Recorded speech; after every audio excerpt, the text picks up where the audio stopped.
experts to this. I know.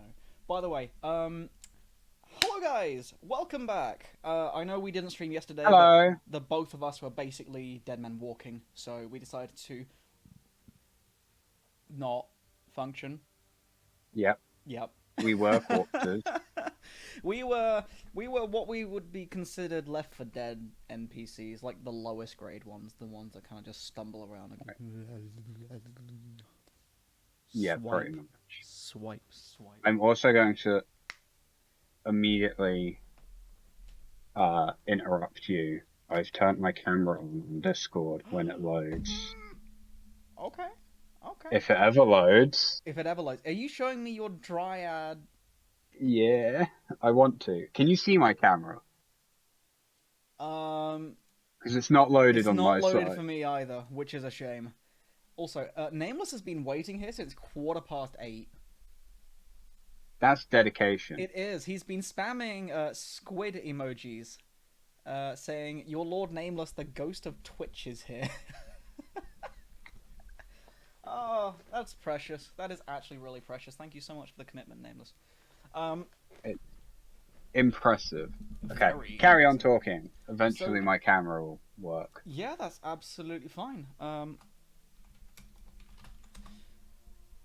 Right. So, what's interesting to me is that we're now on 7.32. By the way, welcome to Patch Day. A very rare and special day for us Dota players where we take a look at the highs and lows of the patch and Puck being nerfed. Fuck and Slark think Pucks and Slug being nerfed. Hallelujah. Holy shit. Slark, by the way, was a shit tier hero last I'll patch, find him later. and he's now I even can find him worse. And it's whenever. like, Yeah, that's fine. oh, mm, mm, I'll be back in fuck a you, sec. Slark. Did you try Centaur Ags? No, this is a legit thing. I am near blind.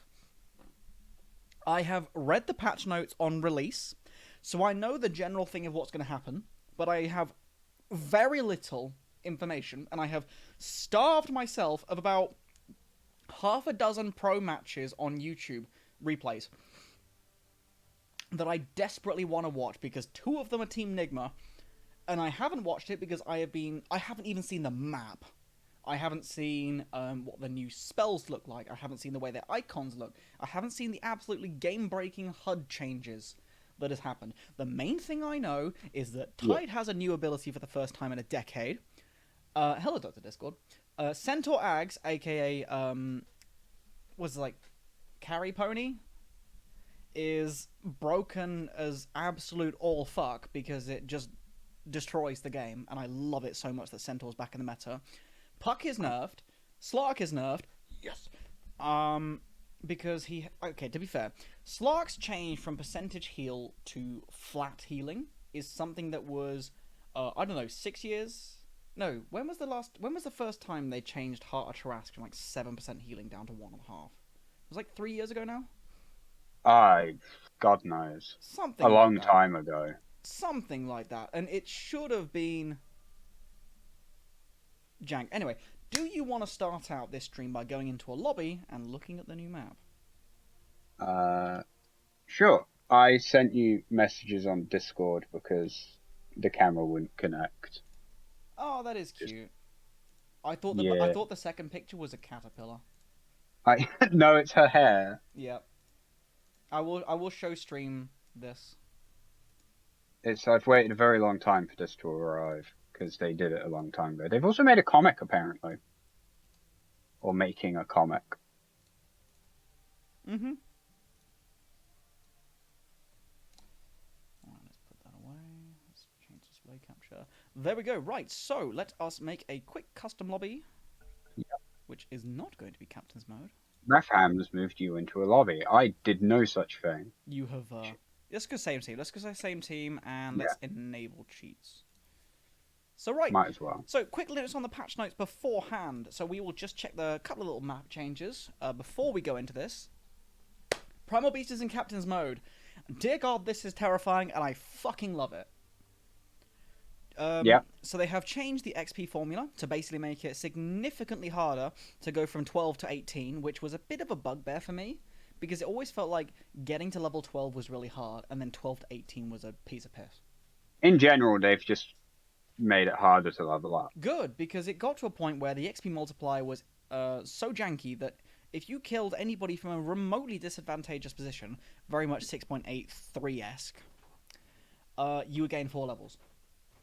They have, however, increased streak EXP Yes, for the most part. which is good. Which is really Basically, good. the more competent, the more EXP. Yeah. So if you've Simple got a as. mid laner that's fucking 18-1 or something stupid, which is beyond godlike because they died at first blood, Yeah. right? You're going to get some absolute bank out of it. Anyway, I actually said, and I can fucking quote this. When I was in the, we have a chat for the creators that Balmy made, and I'm going to look at my previous posts about, the. So, right, he asked about our opinions on mega creeps, Yeah. and I'm just trying to find where he said it, where I said it anyway. No, Where words were spoken. I might have actually DM'd this actually. Either way, I did actually say to him, look, I think that the current creep waves, when it comes to super creeps specifically, not the basic creeps, which has happened here. Super The creep super specifically creep. should have a buff aura on the range creep, which gives them either damage, armor, or regen, or something, so that the super creeps are actually useful. Super creeps However, are easily one of the most disappointing things. they're fucking non-existent, really, in my opinion. They Yeah. they honestly don't exist. But now they actually took it a step further than I ever would have foreseen, and this is complete coincidence, and I'm so glad they've done it. The flag bearer creep. Yes. So, reading this out, starting at minute 2, one of the melee creeps, so one of 3, in Yeah. every In second every creep wave. second creep So that's wave. every minute, replaced by a flag bearer. It has 40% magic res and an inspiration aura. So I believe the creep itself has 40% magic res, not the aura. But we can look at Yes. this. The creep has, how it reads is the creep has base 40% magic res, Mm, and then also an aura which gives +3 health regen to all allies within a 700 range, yes. which is insane. It's fucking brilliant. It's exactly what needed to be done because it's like now your cores don't need to spend their entire time under tower. Also, hello Snoop, lovely to see you. Hello. So killing the flag bearer, also again a really amazing mechanic that I am so glad exists. Will grant you and each allied hero within 1200 radius bonus gold equal to 100% of a creep bounty, which basically Yeah. means supports don't have to steal CS anymore to get boots. Yes. Which, It's huge for the supports mhm, because free money, basically. yes, They and can it's like amazing for tri lanes. amazing for tri lanes. It's also really good in the sense that you don't health regen will still be really good in lane. You will still Mm. need health regen. But if you can keep that creep alive, that's like a miniature. That's basically like what? How much is It's like Ring of double. Health? It's basically a headdress. It's more Yeah, than a it's a headdress. headdress It's having a for headdress, a free. walking headdress. So And yeah, it's only 700 range, but like you're gonna be in range for that yeah, anyway. but if it's a melee hero, it actually gives these sort of awkward melee. Like, here's another little thing that people are probably just looking at this as surface value. But who were the last patch off lane dominators?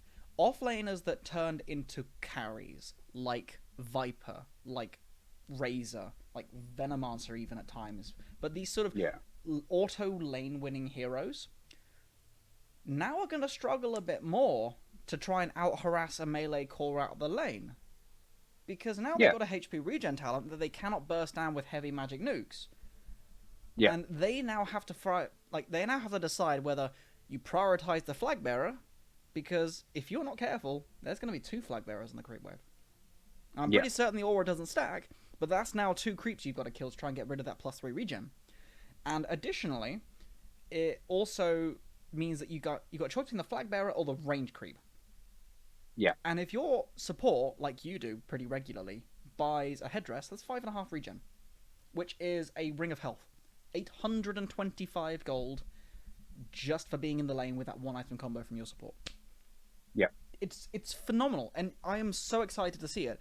So it does not grant gold on deny, and Yep. cannot be denied by hero abilities. So you cannot just go, I'm going to idle on this.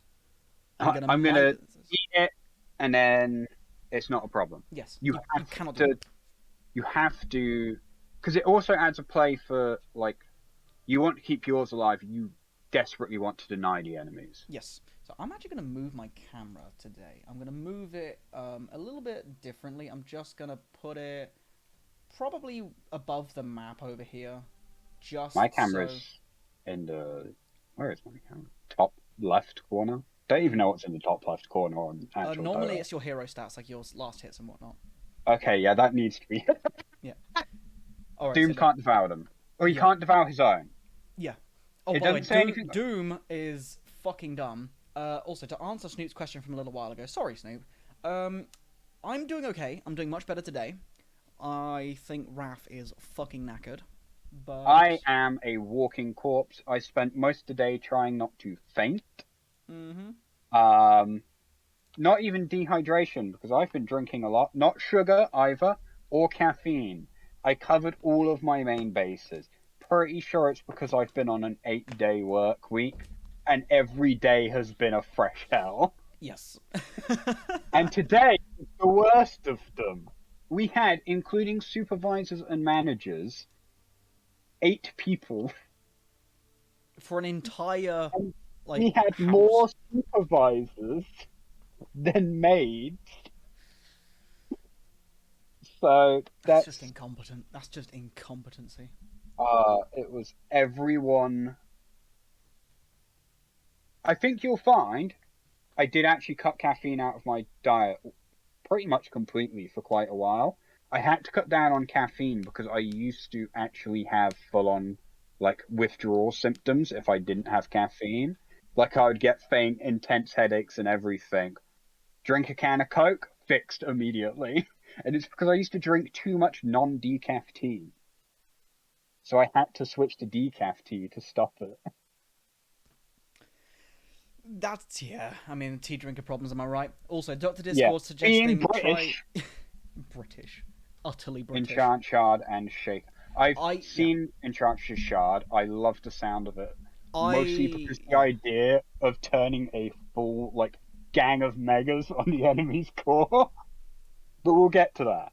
We'll get to that. There are some fucking dumb combos that I am so excited to see this game, this patch, and I think this is possibly the most interesting and anticipated patch for a long time.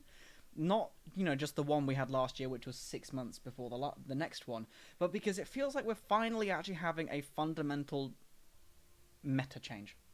Yes, because I like more abilities. The Shard's giving like more unique abilities. Absolutely. Especially as someone that primarily plays ability draft at this point. It's super nice. Ability draft is going to get wacky, but again, I want to get onto this because there are some amazing things. We're just in the general changes. We could be here for fucking hours. We are going to be here for hours. You guys, prepare for the long haul because Raph and I have spent 6 hours once going through a patch. Yeah, we did. We used to do this a lot, and we deep dive into every small detail.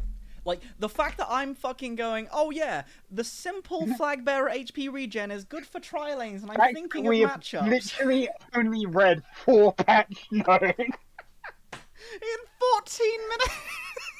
We haven't even scrolled. Get ready, boys and girls. You're gonna be in for the long haul. This is not going to be a quick and easy video to edit. I'm gonna fucking download the VOD and put this on YouTube. Like, Doc here and Raphaham the patch entire opinions. thing. Yeah, fuck it. It's just gonna be 3.5 hours of rendering with no cuts. Our opinion on patch notes.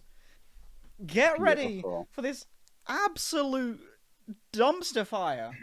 Oh, my face. Did you hear? The ramps are now deeper. Yes. Which means, here's the funny thing, I even have a topic about this. Well, it makes a big difference. It does! So what's great is that Did you know in the Arlington Major, Dyer had a 70% win rate?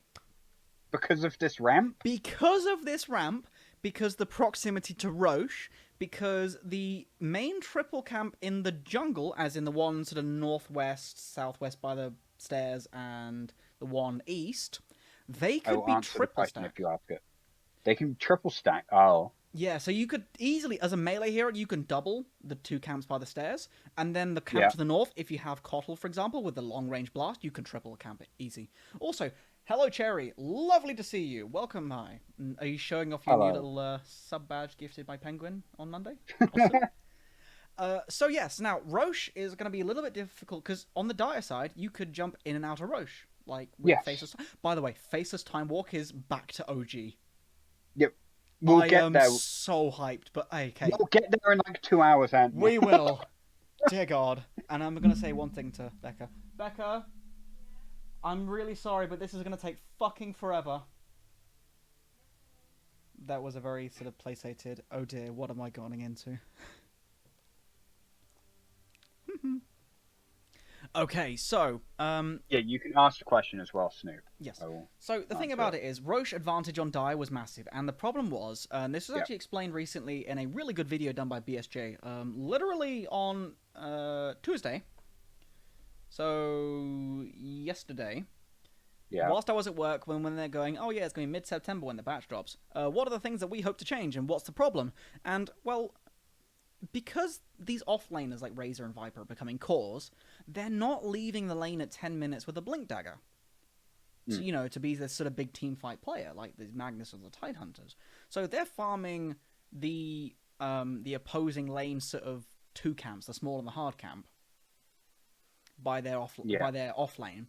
And then they're going back to Ancients, which means that there's less space for the melee core, or the POS 1. So they're now farming their own jungle rather than Ancients, which is a pretty typical thing that people used to do in the past. So now they're resorted to sticking in their jungle, whereas if you're in the dire jungle, you have 3 camps you can effectively farm, no, 4 camps you can effectively farm and stack nearly every minute, which means your GPM is way higher, which means your lane presence is way higher, because you're not forced to stay in the jungle. You can shove the lane and go back. Now, if you're in Radiant jungle, there's like that camp to the east of the not the shrine, the Radiant outpost. jungle It sucks sucks. ass. It's fucking awful. I hate it. It's so like spread out. It's like an extra like 300, 400 units per camp. It's so ridiculous. And anyway, I'm hoping that when we look at the map, this is going to be significantly different. Yes, so I'm getting onto that. So little bits here I'll try and skip through. Move the dire outpost further away from the river. Understandable. They basically just reworked it so it is in line with the ramp moving. Yeah. Move the which bounty makes room. sense. Rework the trees around the dire main jungle's rightmost medium camp. That is huge. Yes, Snoop, you can ask Raph any question. He's already said he will answer.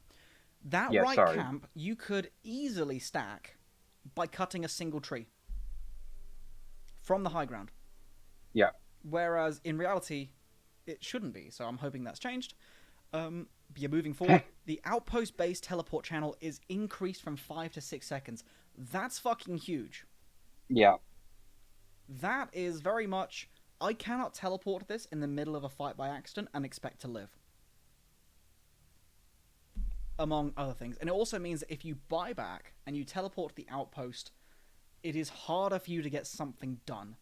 So, again, it influences another aspect of the game, which is fundamentally absurdly broken, which is buyback. Now, Baumi has a pretty good opinion on buyback, has a pretty interesting opinion on buyback. Which is linked to the custom game mode 1x6, which is a very interesting game mode and has some really cool mechanics. And it's basically kind of like a battle royale thing for Dota, but it is much better than that. What do you expect to see during this review? Assume that is the question. Yeah. I have gone through a large chunk of these patch notes. I stopped at techies because I immediately had a brainwave. Mm-hmm. Well, technically I had the brainwave before, but I had to check psych. I will spoil you one thing about that spell. Yeah. You can get back one spell kill life break. Oh yeah, no, I assumed that already. but chaos for the most Oh, part, chaos because is going to ensue. we are going to test out different synergies. It's nearly And 5 minutes and we got through another 2 points, Raph. wait, Oh, we're going to be very slow chugging through this. like this fucking bottle of water.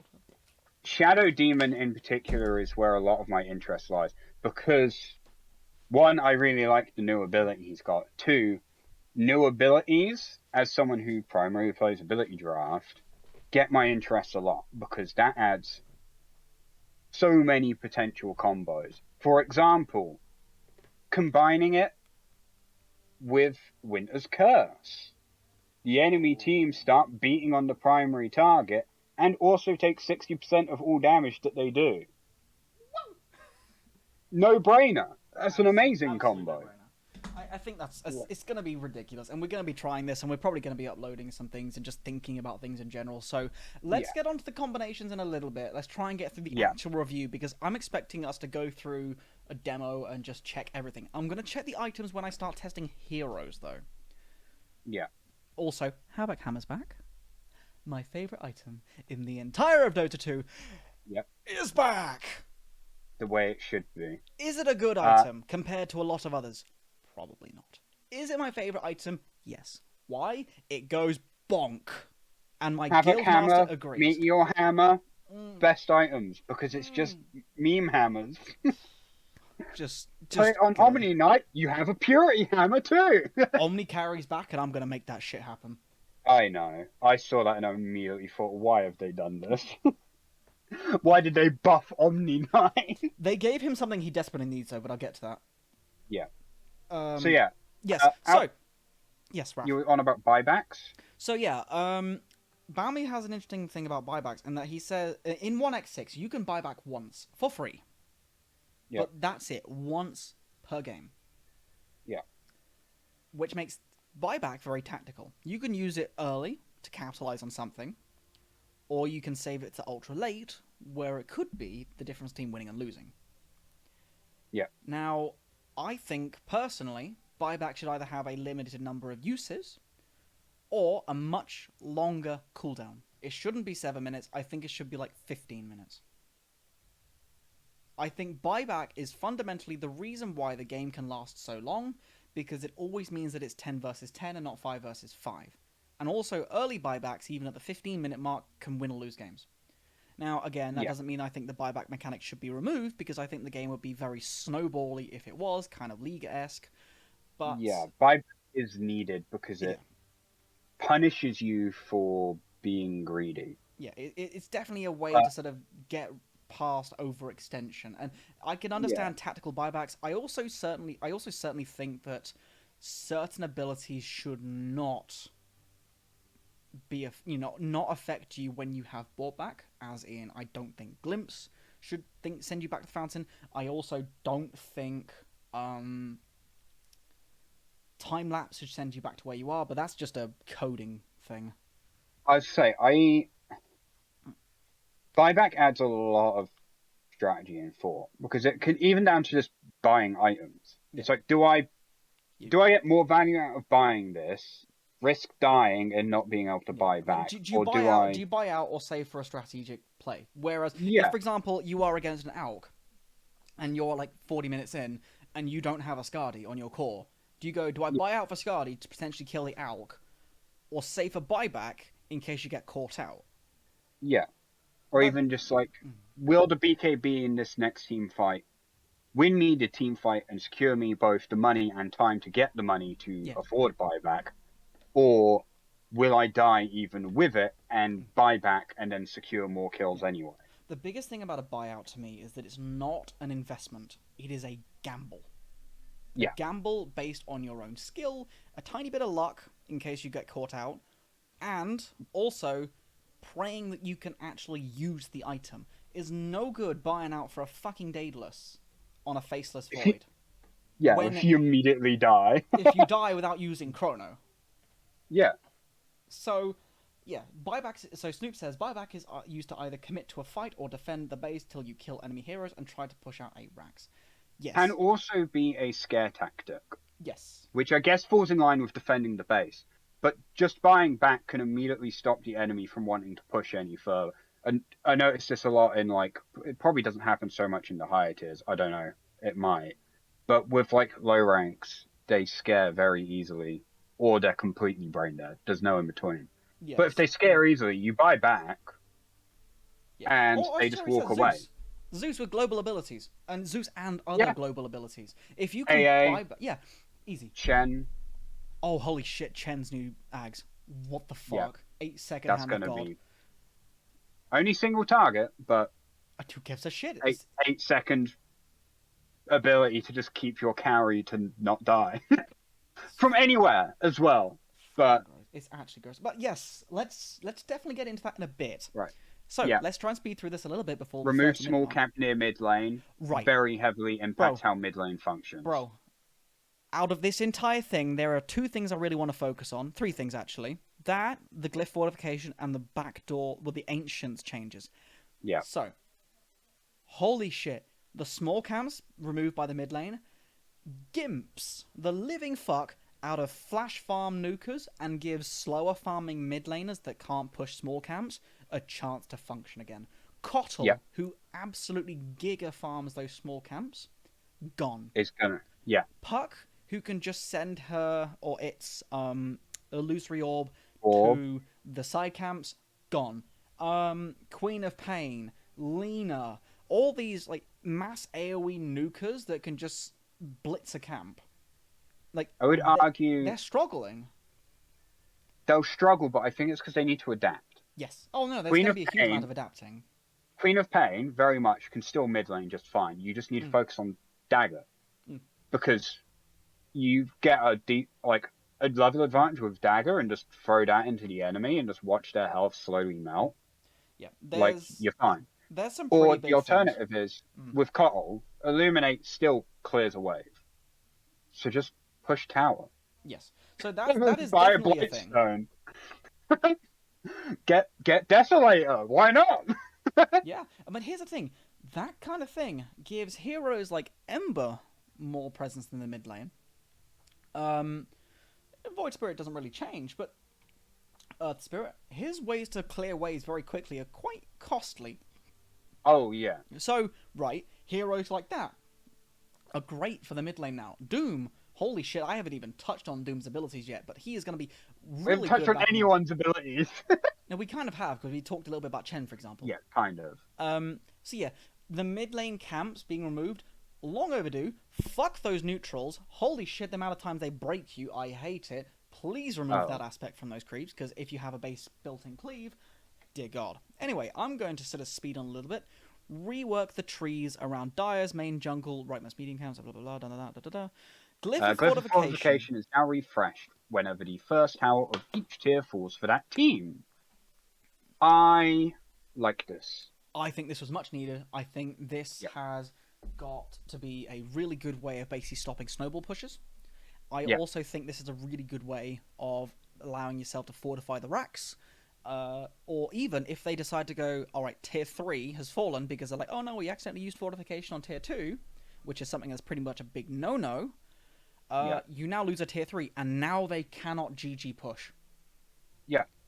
Because now you can just fortify a tier 2. Because yes, if it dies, whatever. you get It the thing also back. encourages to chip away at the towers in each lane. Yes. Because you take to tier 1, you can then take to tier 1 in the other 2 lanes for the money. Yeah. So you can without actually worrying split about push tier 1s.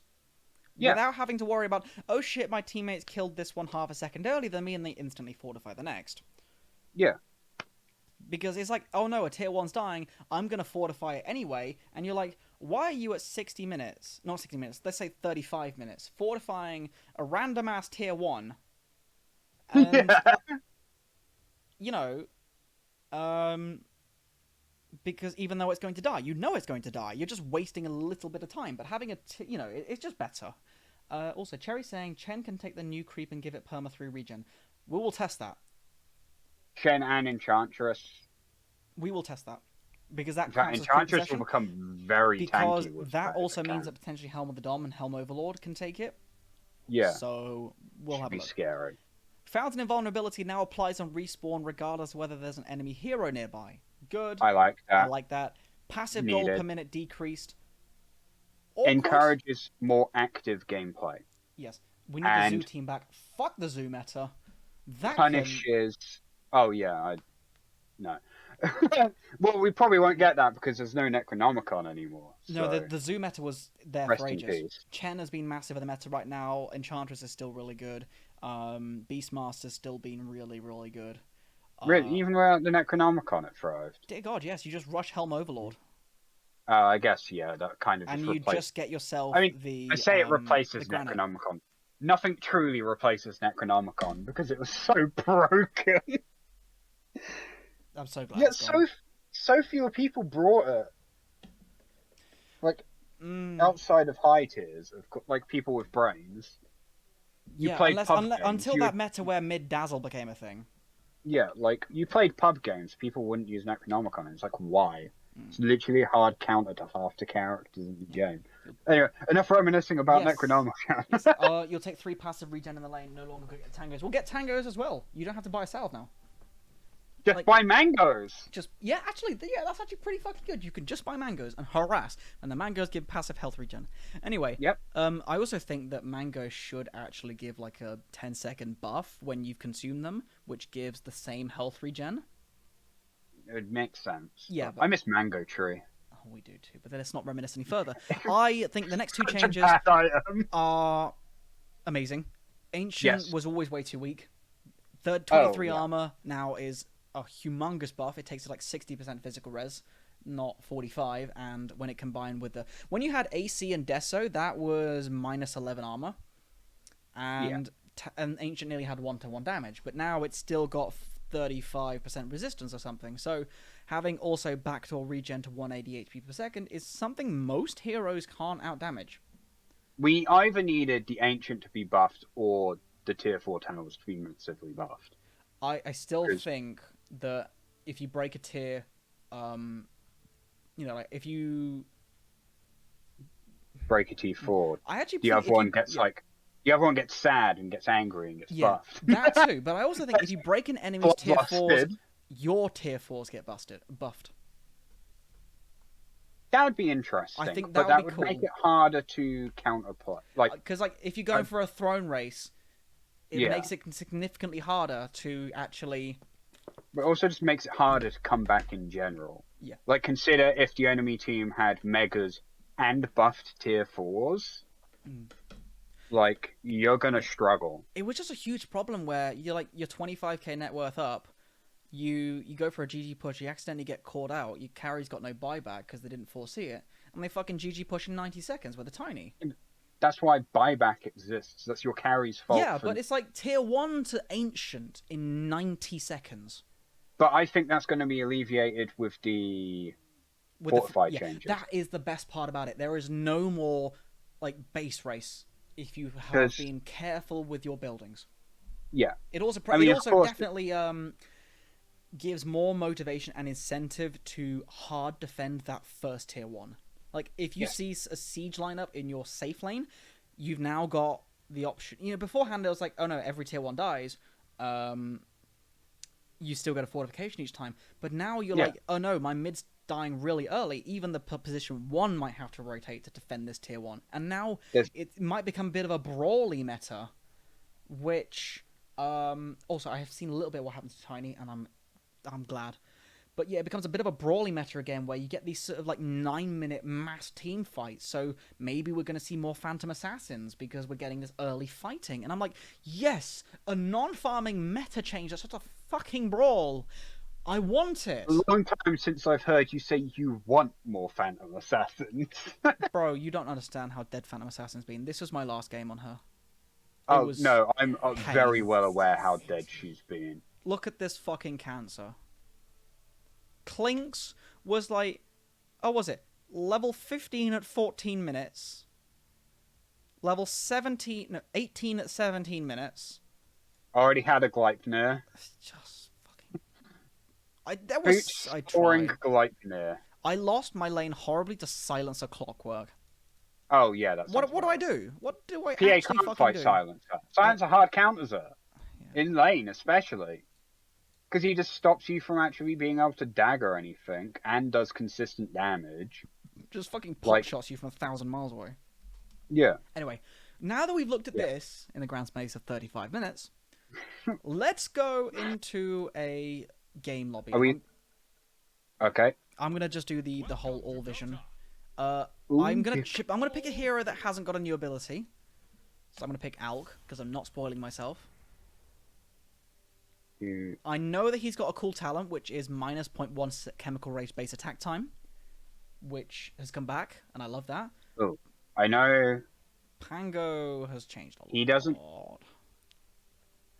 Yes and no. He has changed. He hasn't changed. He's had a lot of little changes, but he doesn't have any big new abilities.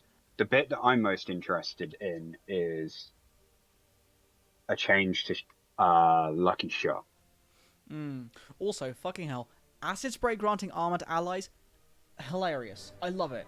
I absolutely love it. It's insane for It's tower defense. So broken. It is so disgusting because like you can see this in 1x6 where they have a similar buff, and you're like, you are unkillable if you sit in the acid, and it shoves waves for free. I should have probably picked like Shen to test out the bloody creep thing. Anyway, what are the cheat codes? So WTF, gold 99999. All vision. Yep. So dash all vision is just giving you all of that. So give item, is it? Yeah. So item blink. That's one I've got. Right. And all vision has not given me all vision. Yeah, so I can actually early spawn creeps there. So if you go, yeah, it should have given you all vision. Yeah, so I spawn creeps early. So is this the second one that has a flag bearer, no. or maybe it's actually past? It's like LVL up 30, I think. There we go. So it's been ages since I've. Proves how long it's been. I wasn't even trying to go to level 30 with that cheat. Yeah. So, alright, let's have a look in the mid lane so far. Hold on, I need to pop the secret shop quick. Yep. So, it's weird. Like, there's a bunch of trees here now. So, but what's interesting is this is not low ground. This is actually just flat ground that could be completely cleared. So this doesn't have this weird little gem pit in the bottom where you couldn't actually physically cross it.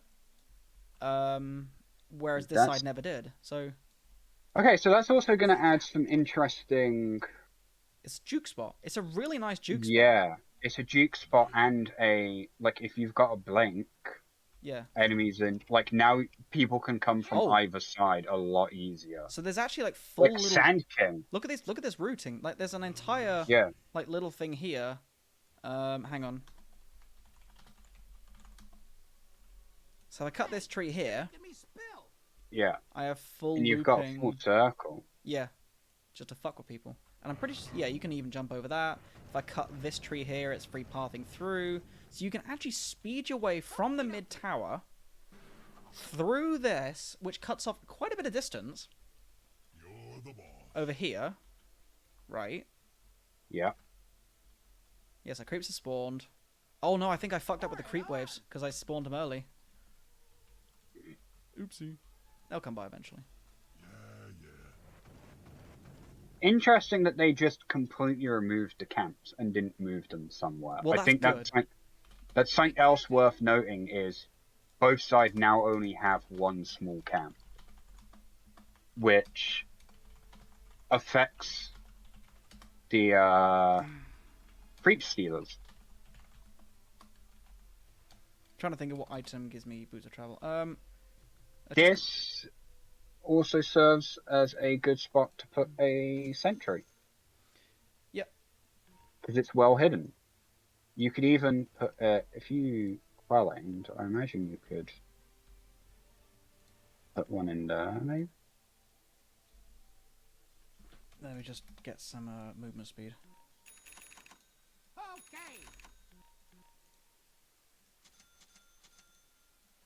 I'm glad Carrier Burst also has no cooldown. Alright, so Wind Waker is here now, so I can actually sort of move around the lanes a little bit quicker. So, Radiant really hasn't changed. Like, I'm annoyed the jungle on Radiant hasn't changed, but let's have a look at Dire now. So, oh my god, these stairs are so far back. Like, this is where it was before. Also, where is the flag bearer? We're just letting these creeps spawn normally now. Maybe it'll spawn at 3 minutes, I don't know. So look at this, Raph. Holy shit. Yeah. Type in -item blink. I can just pango roll when I want because it doesn't stop. True. Wow, this is so far back. And the ward spot yeah. is kind of more accessible now, I guess, from the low ground. The camp, you can kind of easily hotch over there, but I'm on the... I think this ward spot's become a lot more potent in the sense that but it only sort of there's a goes lot up to more here. space there. So, okay, so this camp... I don't think it's necessarily that vision that's as important, but like this kind of weird space. It's definitely... Also, these stairs look longer. Like, they take more distance of travel up and down them to go round. Easy now. This stuff is explosive. Yeah, so these also have more trees on this side, and they're exposed from this way rather than that way. Oh yeah, they've turned it around. Yeah. Fucking hell. Alright. Are there any flag bearer creatures? Yes, there is. There's a ring around it. Inspiration Aura. Magic res 39%. The tooltip lied. So, disgusting. So we can see the flag bearer creep on the Dire, which has a little burning red ring, and the Radiant one has a little nature's green ring. So, alright, let's move over here and kill the ranged flag bearer creep. No, the Dire one. Let's see what it sounds like. We'll take that. Okay, so just a normal sound. Attack. Shame. So all the creeps also get the inspirational aura. It's definitely one of the strongest early creeps this patch. Fucking hell. Anyway, let's have a look at this Dire creep wave again. This thing again. So it's actually way more annoying to triple stack this. You have to use a quelling blade to go. Yeah. I'm actually going to try and stack this. So I've had to quelling blade 1 tree, 2 trees. Oh, you killed this fucking camp, didn't you? Yeah. So running over here, I'd have to tag this one, and yeah, I think I can only just like single tag it now. I think this one is still pullable. Yeah, go on. So I'm just gonna sit here and. Yeah.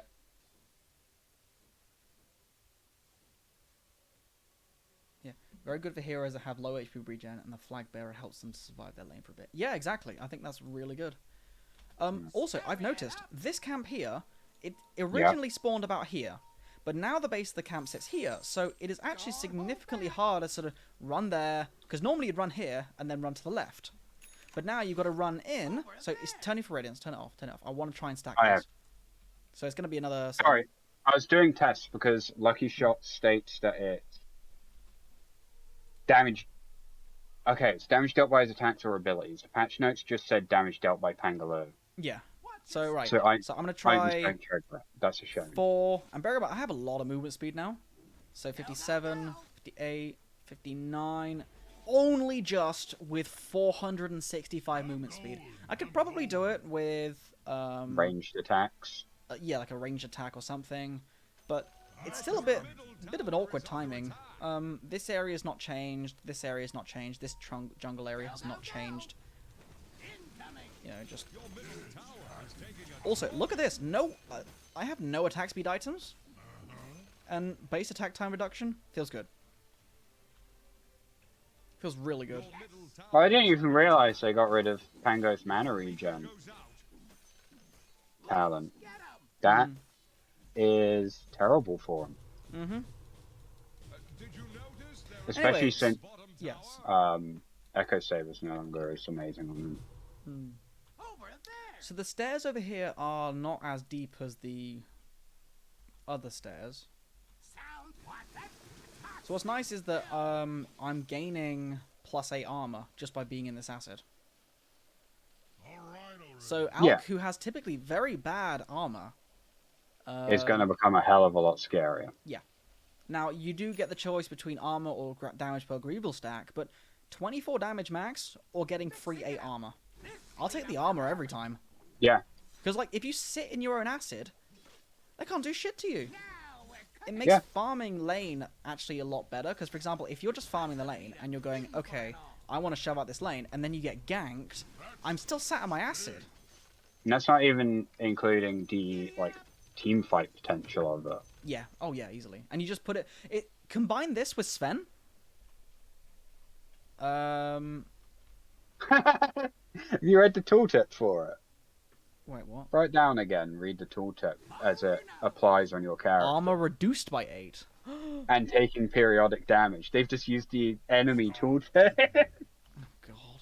They will fix this, like they did with fucking Naga Siren, where she had the old previous patch values on. It was really dumb. Yeah. So, a little bit of a thing to close up this change in the small camp.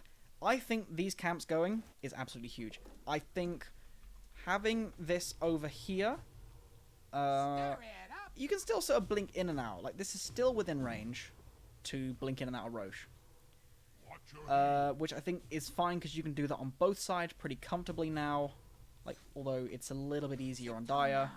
You're shaking my broom. Yeah, you have to position yourself very carefully. Whereas, you know, But they're both next to, like, common ward spots, is the thing as well. yeah. But there's an actual, like, empty path of a wall here, whereas in Yeah. Radiant, you've These got to guys actually, and you know, you trees. got to do this. To do it comfortably. Yeah. Yeah. But even then, on Dire, you actually get a much nicer vision eye. This stuff is Like, you're sort of looking down at Roche anyway, you're not really looking at your hero.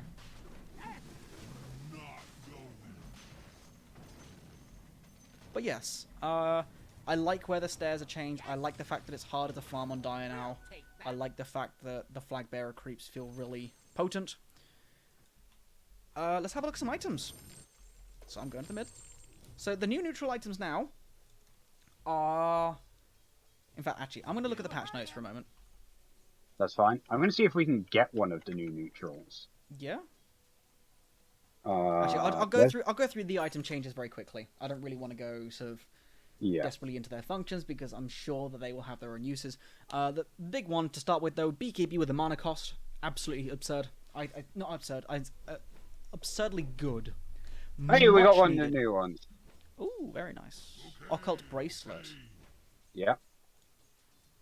But we'll get to that in a sec. Let's go through the standard items first. Yes. BKB with a mana cost. Really good, because it means Needed. that if you are, for example, like a Wraith King, and you're thinking, oh, I'm just going to get one more Fire Blast out, and that'll sort of give me enough mana for the BKB, not the BKB, the Reincarnation, and then you pop your BKB, and then you go under. It's a way to die, for example. You know, Yeah. things like that. You'll get caught out by a 50 mana cost pretty comfortably. Actually a drawback to BKB. Yes. Although it was a free item beforehand, with the exception of it Yeah. just decreasing in cooldown. I also think BKB should have charges. 8 charges, then you buy the recipe again. Like old Diffusal, Yes.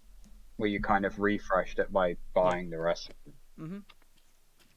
Actually, no, Yeah. drums, because you lost the item beforehand, kind of. Yeah. Anyway, Blade Mail increased in duration. With the nerf to BKB, Blade Mail's actually back to being potent again. Yeah. Bloodstone improvement, active spell lifesteal multiplier increased, which is really good for heroes like Lesh and Bristleback. Dragon Lance. Yes. I used to say with Bloodstone, the thing I like about it is the active element that's been buffed and not the passive. So it still Yes. requires you to actually do something. Yes, and it also does have a 10% HP cost initially, so it just makes the item actually viable for a lot of different types of builds. Yeah. One of the things I like is that Dragonlance now has a different build-up. It requires 10 Yeah. Agi and the Belt of Strength, instead of just going straight for the Ogre Axe. Now, the reason why that's so good is because you used to... I think you could disassemble it? Maybe thinking wrong I with don't this? remember being able to disassemble Dragonlance, but I never tried. Yeah, well, either way, you're still building an Ogre Axe, which is still 200 free health. Yeah. But now you only get the 6 strength. So, yeah. I think that's good. I think it's a better, smarter build-up. balanced. It's more, the build up is more aggressive focused than defensive, which makes it harder to build up, ironically. Because buying defensive items in lanes stops you from dying, so you can just get money easier. It also makes more sense because it's like, why the hell are you getting 12 strength from an item that you buy and spend 10 on? You know, you get 10 from your base components, you get 10 strength and 8 agi, whereas the final item had 16 agi and 12 strength. It actually just makes it was sense. a bit weird. But this becomes more of an agi focused item anyway. Yules now purges first and applies Cyclone later, which is, I think, really fucking good. However, there is an interaction I want to explore later with Venno about this. Anyway, Falcon Blade damage increase. Very nice, small damage increase, but it's basically a free Fairy Fire, which is about another 65, 75 free gold worth. Useful. There's nothing wrong with it. Nothing wrong. Force Staff has been buffed. I don't know why. It's fucking broken. It always has been, always will be, as long as the item exists, because it's a reposition. Anything that repositions in Dota is broken. It's always going to be useful. I like the Glimmer Cape buff, because it has pretty much gone out of favour for a long time. Now, here's an item you'll be surprised to see me like. I like this change to Guardian Greaves. I think having 50 bonus healing is huge. 50 bonus healing at the cost of... Nothing. 50. No, the total cost has been reduced, but the recipe cost has been increased. Yes. So, no. So it's easier to buy mech now. Yeah, extra 50 health. Would you believe? Especially I'm going to buy if this you on cut Tide. off- I'm going to buy this on Tide. I think this is really fucking good, and I think this is actually now back in the meta. Also, I mean, this is the kind of item I would have brought on Tide anyway, but I play him very differently to how you play him. Yeah. Right, so now, if we have outstanding neutral items, you can Midas them. Yep, which We don't turns have the any. game. No, but we've got the occult bracelet. We do, but we will get to that, though. So, I like this, and we will show you this in a little bit. Since there's a lot less walk time to go to Big Jungle... yes, your favourite item, Halberd. Halberd cast range increase. Small, but potent. Much like some people's appendages. Yeah, to be fair, buff to Halber's cast range is really fucking solid. Right. So there's It's just a really good item anyway. Yeah. So there is an overall change to lifesteal from items. Yeah, all the lifesteal items have been buffed. Or they've all been buffed, but they always now all of them only half heal against creeps. Yeah. Which I think promotes aggression, and I love it. Yeah. So this is a very minor change, or a minor change. Hurricane Pike cooldown marginally reduced. Fine. Yeah. This, however, Mage Slayer magic res, fucking bonkers. I don't know why they did it. Absolutely stupid, because I would buy this on Tidehunter. Because it applies to everything you hit with Anchor Smash. And now it's also better than a pipe. Yep. And now, because I was against a Lich that was wrecking my shit. And then I just bought Mage Slayer and it didn't do shit.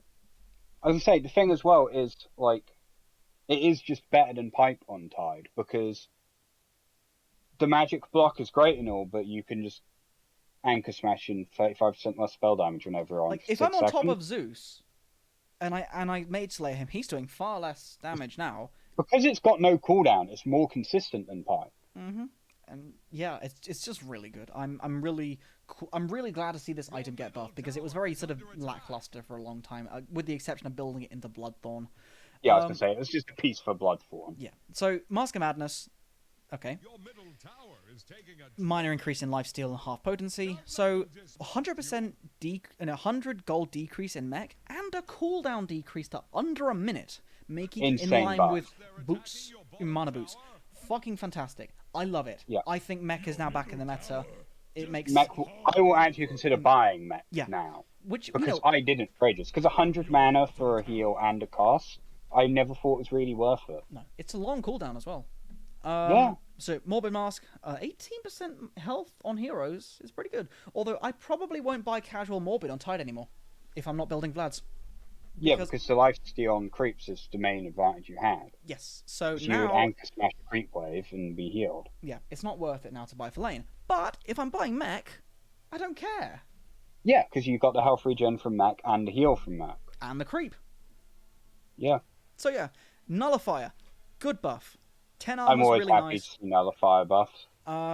I think this actually puts the item in the meta a little bit more. 10-second cooldown for a 5-second duration continuous dispel.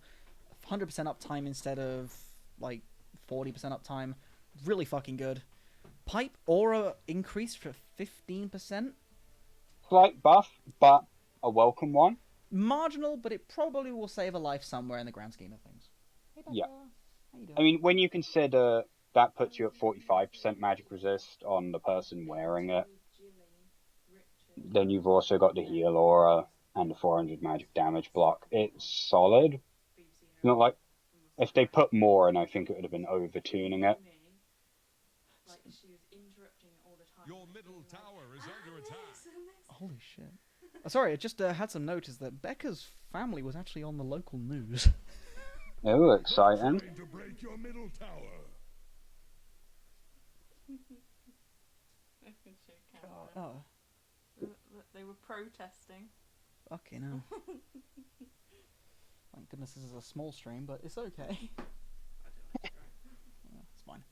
But yeah, he's bonkers. They're... The thing is, I called Jilly, being like, "Hello, radio star." They missed it What? because they were told Your top 8:50, tower is under and attack. they played it at 8:37, Oh, that's dumb. so they missed it. Alex missed it. I was the only one listening. Sorry, Pete. That's okay. We're just sort of going through the items. We are barely through like 1/6 of this in 57 minutes. We'll get there. So, Radiant's burn miss chance is now 15% with a passive 15% evasion. Fucking disgusting.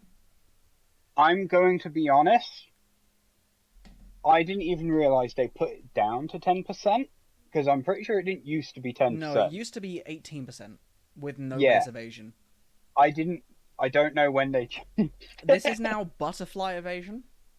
Yeah, which is insane. Yes. Anyway, but you know, there's definitely some really cool Radiance builds that we're going to see on heroes like Lone Druid possibly, and more so on Alk. I don't think Alk is out of the meta in any way, shape, or form. Refresher Orb cooldown increased to 3 minutes as opposed to just under, and mana cost. Now, here's the thing. These next two, I think, are unbelievably huge nerfs. Now, 50 mana cost might not sound like a lot, but to a player like myself who plays low base mana heroes like Tide, who have big teamfight ultis, that means that my combo, which is just on the threshold of having enough mana to Ravage, refresh, Ravage, now can't function unless I buy a little more stats. Yeah. You pretty much have to, like, I Blank, have to Ravage, get refresh, something like Mana Mana Boost. Boot. I cannot just go with like Phase Boot Soul Ring now. But if you're going for Guardian Greaves, I guess it works out, Yeah, because you're going to have exactly. Mana Boots anyway. Exactly. But, like, Your bottom you tower need is Mana under Boots with attack. Refresher Orb, or, like, it's just a late item, where you already have a bunch of other items. Yeah, exactly. And I definitely think you see Enemy's Grief top item now. tower Yeah, falls. I think Refresher Orb was too good for too long because combined with the 50 mana cost increase and combined with the BKB mana cost increase, now the combined usage of the two uses 150 mana Extra. extra. Now, think about a carry who has 700 mana and 3k health. If they now have refresh BKB, that's 150 mana gone, which is like 1/6 of their mana pool. Well, think of, like... In fact, no, that's Life. no, that is 350, 400, 450 mana gone to refresh BKB, as opposed to 300. It's literally 50% more mana cost to use BKB ref BKB than it used to. That is a humongous nerf, much needed. I mean, as examples, let's have a look. With no int items on Pango, I have 1,323 mana. Which, when you also consider the cost of, like, spells, and that Pango's a pretty spell-heavy character, or, like, even you, as, like, Alk, you've got a Wind Waker, which gives you 35 int, you've only got 1.5, Yeah. basically 1.6k. Chemical Rage is 100 mana, so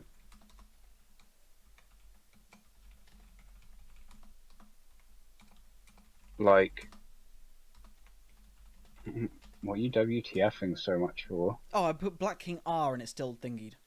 I turned it Oh. off because I was going to do the actual mana cost show here. Oh yeah. Yeah, so now I actually have a cooldown. Oh no. Oh no. Why do I? Well, Why is it? if we consider you BKB, that's 50 mana. Yeah. You Koyan just subscribed. Chemical Hi, Rage, team. that's 100. Sorry, 1 second. Koyan sub for the 10th month in a row. What a fucking legend. You've got Acid Spray, which is 160. And Unstable Concoction, which is 100. Just with, I mean, Your bottom tower. Oh. oh yeah, Specialist Ray, woo, All the new. and Eye of the Vizier. To the We with your can't bottom tower. actually show off the Specialist Array. Mm-hmm. Your middle tower is Yeah. taking a Well, to be fair, it's a piece of piss anyway. It's basically just free flat cannon. Yeah, But, but yeah, we'll get to it. we're both not ranged heroes, so it's. I'm Yeah. guessing it's just like tiny flat cannon, and Eye of the Vizier is just cast range for losing max mana, which is really good. Because it's like, oh, congratulations, you now have a consequence. With just using your BKB and each your spells once, you use about 360 mana. Then you more or less double that with Refreshing. So you're about 720 mana. And then you double it again. Well, no, you add an extra 360. Yeah. You're basically tripling your initial mana cost as an alchemist if you use that strategy. Yeah, it is. It's a big thing that people are going to go, oh, it's just 50 mana. But when you think about the grand scheme of things, that's an extra 50% increase. Like, And if you're against Anti-Mage or Psych, he burns your mana, you suddenly can't BKB. yes. Diffusal Blade is now going to be even better. So I'm expecting to see PL back in the meta, because unless you early BKB or you get stunned early, you can't BKB. Kinda bonkers. How far through the patch notes are we? We have not Barely. reached the characters. Don't worry, this is why I said, and we said at the start, get ready for the long haul. We're here to break down everything Purge style. We took 35 minutes to get through the general notes. Oh no. Koyan, you better get your popcorn and stick around, my friend. The Refresher Shard don't you change dare be as going. well Yeah. is bonkers. If I have to call in ill tomorrow because I'm not good enough to function because we're streaming till 3 a.m, then I will. Not good enough. something bad is Funkin. happening. to Funkin. your Yeah, top no, tower. if it does take till 3 a.m, I'm gonna fucking do this. Friday Night Funkin'. Oh god, the best changes packed was a Shadow Amulet. Yes, we're getting Oh, there. Yes! I'm so upset about Yes! that. I'm so upset for the griefers, but at the same time, how many years has this taken? How many years? But it's just, Shadow Amulet's such a bad item now. It used Like, it to be like wasn't this good. fucking random ass. Oh no, I sell my items and just go camp mid forever. Attacking your bottom Shadow tower. Amulet. Yeah, but it used to give stats as well. Oh, by the way, there's now going to be Primal Beast in my in-houses. Your bottom tower is under attack. Yep. If you're using it for Witch Doctor, it's good enough. Look, it's still a relatively functional item, don't get us wrong, but there's now no more sitting mid permanently invisible. It functions, but like, so does Meteor Hammer, and Yes. so does old Meteor Hammer Your bottom when it was a Yeah. meme. Anyway, let's move on slightly. Yeah. Vlad's basic change, increase in life steal on heroes, but only 10% on creeps. Wind Waker, same as the Yep. Alright. yours. This is a good nerf. Small, but needed, because heroes like Queen of Pain, Perk, and other like int-based right-clickers build. Mate, we need to see how much damage Skyra can do with No, this. dude, we're getting there. I'm going to a demo lobby But yeah. for that shit. Witchblade needed that nerf because it's a ridiculous item. Now, Wraith Pack with 24% heal is actually pretty fucking good. On par with Mask of Madness. Yes. Now, here's the thing. Wraith Pact is still going to be broken as fuck. I just think Lifesteal has just been generally consistently nerfed. Cherry saying, I've Yeah. got to go, Docky. I might return in an hour or so. I will definitely watch back your opinions on that Techies and Meepo. Awesome. I mean, if you can come back, that'd We be will amazing. still be here in an hour. Yes. We probably won't have even reached Meepo and Techie. We won't have reached. Should we put like a fucking prediction on? And I'm not going to monitor this or speed this up. Can we reach the letter F within the hour? I don't think we can. Let's do it. A, B, C, D, E, F. How many characters? Start prediction.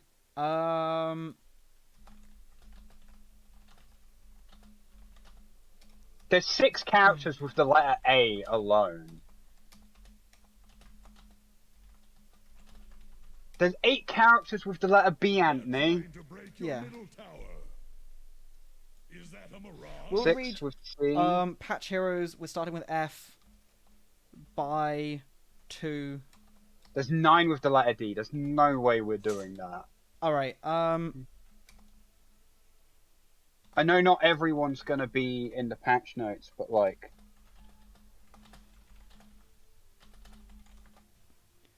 Right. I'm gonna put like a 5-minute thing on this, just saying yes. Yes and Yeah. lol no, with a 5-minute submission. There we go.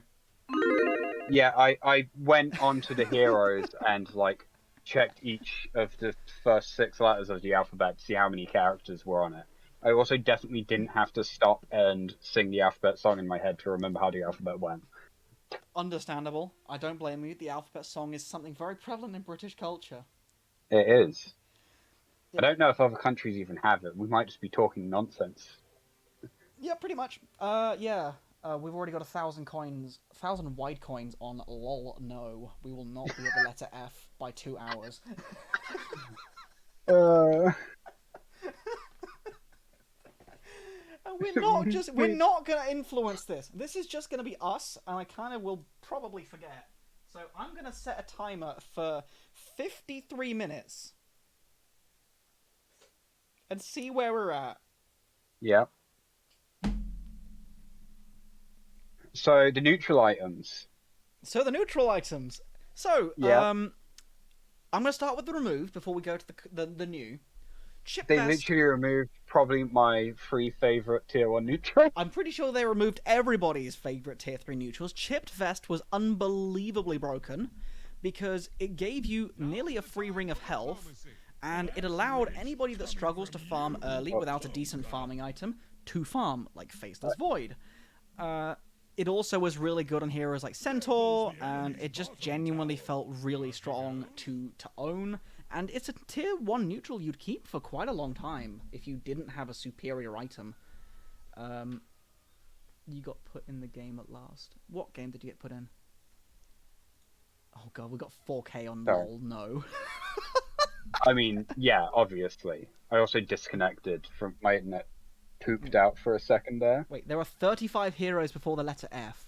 Yeah, my point stands. Yeah, well, We're not going to get... Some of them are quite self-explanatory, so we'll probably go through a few quite quickly.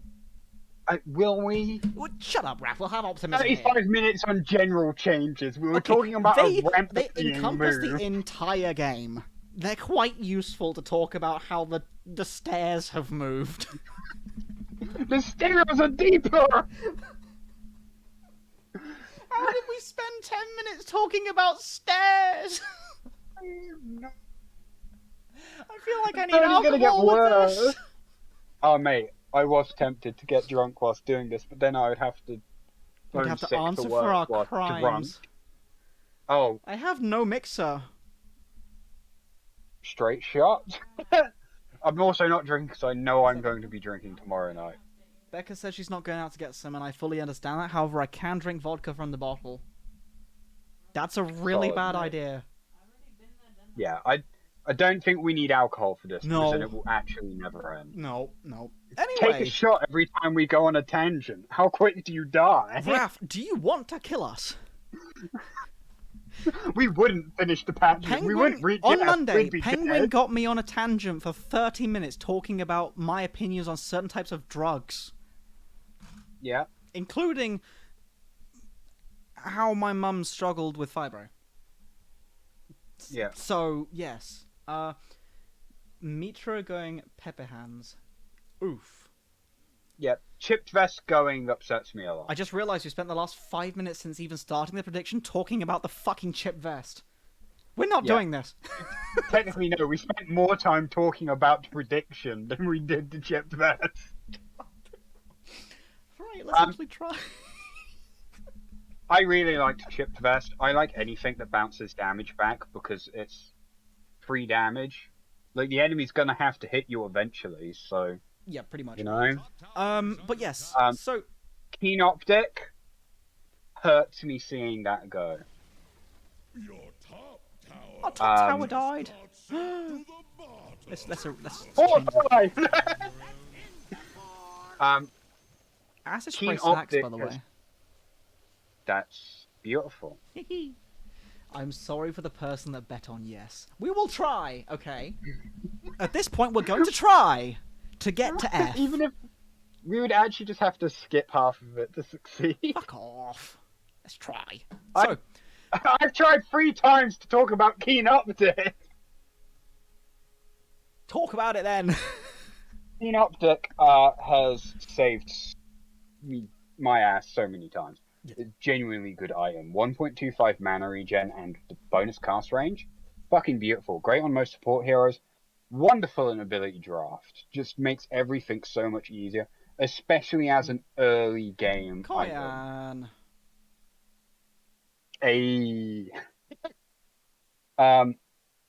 It's just always been really nice to have.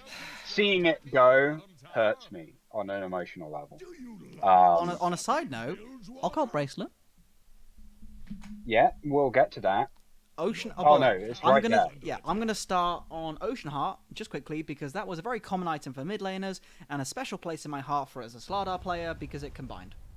Help your bottom The tower. fuck was that sound? That was me with the strength thing. I was going to show off the occult bracelet. Ocean Heart was insanely good.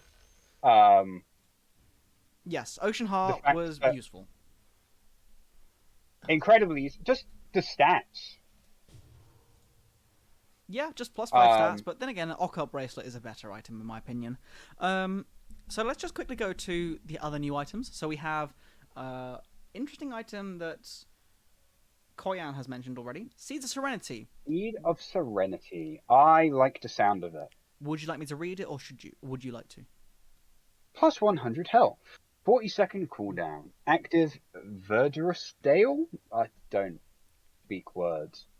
Target the ground with 350 radius. Provide plus 8 health regen to all allied units while they are in the area of effect. Last 14 seconds. That is an insane amount of healing. Yes, I like that. I think it's also really nice as a jungle item because it I allows was you to going take to stacks say the easier. exact same thing.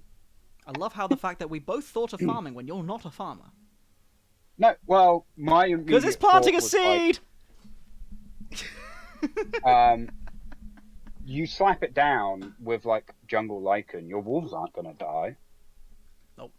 Like it adds so much more, and if you're a ranged like jungler, which I don't even know if any ranged hero is jungle, Necro. but oh Jesus Christ, I've seen how many bounty runes are stacked there. Oh god, what? Oh no. Oh, wait, I'm gonna nut. I'm Alchemist. Look at my money. Mate, what's- 2.23. 99 for each rune. 2.3k. But like, think about it. If you were here, you'd just slap your healing aura, and you could just rotate between both these camps, and you would just sit in the 1, healing. 2, 3, 4, 5, 6, 7, 8, 9, 10, 11, 12, 13. I wonder how long it would take to fill the entire map with bounty runes. Good question. We are unfortunately too greedy to find that out. Oh look, I wonder if someone's done that before. more. Also, already gone on tangent. We managed like 2 items. Oh shit, we did. We are hopeless. You know, he got distracted by bounty runes. Oh, wait. All right. Oh shit.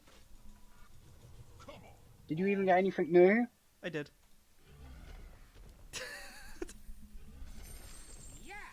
Oh. Oh my god, wait, no, hold on. Give that to me for a sec. Can I do it whilst I'm... Yes. Can you go over Oh my cliffs? god, I can. Can you go over cliffs with it? I will try. Yes. Yes. Oh. So, the other question... No, don't roll again. Can I...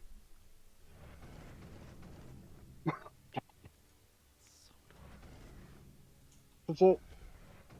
Wait, what? Okay, no. You Shield Crash drifted? cancels it. So Shield Crash cancels it. But you can still bounce twice, then shield crash. I like the fact that it breaks the floor. Yeah, I can bounce, Shield Crash. Bounce. Or Shield Crash, bounce. I also like how Pango just stands there in like his Can you default jump position. up the big cliff? That's so janky. Your top tower is under attack. Oh. Something Oh, I'm bad stuck. is Oh happening well. to your top tower. I'm immediately distracted again. Yes, anyway, let's go Moved back another to the item. fucking first 3 neutral items in this entire... We're so bad at this. I might refund points because it's not actually gonna happen. Your bottom tower has fallen. Alright, Something let me read the next one. is happening to your top Lance of Yeah. Pursuit. 200 mana, so again, really nice. A nice way to get mana for a hero that doesn't want Tumblr's Toy. Your top tower is under Passive Hound. Attacking an enemy when they're facing away from the hero grants 15 damage and slows them by 12 or 6%. Just nice. It's a nice little backstab. It's very nice on heroes like Ricky. Nice for chasing. It combines well with Orb of Venom on melee heroes for a 25% slow. I think it's nice. I think it's quite powerful. I think the it's really 200 mana is also quite nice.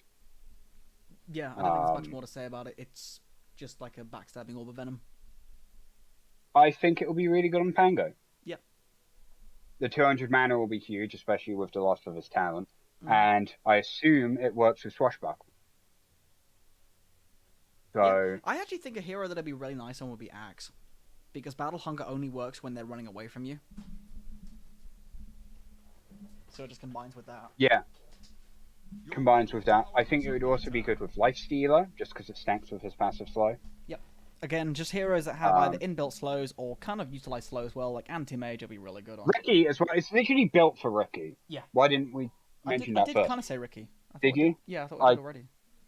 Yeah, I don't it says know. I did, so she was Okay. listening. I wasn't. So yeah, it's a pretty basic, self-explanatory item that I'm just happy is in. It's nice. I think it's more interactive than an item like Chip Vest. I also think it's good for just generally cores, because there aren't that many great fighting items for cores in Tier 1. We're not used to. No. Anyway, Occult Bracelet. Each time the wearer is attacked, they gain a stack of 0.5 mana regen up to 5 stacks. Yep. Dazzle with his poison. Yeah, no, it's nice. I think it's 6% on range heroes, though. Is this hit by creeps as well? Yes, and the tower. So tower gives mana regen and creeps give mana regen. So if you're fighting a stack, you can have up to 5 mana regen, which is huge. Let me... 5, Okay. I'd hit. 7, 7, 8. So it's 5 stacks of 0.5 mana regen. Okay, so it's only 2.5 mana regen. Yeah, as Koyan says, and fantastic on Timbersaw, fantastic on heroes that kind of want to tank a little bit of damage, fantastic on Tide. I cannot wait to get this item on Tide. Also, interesting, it seems to, whenever you get hit, try and add a extra stack. Yes, so it actually flickers on the 'Cause 8.2. I was going to say, I can see my mana regen flickering, and it does not look happy. No. That was overkill. There is no such thing as So- overkill. Let's go to the new tier 2s now. On the old tier 2s. Essence Ring removed. F to our boy that saved many of our lives. I literally never once cast Essence Ring. Yep, because everyone forgot about it. Fey Grenade. I love this item. I love the fact that it gave movement speed. I love the fact that it was just free tracking. And it also, I've killed people with Genuinely this. hurt that it's gone. And It was such a good counter for Invis. Quicksilver Amulet. I think was fantastic because it actually gave heroes like Spirit Breaker better attack animation. It was the only item in the game to do that. Yeah, It's gone. honestly, I don't know why they've removed it. Well, here's the thing. The new items are pretty cool. Eye of the Vizier. I know they have had systematic changes to cast range, talents, and items over the years, over the last year or so, with the slowly nerfs and / removal of them all. I like this. It punishes heroes with low mana pools, and gives a relatively decent amount of cast range. It's a good amount of cast range, but the minus 20% max mana, I hate. I will probably never use this. Yeah. It is kind of weak. I definitely think it should be like 175 cast range for such a huge penalty. Or 10% max mana decrease. Yeah, 20% is kind of huge. Like if you get 1,000, that's or even minus 200. 15%. Yeah. Yeah, like it's a lot of mana to lose. And I also think it could just be nice because to it's have. a percentage, it's scale. Yeah, I So think it should have punishes some stats actually as well. the int heroes more than anything. Yeah. Yeah, it needs something else to justify that. Yeah. Because like that punishes like Skyroth's going to be, and Pugna won't be able to use that because Yeah. it takes out too much of their mana pool. But if you have I 2,000 actually mana, think for the opposite. example, I think because you're silenced I when think you've it's had a good game. worse on characters with a high mana pool because, like, think about it this way, right? Let's have a look at. I mean, let's not go into the maths too much about it, just yet, because Yeah. we could be here for a long time thinking yet. about the potential negative effects of it. But let's have a look at Specialist's Array. 8 all stats, really good. So if you hold hover, it is 160 health and 96 mana. Sorry, Snoops asked what I think, so I have to say. Okay. Eye of the Vizier, I think, is going to be worse on the high mana characters, and it actively negatively scales as the game goes on. Yes. So you're going to want to get rid of it as quick as possible. Yeah. At most, it's going to be a filler till you can get a Blink or an Aether Lens. Or both. Psychic Headband, which has not been removed. Yeah. Like, it's like the opposite. It's the worst version of Psychic Headband. yeah, you're not going to want that. Like, and Psychic Headband's only a tier ahead. So it's not like you're going to wait that long to replace it. Yeah. But, like, if you don't get Psychic Headband, you've just got a version that negatively scales. Yeah. And punishes you for keeping it, which I don't like. No. I think the only one that actually relatively felt smart to do that was the Money Orb. Philosopher's Stone, because it's like, okay, you're literally getting free money, and that's especially a potent item now that passive gold income has been reduced by 15%. Yeah, it's huge now, and there's a lot of characters that don't need attack damage, but every character uses mana in some way. Like, yeah, even if not a lot. Like, weirdly enough, characters like PA would probably get more use out of it, out of actual spell. Actually, no, I think it cripples PA if she'd use it. She has Like, horrible mana problems, and all of her abilities cost mana bar her ult. Yeah, but all she needs is a bit of mana regen.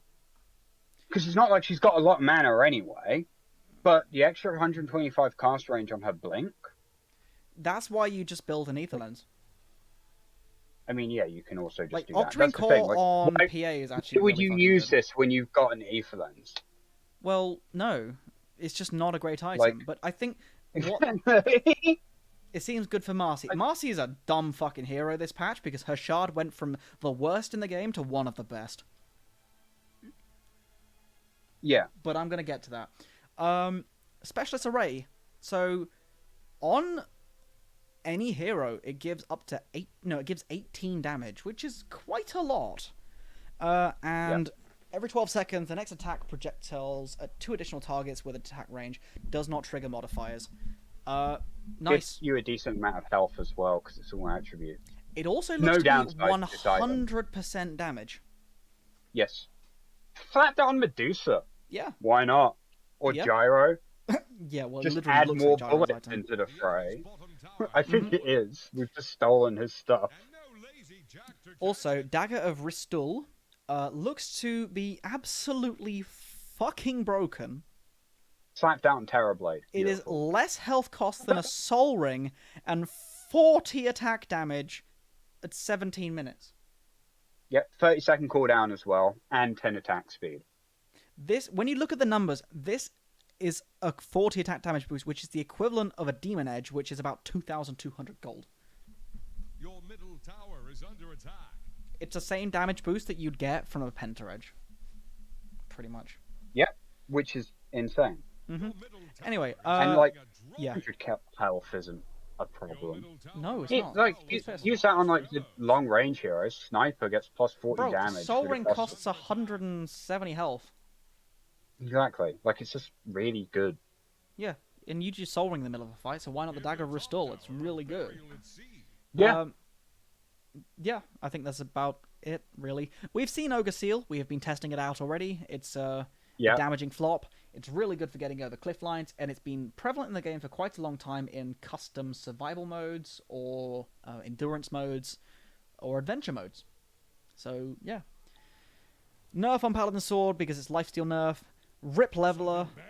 Rip Spider Legs. I think Spider Legs was absolutely insane, and I'm going to miss that so much on Spirit Breaker. Leveler... To be fair, Spider Legs in no way should have been a tier 3. No, it should have been tier 4. Easy. Yeah. Easy. Like 35 And movement speed and 50% turn rate. Yeah, the turn rate alone is worth it, because what gives you turn rate? Nothing. Bar this, and now it's Exactly. gone.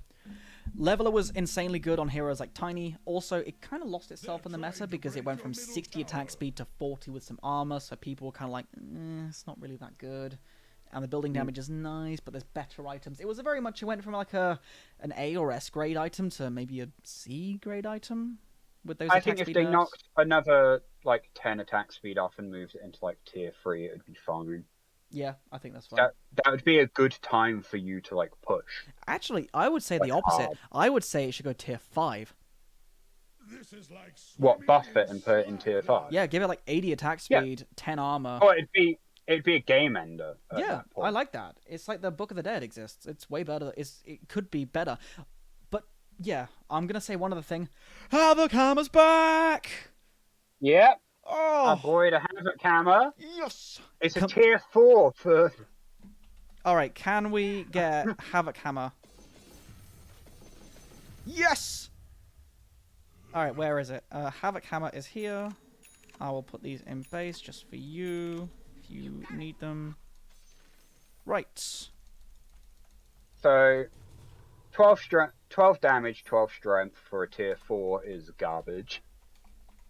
Let's not kid ourselves. Wait, 12. Um, Yeah.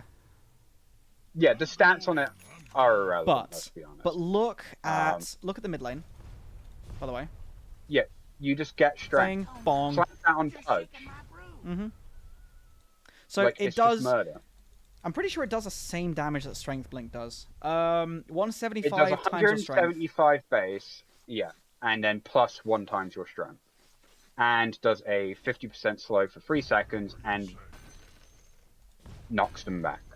Yeah, no, Nion does the same damage as Overwhelming Blink, which is a big increase. You know, let's go to a hard camp over here, right? You can see. Oh god, these are kind of fucked anyway. Right, so 248 damage or 355 damage. Why was it taking bonus damage from that? So 355, 345. That's a 700 damage nuke with 2 items and a strength hero. That's a lot of damage. Think you don't even have a heart, and you're not And like. look at this. Oh no, a I'm big- in a creep wave. I can't farm well as a strength hero. Oh, what am I gonna do? Bonk, Yeah. bonk.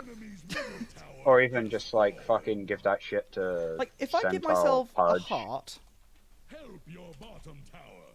heat. Watch your heels.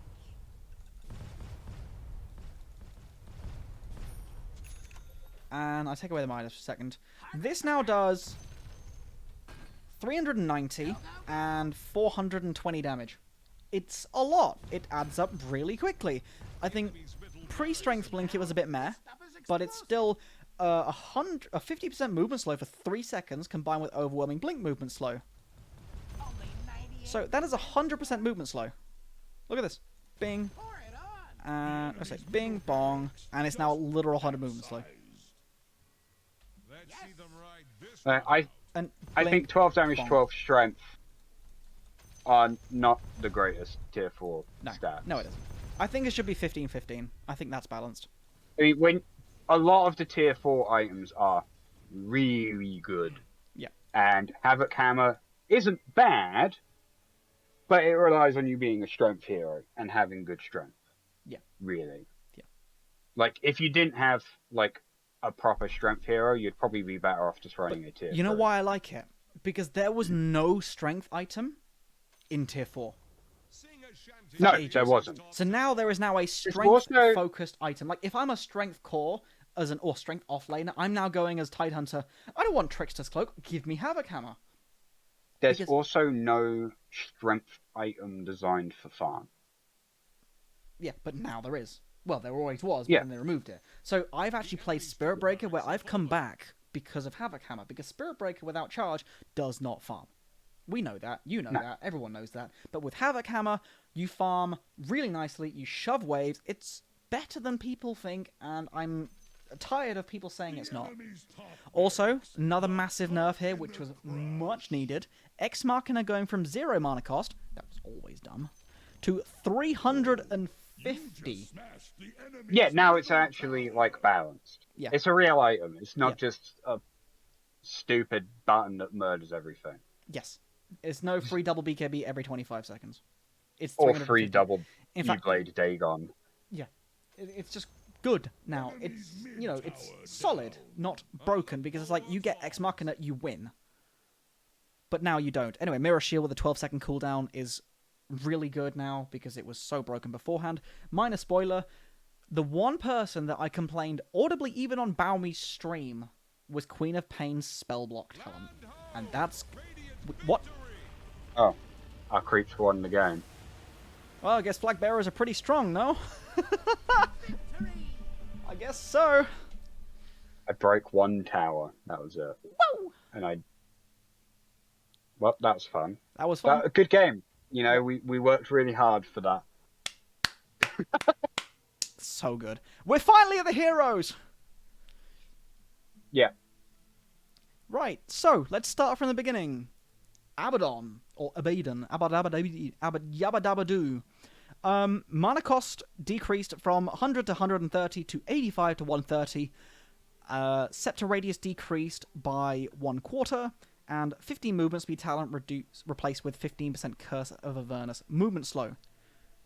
So, really good buffs, with the exception of Borrowed Time Scepter, because the Scepter was actually unbelievably broken and gave people immortality.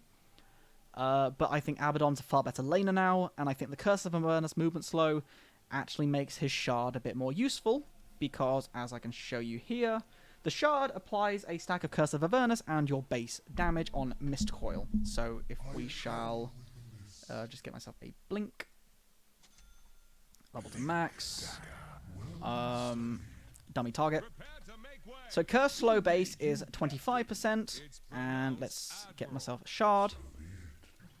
So Shard now is a basic slow of 35%.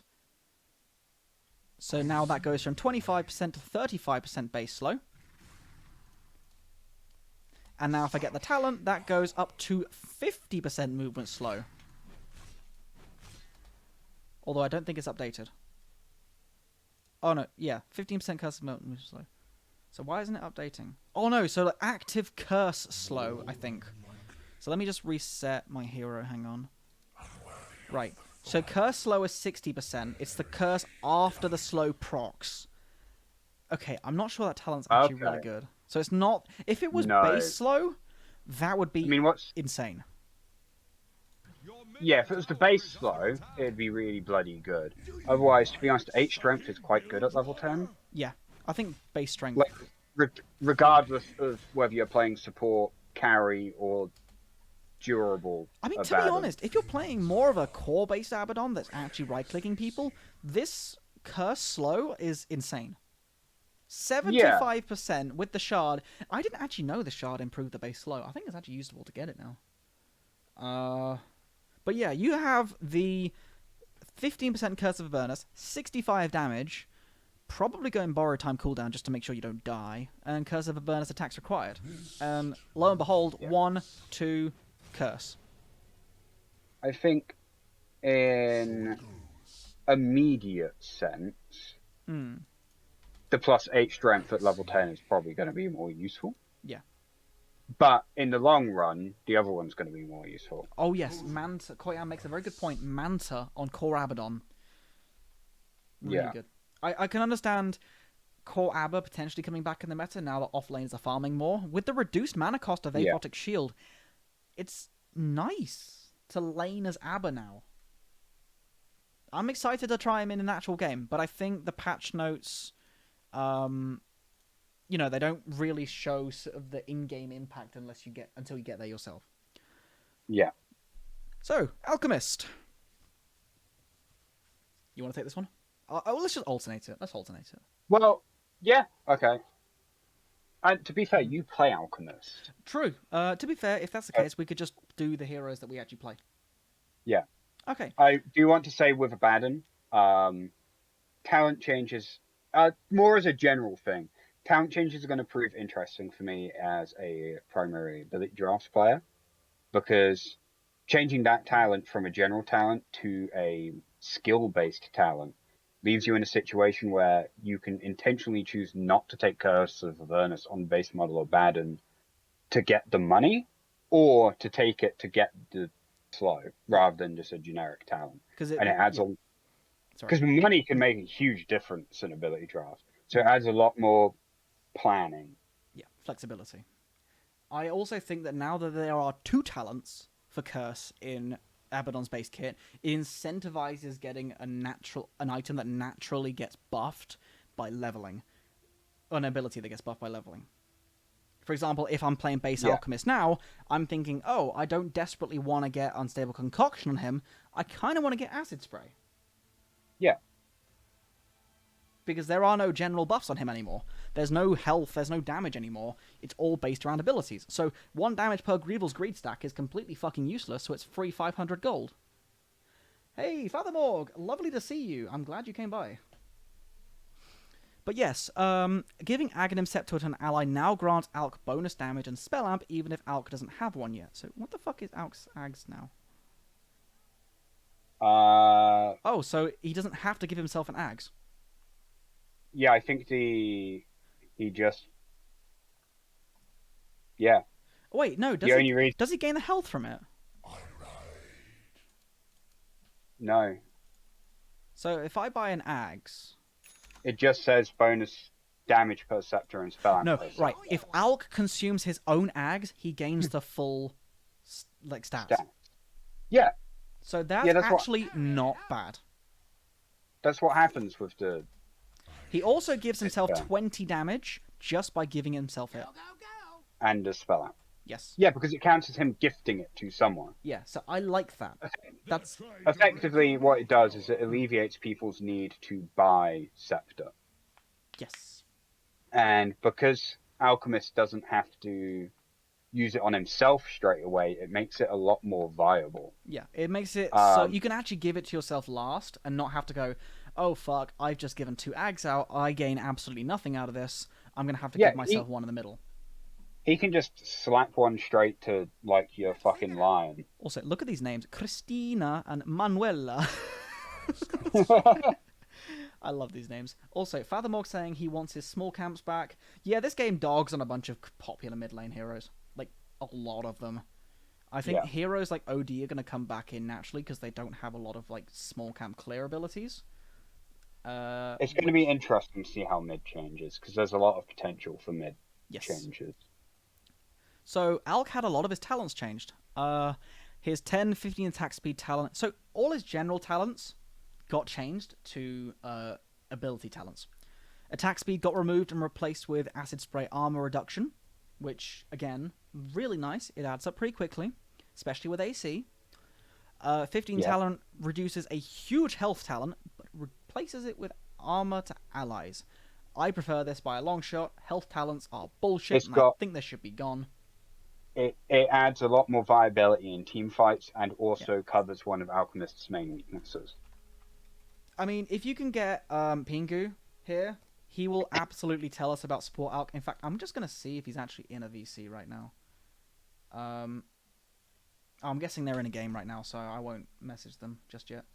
The best non-cheese mid-hero right now is OD at 51.93. Yeah, as I said, I I look thought forward to talking about Batrider. I The thought Batrider that change got me excited. OD will be back. I'm sad that OD is back. Your middle tower is under attack.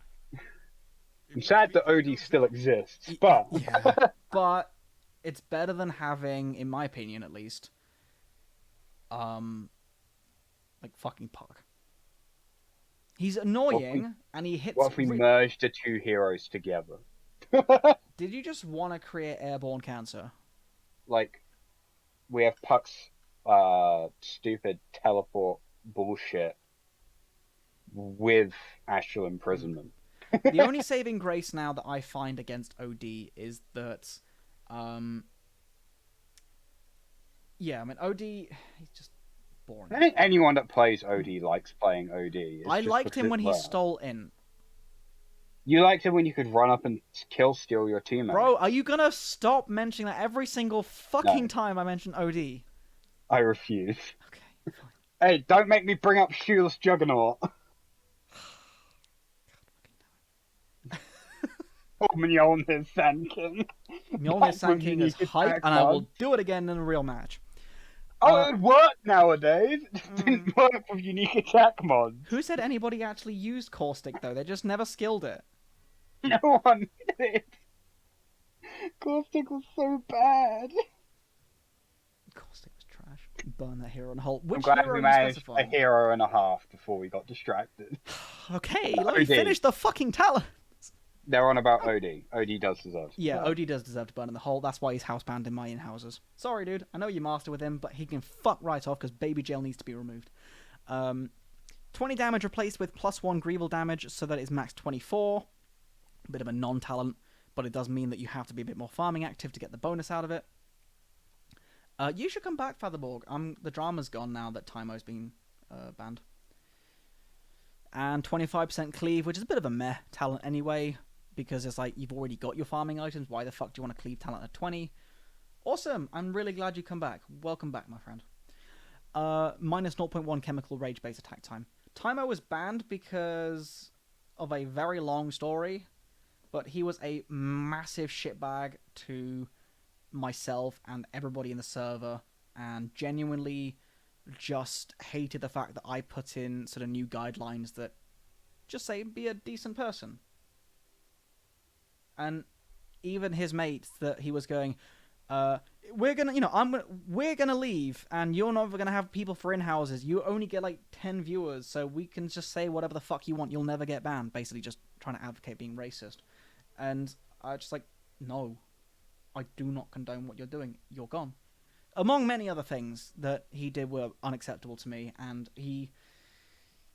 that's a whole other drama I don't want to get into, and that's derailing yet again. What kind of skipper are you? We're good at that. We're good We'll at get that. to the level 15 talents eventually. We'll get to level 15 talents by the time we said we would get to the F category. They're trying to break We your have middle tower. 15 and a half minutes.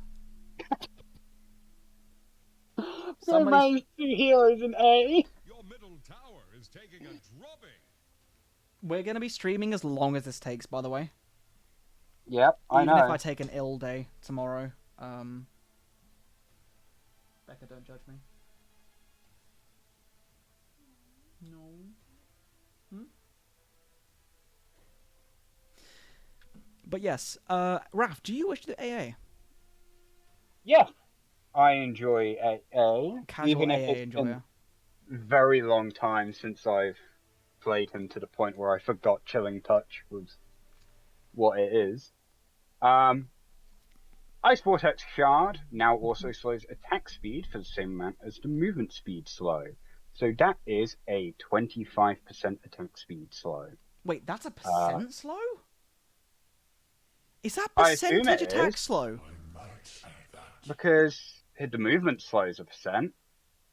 Let's demo and find out. Holy shit, I can DM you top 10 winners and losers of the patch if you promise not to look at them. Yes, I will do. I'll see your opinion afterwards. Alright, so this is a 16% attack slow. Let me just level up to 7 so we get quantifiable. So my attack speed on... Actually, this is pretty easy. 200 attack speed on Abaddon. So if this is a 25% attack speed slow, this should reduce it by 50. Oh, wait, no, that's my teammate. Right, she has 237. Right, so 237. So that should be like a 60 attack speed slow. Oh, I know. Oh. Wait, why is it not showing attack speed slow, though? Where is... Is it Shard that slows? Shard, yes. You need the shard for the attack speed slot. Right, so let's just get Shard. So if I've got 700 attack speed on this Venomancer... Hang on, spells. Right, so yeah, that does slow... So that's 212. Okay, I think the Venomancer's got too much attack speed for No, it to okay, work. no, it only slows by a flat value. Okay, that's a shame. Yeah, if it was like a percentage base, that would have been absolutely broken. But to be fair, his shard is broken anyway because of my categorization for shards, which is, does the shard give the hero something it fundamentally lacks to function? I don't give a damn whether it's the most powerful shard in the game. To me, a shard is broken on AA because it gives him something that he desperately needs, which is wave push and farm. He has none of them outside of his main ability. In his main abilities, the shard gives him wave push, cheap, long distance, free wave push, and area denial. Also, Koyan is back. Welcome, my friend. Welcome again. Also, it's fun just to cover everything in Ice Vortexes. Yeah. It is. Radius increased from 275 to 300, and duration decreased from 16 seconds to 14 seconds. The duration decrease... 1 second slow a bit. increase is insane with Ags. But, like, 2 second decrease is fine. The radius increase is nice. Chilling touch... 1 second slow, yeah. Even Yeah, without so Ags, that's look, really good. It is nearly 100% movement slow. Yeah.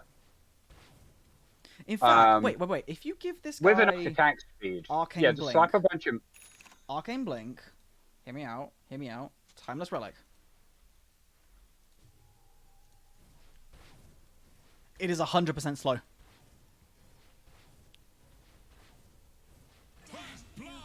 With just Timeless Relic, Ags is now infinite slow. Well, you just get a bunch of attack speed. Like, if you hit fast enough, it's going to be infinite slow as well. That is true. I mean, this is literally with no items that give attack speed. At level 9. Yeah. That's potent. Let's just give this guy 1 Moon Shard and none of these other items. And let's just give this gal some hearts. So, yeah. So, yeah, a single Moon Shard... A single Moon Shard also becomes 100% slow. Yeah. At more or less max range. Whereas beforehand, it was kind of like a slow, then a bit of speed, then a slow, then a bit of speed. And it made the Ags a little awkward. So, mid-AA, anybody? Could be good. But yeah, please, continue. And Spell Amplification talent at level 10 has been replaced with plus 40 cold feet damage a second. That's a lot of damage a second. That's 130 DPS. Yeah. For 4 seconds. When you consider Ice Vortex exists as well, I think that's far more beneficial than the Spell Amp, because realistically it only really has a negative effect on... Yeah, so let's have a quick his look ult. at this now. So this is with Shard, Ice Vortex, and Cold Also, Feet applied. when you consider the 450 AoE on Cold Feet talent as well. Bro, with Shard, full duration, 737 damage. Yeah. It's really good. That's disgusting. And if you consider his Scepter and a single Moon Shard gives him 100% slow, they're not getting out of Ice Vortex ever. I definitely think AA is a lot more potent now. Also, Koyan said, I don't think it's broken, but it's very, very good on him. I define something as broken if I would personally consider it S tier. I don't have to go, oh yeah, no, this is an Omega, this is Dawnbreaker's BKB Starbreaker level of broken. He is still very fragile. Yes, that is true. However, with 100% move slow, and all the other utility kits that he's got going for him, your only best chance of catching him is blinking in on him. Yeah. If he joins a team fight, most people won't reach him. Yeah. AA will serve the niche of mids that didn't farm the small camp in the past. This is what I was saying earlier during that first general thing. This is going to massively buff it. Get Ice Blast quickly, you can start picking off the other lanes without having to leave lane. Mm-hmm. Like, he's a really good mid. He's now a really, really good mid, to me at least. Father Morg is the mid expert here. He's the same rank as me. So I trust his opinion on this. Yeah. And also, like, Chilling Touch gives him better chances for last hits and all that. Like, without having to worry about the small camps on the side, he's got good chances, I think. Yeah, I think this is a really nice potential core or even off-lane AA patch. I don't think he'll be all that great just because he isn't mobile, but I see potential. I think there's certain ways that you can play him that make him a lot better. I think the Dragon Lance change is a little bit of a difficult thing for him because it doesn't give him the base strength to start with. But, you know, the final combined form of Dragon Lance is still really good on him. Treads is really good on him, so that's actually, like, 22 strength when you have on strength treads. If you buy Ags on him, that's another... Like, how much health would Ags be? 200 plus 1 health. That's 375 health on Ags. Then if you buy something that gives attack speed and movement speed and damage... Butterfly. Well, it doesn't get movement speed, but... You know, there's plenty of things that you could buy on this hero that properly buff him up. It depends who you're matched up against as well. That will be a huge thing. Yeah. Because, with his lack of mobility, there are mid laners that could very easily take advantage of that.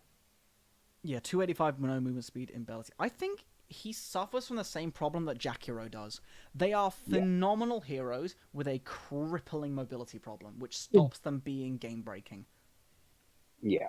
Like, Jakiro is a pusher, a nuker, an area denier. He is really durable. He has cheap stuns. He's got long-range tower control. Not just pushing, that's what I'm saying. Actual physical tower control. He can do pure damage. You know, as I said, the area denial. But his crippling mobility problems hold that hero back from being S tier instead of A tier. And I think A tier is a good place for a hero to be, because, Ogre wishes he was Jakiro. Oh no, he doesn't know. Oh god, what have they done? Let's get there. We'll find out. So, let me speed through AM, because as other people say, he is a little irrelevant. Blink Fragment mana cost decreased. No one buys it anyway. Mana cost decrease on Blink. Very good. He had mana problems for a long time with Blink. You were constantly tread switching. 25% mana cost reduction is very nice. Blink scaling has been reduced at early levels and slightly buffed at higher levels. Basically means that you're not going to get away with just maxing out the mana burn if you want to farm better. Because originally it was like get 1 point in mana burn, max out Blink, and then go stats. Mix Coke some OJ, that's fine. I'll see you in a bit, dude. Counterspell mana cost reduction, really nice. Just quality of life stuff that means AM's using 30 less mana for a basic combo. I missed the A with the mix Coke with OJ is what I read first. It took me a minute to realize you meant like the drink Coke. Oh, right. Oh, okay. Not OJ Simpson. Yeah, sorry. That's okay. Yeah, and Anti-Mage, I pretty much agree with what you said so stun far. duration replaced with Void Radius. I mean, fine. You're taking Void Radiance over max mana burn. You're never going to take the Void Radius. You take the mana burn max. Really, I think the biggest thing is the cheaper spells are going to be incredibly helpful, especially with BKB and stuff costing mana. Yep, and as well, it actually gives you more value out of the mana regen you get from Battle Fury because you're spending less of that mana on just generally functioning. So it's just Anti-Mage, I think. Shame Refresher Orb Anti-Mage is now less viable. Oh no. Can't double blink, double ult people. So I'm going to just read a few of the really short ones as well. Arc Warden, slow, decreased a lot at early levels and decreased a lot in all levels, so It's always applied now. Yes, which is a big but change. the damage is only applying when there's nearby enemies. So again, it makes Ganker Arc Warden pretty viable again. Yeah, he can now gank the top and bottom lane. And because it was a zoo meta, you just have your zoo next to too many units, yeah. And it would immediately just remove any effect of Flux. So Axe has had a pretty big nerf in a lot of things. Massive strength gain reduction, notable agility gain reduction. He was never really that durable to begin with, but I guess the armor stacking bonus was a bit too potent for the Valve devs. What I do like, though, doesn't sound much, but the improved cast point of Berserker's Call is huge. And the slow has been improved at early levels, so Battle Hunger builds are now a bit more potent. A lot better in lane phase. So shard damage reduction decreased from 20% to 15%, so it was 20 times 5, which is 100% damage reduction.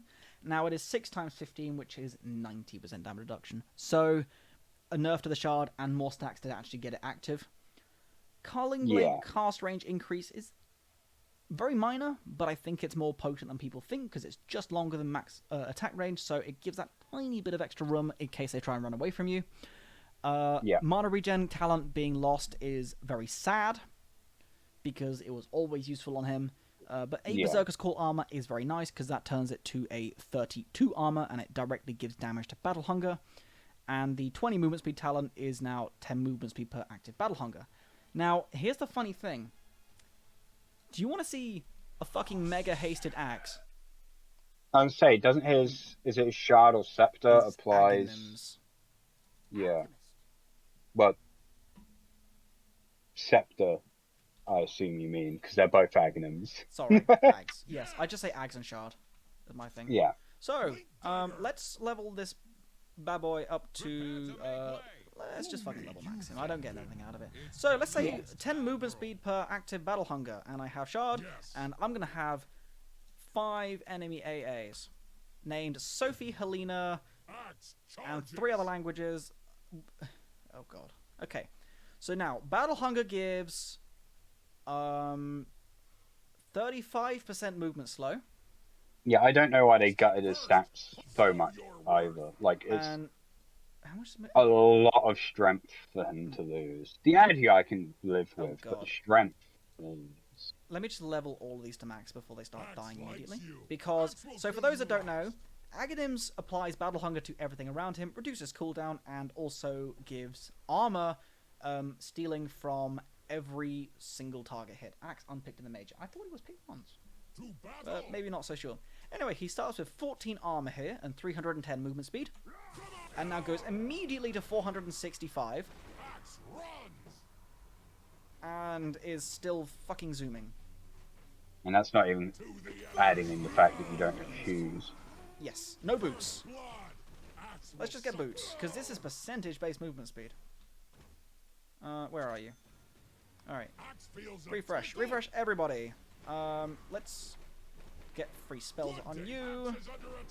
And invulnerability. Right. Where are you, Sophie? Let's put a little ward here as well. So, I start with 14 armor. I then have 60 bonus armor by doing this. And I'm now running at 497 movement speed with brown boots. This talent is bonkers. That's ridiculous. Anyway, let us go back to the patch notes briefly before the timer runs out, because it's got like... My boy Bane. Yeah, boy! Level 10 talents have been changed. He no longer has an option between 5 armor or 12 magic resistance. Instead, 20% enfeeble cast range reduction, which is interesting. Certainly messes with people. Yep. But the more interesting one is Nightmare damage heals Bane. This includes attack damage dealt by Bane onto Nightmare enemies. And I want to see if that's 100%. Welp, it is now 2 hours and we haven't even got past A. So, I guess... No, we just got into B. Oh, yeah, we did. Choose outcome, lol, no. Right. I feel like the cast range reduction should be the go-to here. The nightmare damage healing you is a really thing who asked. Well, if you're playing Corbane, which God, I hate having to answer that question again. Enemy Back in the day. back in the day, when fucking Enfeeble stole damage. Yeah.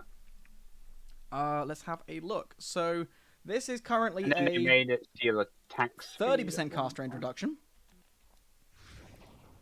That's quite notable. So let's go to Bane, who is now another 20% bonus. I'm guessing that's additive.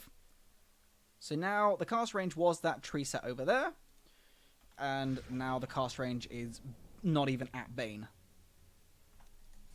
Well, barely at Bane. So yeah, that is a humongous cast range reduction, a 50% cast range reduction. Bane talent. So Fathomog says the Bane talent is worthless because it's only useful in lane. You don't want to click on people beyond level 10. Well, I'm guessing Nightmare heals Bane for 100% of damage done. So let's just damage Bane a little bit. Axe, prove yourself.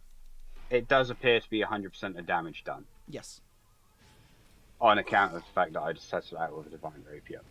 So it's effectively 7 seconds of... Wait, I was not getting much Like- healing there, was he? Oh, he is. He's getting little bursts. Yeah. Forward. It's effectively 7 seconds of 100% lifesteal on one target for your right clicks. Yeah, so let's just have a look with Rapier, as you say. And let's give this guy a few hearts. Maybe not the AC, I just need more health. So, right. I now... Yep, no, it is 100% lifesteal for all the damage you deal during Nightmare, which is actually kind of whack. Because what also people aren't really thinking about is Fiend's Grip does a ridiculous amount of damage. So, Nightmare... I don't think it applies to his Oh spells. no, it cancels the Yeah. Nightmare. It's only his right clicks. Oh. So it is for right click Bane. Which means meme wise, it's beautiful.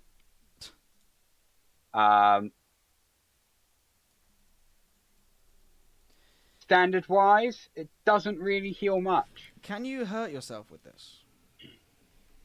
Or more importantly, can you nightmare your allies and still deny them? Axe does not take damage from nightmare. That is a shame. You can't heal yourself off allies. Oh well. Batrider. This one's a U pick. Yeah. And I also want to say the Bane Nightmare change with the talent going to make him a lot scarier as a base model and ability draft. Yes. And this character is also going to have a big impact on ability draft. And standard play, to be fair. Because it's Sticky Nail Palm. Woo! Now additionally deals 6, 12, 18, 24 damage when applied. Also increases with damage per stack. Duration decreased from 7 seconds to 6 seconds. Radius decreased to just 375, which is his level 1 radius.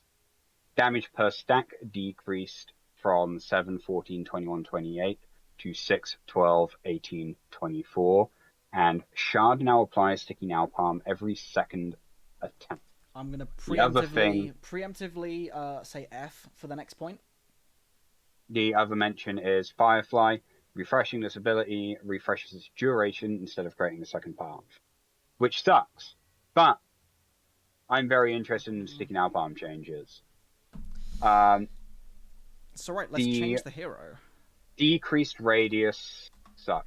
Yes. Don't get me wrong. That's going to hurt a lot, and it's going to make the level 10 talent for Nail Palm Radius a lot more useful. To battle. Right. So The damage yes. seems minor, being able to do damage on hit with Nail Palm.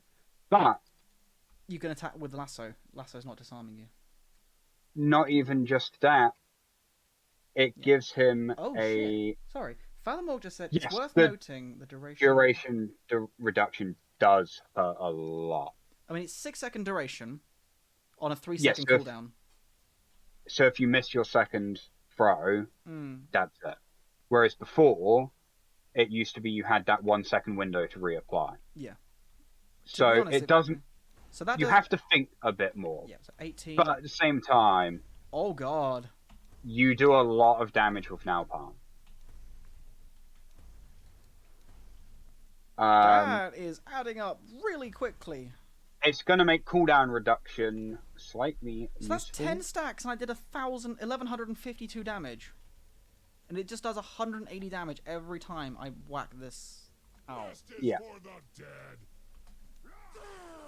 And here's the bit I'm interested in.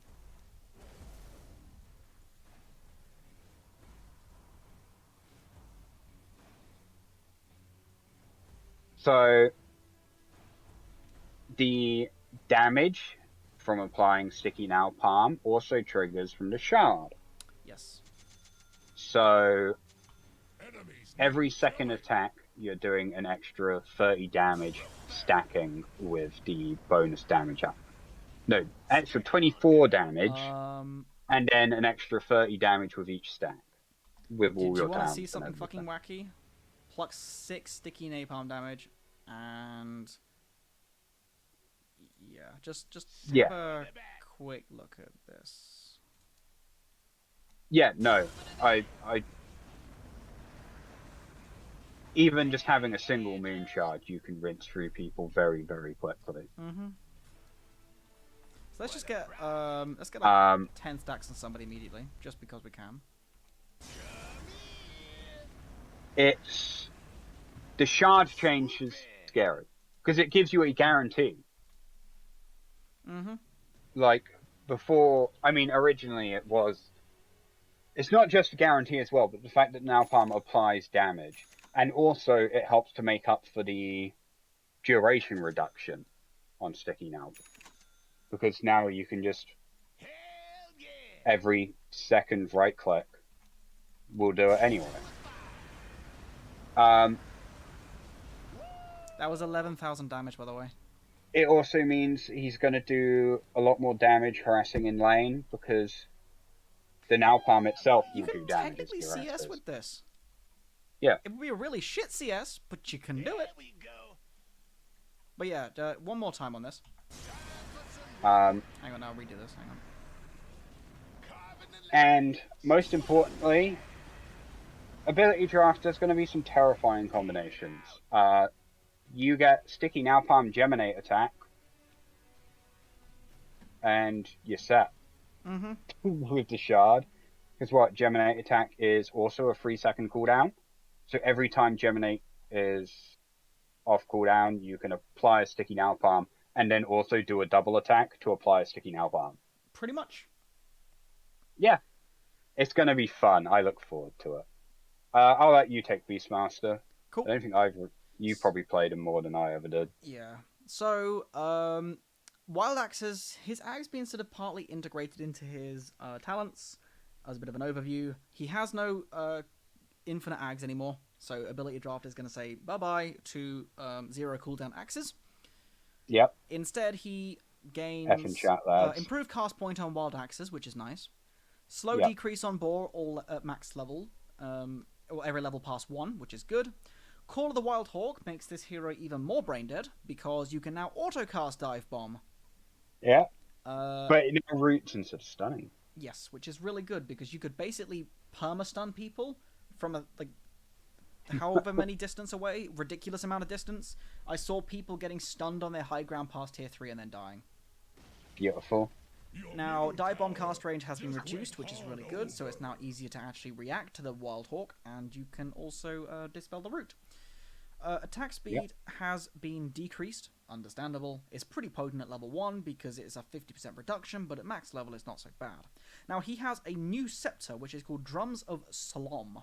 Beastmaster starts hitting his drums with ever-increasing speed, each strike dealing 110 damage to enemies in a 600 radius, so that's quite big. Insert iDubbbz green screen there. If only I did editing. Healing him and units under his control for 25% of damage dealt to heroes and 5% damage dealt to creeps. Drum hits deal no damage and don't heal if Beastmaster is stunned or silenced. So is this just passive or... You activate it, and you can move around whilst doing it. Right, so level max is not... Against this, like, level 30 Venom I've got as a test dummy, it did over half his... Without an axe. Right, so let's bring the old Baney boy over here. Because you can just run around. You're not stopped from doing anything whilst it's active. To the enemy. Okay, oh, sorry. Which I thought it was going to be a channel or something. So, is it slowing people? Wait, this is just getting stronger? It gets faster. What? Yeah. Wait, so no one's here. Nothing else. No one else. Ba-dum. Ba-dum. Ba-dum. Ba-dum. Ba-dum. Ba-dum. Ba-dum. Dum-dum-dum-dum-dum-dum-dum-dum. That's a 50-second cooldown for 1,000 damage. And that heals people. Does that heal allies? It heals your Him and unit. units. Him and units. Okay, so let's say Bane brain saps this guy twice. I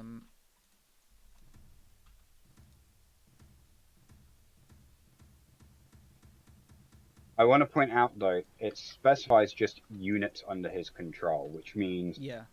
it would apply to Manta illusions, which doesn't mean much. No. But, more importantly, it will heal any summoned units and ability drop. And Yes. also Helm of the Dominated units. So this only... So he's on 153 health now. I'm pretty certain it only heals about 300 health. It's 25% from hero damage, 5% from creep. Yeah, so 1155 on one hero. Stronger also- with... Wait, it gets stronger with damage amp from Ags?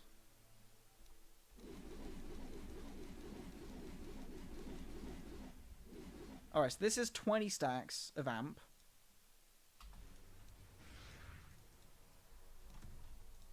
Oh, it does. Yes. That's amusing. That's Here's my really question. dumb. Thank you for pointing that out, Koyan. Wow, that's... What the fuck? That's a lot of... Right, so no free spells. The cooldown with the minus 5 seconds at 25. And the spell amp at 15. And, oh, plus 250 health Beastmaster controlled units. Okay, that's pretty fucking good. So now Boar has 1,000 health. Forward. 6 second duration. Alright. Oh. Oh. One. With an 2, E-Blade, I 3. can reduce a Venomancer, level 30 Venomancer to, like, basically no health. Hang on. So, it is a 3-second cooldown without any CDR at 25. Which is still quite reasonable. Yes. And you can keep doing this as the drums of Slum are on. That adds up really quickly. Goodness me. It's nasty. I think this hero is a monster. He was a monster Veil of before. Veil of Discord's going to be fun with it as well. So if I get Veil, E-Blade. I mean, it works well with E-Blade. Wait, Veil, E-Blade. Let's get Sanj Kaya. Or Yasha Kaya, just for shits and giggles. Or probably like Sanj Kaya, maybe even. Yeah, yeah, so Kaya, Sanj, Veil of Discord, E-Blade, Octarine Core. I don't think you need anything else, really. That's just it. Maybe Arcane Blink. Apparently, I can't buy Blink Dagger. Which is really dumb. Right, so this is peak build. Just full fucking spell shit. Yeah, so 1, 2.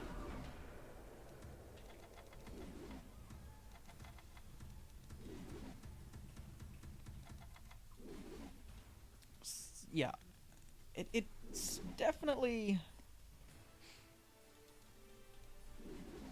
adding up. So I'm gonna go back up to that 12 stacks again.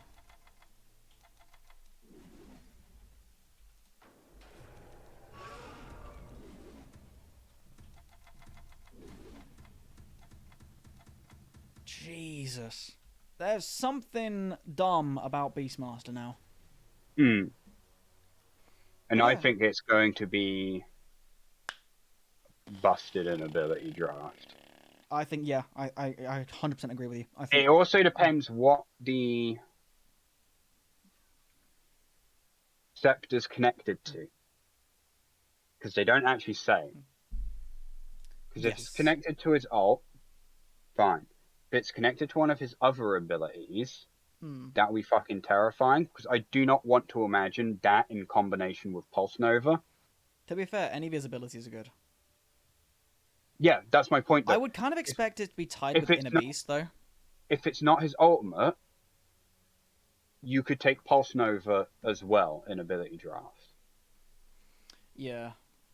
Like, just imagine that along with the stupid fucking scepter that Pulse Nova has, that goddamn basically puts everyone under fucking E-Blade rules anyway. You just kill everything that's around you. Yeah.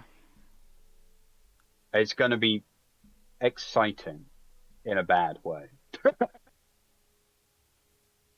Oh, that's my internet. No. So It's just it a turns stream, out I sorry. just got a message that Streamlabs is having a problem. Oh. So, yeah, he's saying if you can't go live right now, either Streamlabs or Twitch is having major issues. It won't show you are live even if you connect. Interesting. That's okay. I mean, this is going to be VODed anyway, so... I'm probably gonna have to take a break in a sec. One, to get a drink. Two, to actually find work. Yeah, no, it's understandable. I'll probably go through a bunch of my own then. You cool with that? There's not really much interesting bar... Actually, no, there's quite a few interesting ones coming, but... If you can hold on until C... What happens in C? Centaur's, taxi. And then, to be fair, it wouldn't take me long to find. But Okay, let's do a couple more first. So, Bloodseeker. Bloodseeker. Do you want to do this one, or...? Sure. I used to play him. Mm-hmm. A long time ago.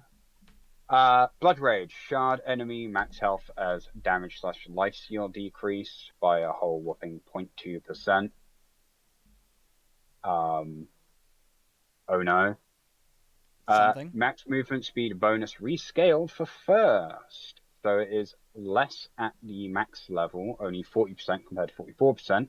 But at level 1, he gains 16 instead of 14. Casual so, 10% reduction. Yeah. It's nothing game-breaking, but it's just balancing Bloodseeker. Blood Mist has been buffed, so that Bloodseeker can now actually BKB and not kill himself with it. And movement speed slow is increased from 25% to 30%. So, from the perspective of core gameplay, I'm going to be honest, I don't really know how people play Bloodseeker anymore. Phase boots, Maelstrom, BKB, Gleipnir, that kind of thing. It's pretty basic shit.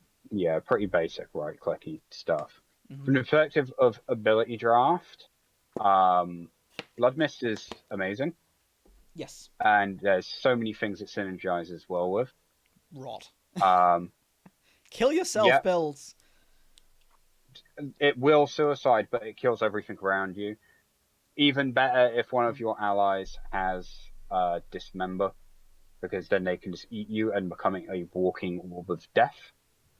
And there is nothing that anyone can do to stop it. But it's fine. It's just balancing it. Yeah, It's minor better. changes, but Blood Mist no longer damaging through BKB means the ag isn't actually suicidal even at your strongest point. Yeah. So Bounty Hunters had a small change, not so small list of changes, but they're pretty big changes. Now, double mini stun duration on Shuriken Toss doesn't sound like much, but this is going to get way more annoying with Ags. Now, unfortunately, they do lose the 50 Shuriken Toss damage talent, which does it is a huge power spike at 15, but now Shadow Walk has a 2-second silence. That's good. That's nasty as fuck. You don't have the stun on Shard anymore, but you now have a silence, which is longer than the stun duration was from the Shard beforehand. And it's just a nice form of control, because you can sort of wake up people with it, and hey, it's a free form of utility that Bounty Hunter didn't really have before. Now, Shadow Walk has 2 charges, with a rework Shard, can be cast on allied heroes, does not break Bounty Hunter's invis when cast on allies. Fade time for allies is always 1 second, and the charge restore time is up to 12 seconds, lowest 12 seconds. So, cool. There's nothing bad about that in any way, shape, or form. It's a free invis for allies, and I think it's a very nice get in or get out of jail free. Here's the question that I am about to answer. What is that? The silence applies to allies. Okay, let's show that quickly. I'm going to reset my... So, that's pretty big. That is big. With the talent. So, I don't think that's going to be intentional. Over there. I think it is. Really? Because it specifically says 2 second silence on hit with Shadow Walk. Yeah, so let's make As it... in, Let's make an ally. just Shadow Walk. So, they'd have to reword it a lot to make it. Oh, that's awkward. With the shard, you have to physically click and target yourself with Shadow Walk. You can't just press the ability. Or you just double click it, self-cast. Don't work, because I have quick cast. Oh, well, I just double click it and it casts on myself. Yep, nope, does not work on me. Interesting. Because I only use quick cast, so that's, I guess, a problem for me and not for you. Yeah. I hate that with Earthshaker's Aghanim's. So I will probably not be buying the shard. You can't fight Whereas what it you doesn't can't affect me in the see. slightest. Excuse me. Alright, so silence on hit with Shadow Walk. A lead. So that's nice. That's like an instant stop punish. Also, good thing that they didn't keep it as a stun, because if the stun was also your allies able to stun, that would have been brutal. Yes. So is the movement dummy slowed? Is my next question. Yes, so the slow from Shadow Walk, so basically every property the Shadow Walk has is given Is to an applied ally. to the ally. Yeah. And look, this is off cooldowns. I have been giving this Beastmaster multiple invises in the duration of one invis, because it's charge based rather than lowered cooldown. My blades will do blending in. I like this. I like this little... Means 12-second charge. Now, question is, can you give it to friendly units? Positioning. It just says Cannot when target cast creeps. No, can be cast on allied heroes. Yeah. Question is, does it work on creep heroes?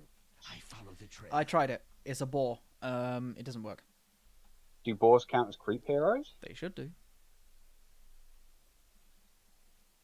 The only one that I remember as a creep hero off the top of my head is War Scareland. Well, we could try it. You can turn the girl invisible with Shadow Walk. Oh, no. Oh, you can! Oh, no! Keeps the immolation all like, this is so dumb. Which means it also works on the next hero we're going to be talking about.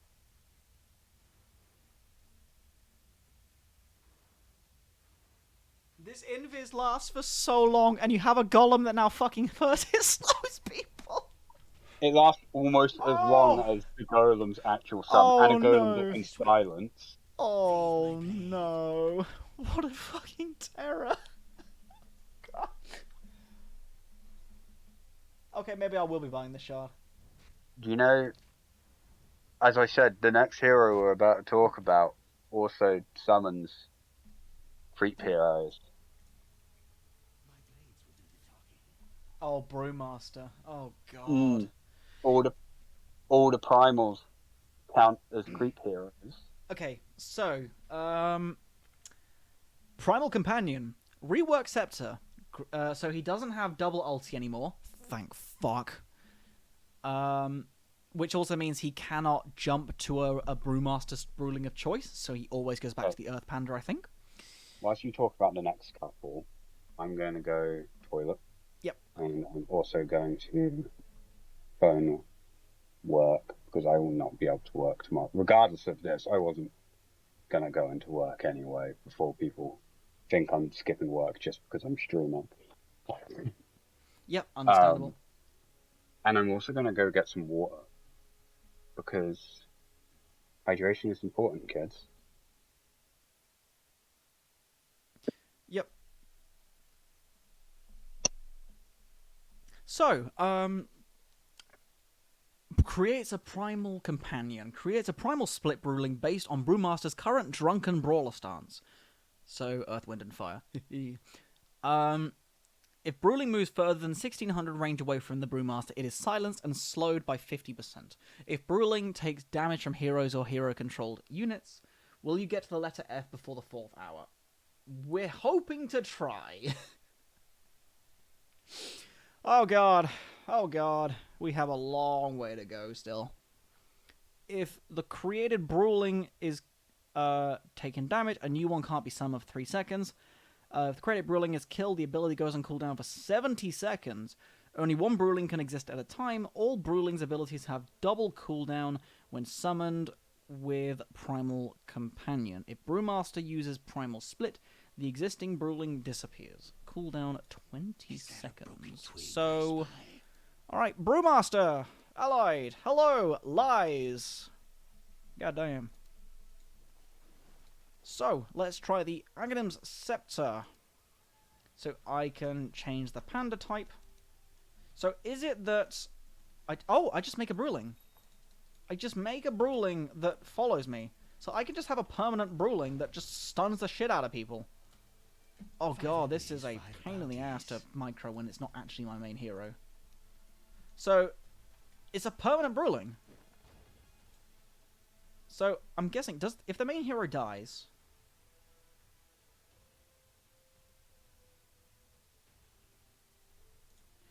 Alright, so the main Bruling can still do this. I can still summon another Bruling. It does get denied. I do get for example, the Wind Walk with this guy. So you can permanently have a way to Cyclone people. So this is 16 seconds. So what does it say? All Bruling's abilities have doubled cooldown when summoned with a Primal Companion. So, okay, it doesn't affect the base hero cooldown. So what does it mean? Is it...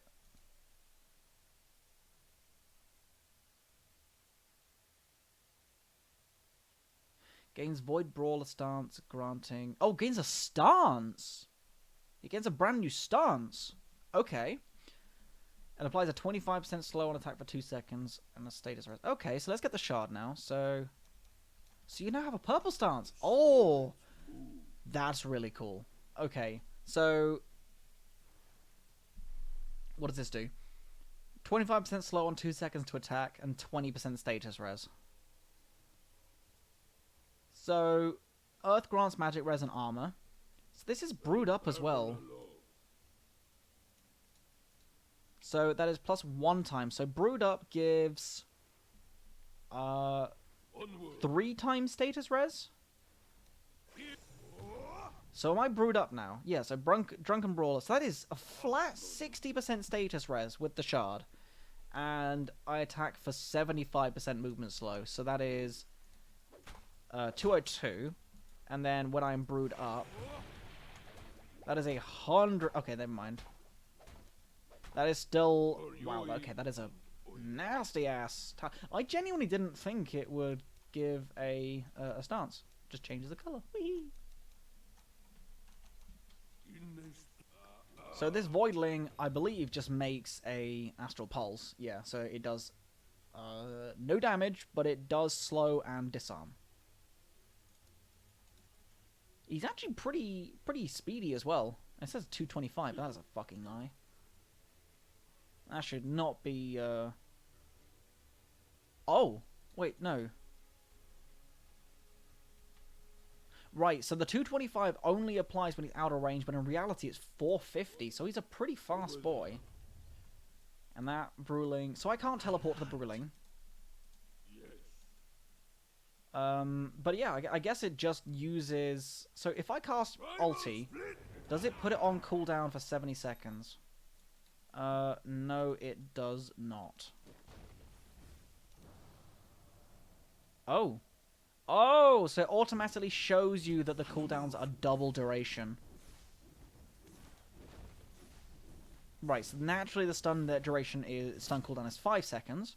So it doesn't actually take away the cooldown of Primal Companion, I think, if you ulti. So let's take the Bruling, the Earth Bruling. So that is 10 seconds. So all the Bruling's abilities are doubled in cooldown when they are not the Primal Split. And this has 12 seconds left, so if I ulti, it auto-refreshes the cooldown of the bonus companion. That's a lot of fucking bonus damage, holy shit. Let's get out of range for you. Is that global? No, it isn't. Hello, Snoop. Welcome back. Yes. Doing some testing with Brewmaster here. So, the Arcanims, I think, could be cool in a niche way. I just don't think it's that potent. Having a double cooldown single Bruling. But I guess there, for example, if you're in an awkward matchup with lots of things to dispel, like if you've got the Wind Panda, you can just constantly dispel things every 8 seconds. You know, that's huge.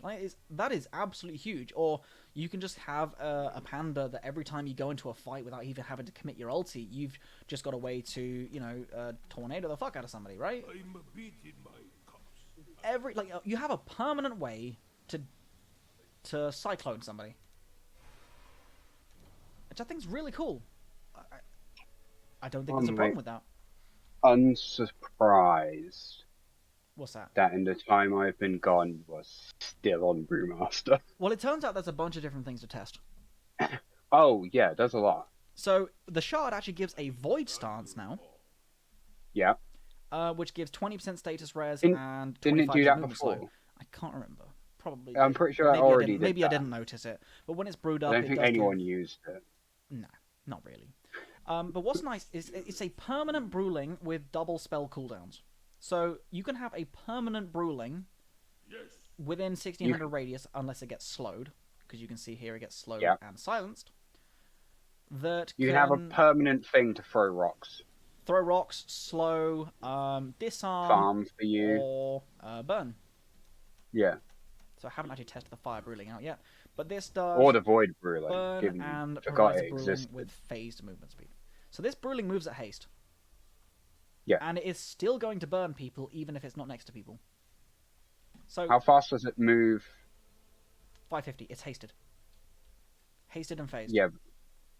When it's out of the range, it slows down To still. 275. This tooltip is Yeah, bugged. which is still a lot. Yeah, I can tell. Yep. So yeah, this Bruling, like I'm next to it, it does a lot of damage. And what I did also test is that if you ulti and this is on cooldown, it resets the cooldown of Primal Companion. Interesting. But if Primal Companion dies, the whole ability goes on cooldown for 70 seconds. Yeah, So we can see here. which it is meant to do. So if I take damage, I believe... Yes, the ability's on cooldown now. But... Yeah. If I summon the ability, I then have it take some damage, I should be able to resummon it. I hope so. Oh wait, no, shit, it's off. It's still on cooldown. Oopsie. I'll just shove out the way, I guess.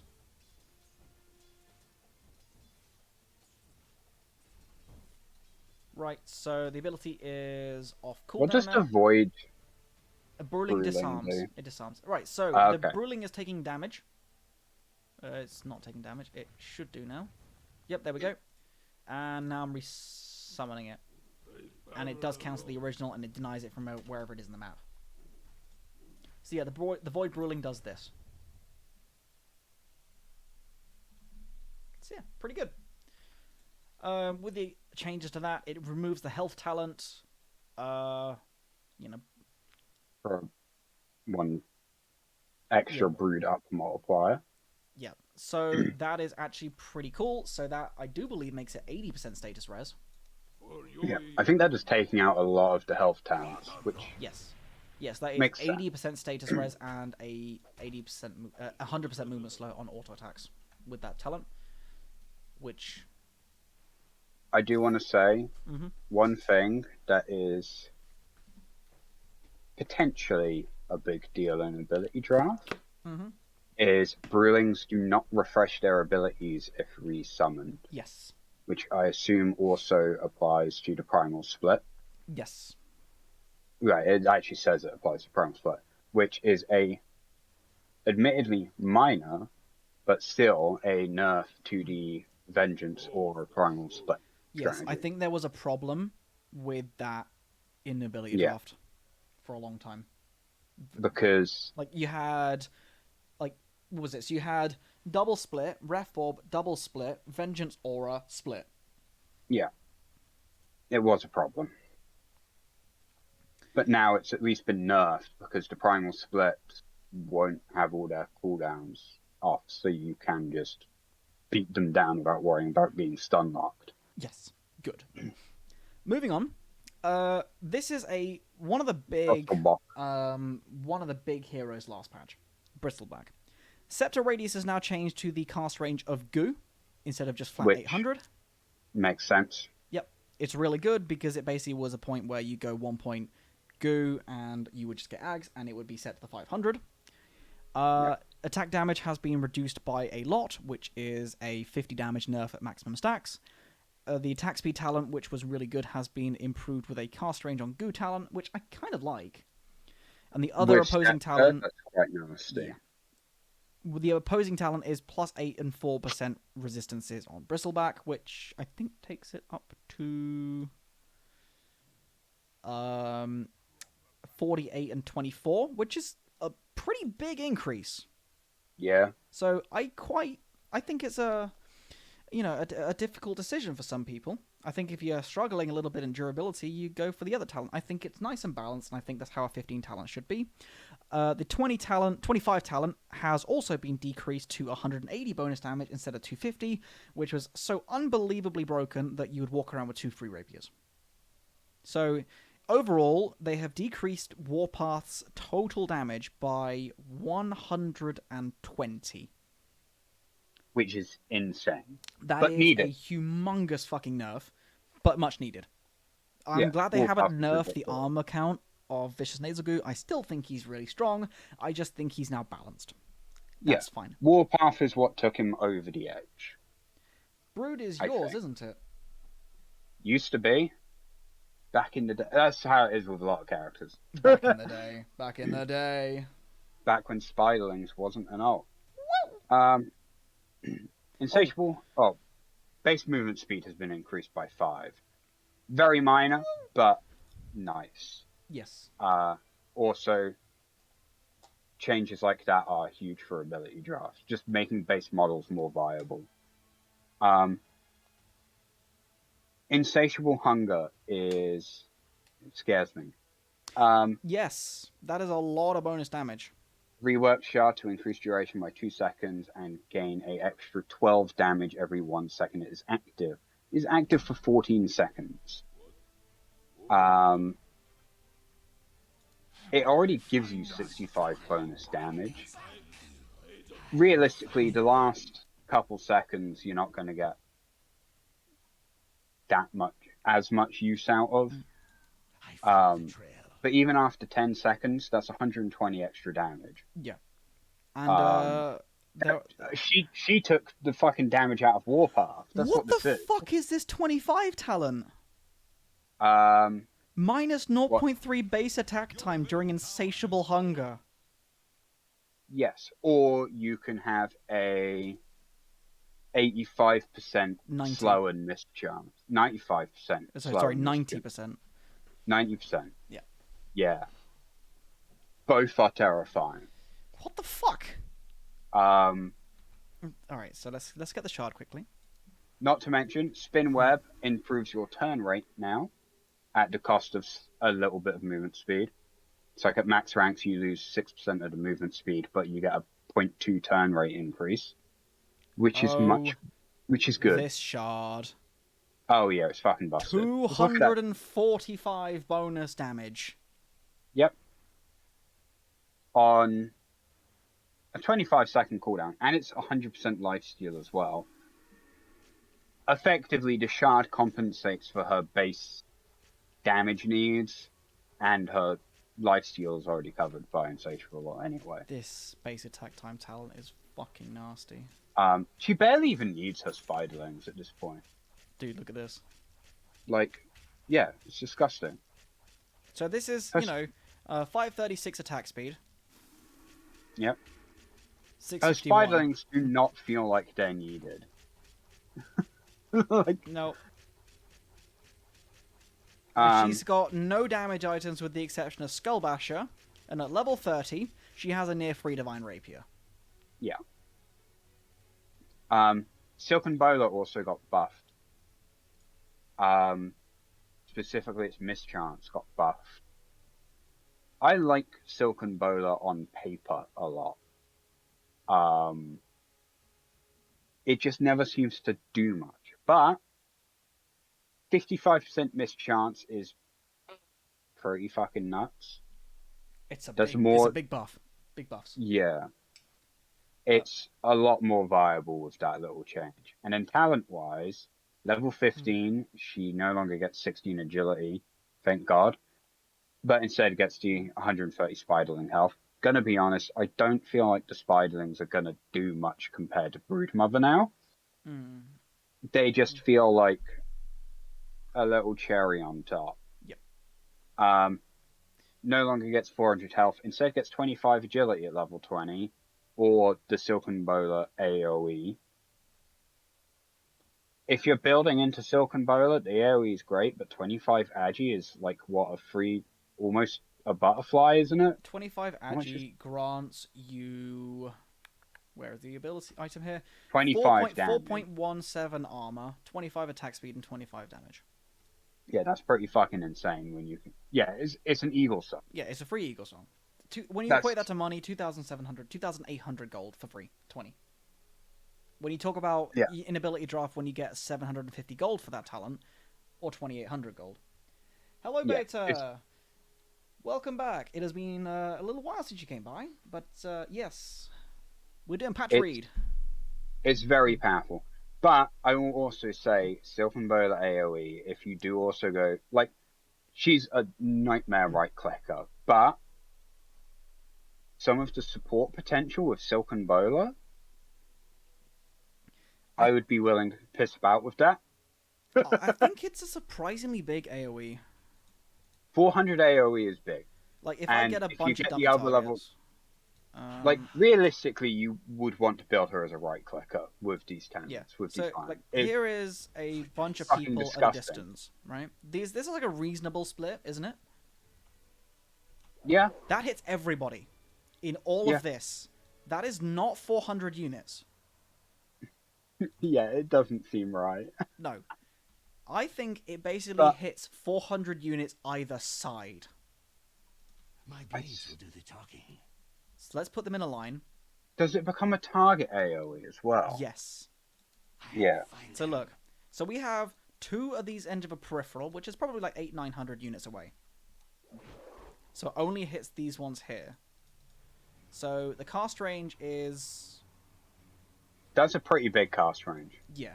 Does it say radius or diameter? It says... So AoE Silken Bowler. But it is... You have to target... Oh, wait. Let me just... No, respell you this. can target the Oh, you floor. can target the ground. Yeah, you can target the ground. Yeah. So if I target here, I still hit the ones at the back here. So let me target this rock here. Oh my god. Okay. So move it over there. What the hell is this hitbox? Look at that. Look at where I'm actually pointing. Yeah. So all it is 400 distance from the point in any direction that you cast at. So theoretically, if I cast it about here, I should hit all 4. Oh no, just those 2. Maybe a little closer. There we go. So 400 units, so 800 diameter, I would say. 400 radius. And bearing in mind, a lot of this is just figuring out Valve's shitty tooltips. And at level 25, that can become 6 seconds of 90% movement slow, 90% miss chance. Yes. And it does damage as well, so it can break blinks. 160 is not low, and attack bonus on all your spiderlings. So Yeah. yeah, it is a 400 radius from the point you throw on the floor. It's a bit janky. Actually, to be fair, maybe if I turn off quick cast, it'll show it better. Yeah, if you turn off quick cast, you'll actually see the circle. Um, I did it on my screen, but of course, like, it doesn't matter if I do it on my screen. I don't want to fucking turn off quick cast. It's gonna mess everything up. Don't do it then. No, I'm not going to. It's not worth it. But yeah, you can kind of see where I'm going with this. You can see It's that roughly. You don't even get like the cast 5 enemies, range 5 bounties. circle come up, do you? No. It's roughly about. Actually, no. I can alter her specific hero ability, but it's not. I'm not actually playing as Brood right now. I'm playing as Bounty, so it's awkward. I guess another way to. I mean, I think we talked about it enough. Really, I think there's only so much you can do about the radius. It's almost the same radius as Gleipnir. Oh fuck me. Oh fuck. Gleipnir's a 450 radius, so it's only 50 off of Gleipnir. Yeah, so very much like this. Perspective. Yeah. So, all in all, Grin Brothers is scary. That's the point we're trying to get across. If you do this and then it's unnecessary amounts of slow. I'm losing my voice a little after nearly 3 hours. So I'm getting some water. If you wish to do the next one, it's also 50% uptime because it's a 6-second duration and 12-second cooldown. The next here, he's going to regret walking away because it's Centaur. And I know for a fact he wants to talk about Hitch a Ride. And I can't even show off what I'm talking about. I was just filling water. Yeah, I know you can hear me, but I can't show off the skill to the rest of the stream. Yeah, that's true. Base armor decreased. Sucks. But he's got base 4 health regen. Fucking bonkers. Which is completely unnecessary, especially when you consider those new creeps. It's 7 regen. An early vanguard, because you weren't relying on armor then anyway. Nope. Just start yourself with a ring of protection. Retaliate nerf. At max level, it now does 15 less damage. That sucks as well, but most of the damage comes from strength percentage, let's be honest. Yeah. Stampede damage rescaled. Stronger early game, weaker late game, but the slow's been increased. So it's fine. Fine. It's not a major enough nerf. The slow, to be honest, is probably nicer than the 25% extra damage. There is no new hero beta, but there are a ridiculous amount of new abilities, so it's better than having a new hero. On new abilities, we have a new Scepter, Hitch a Ride. Grants a new ability. Centaur tosses an ally into a cart hitch behind him.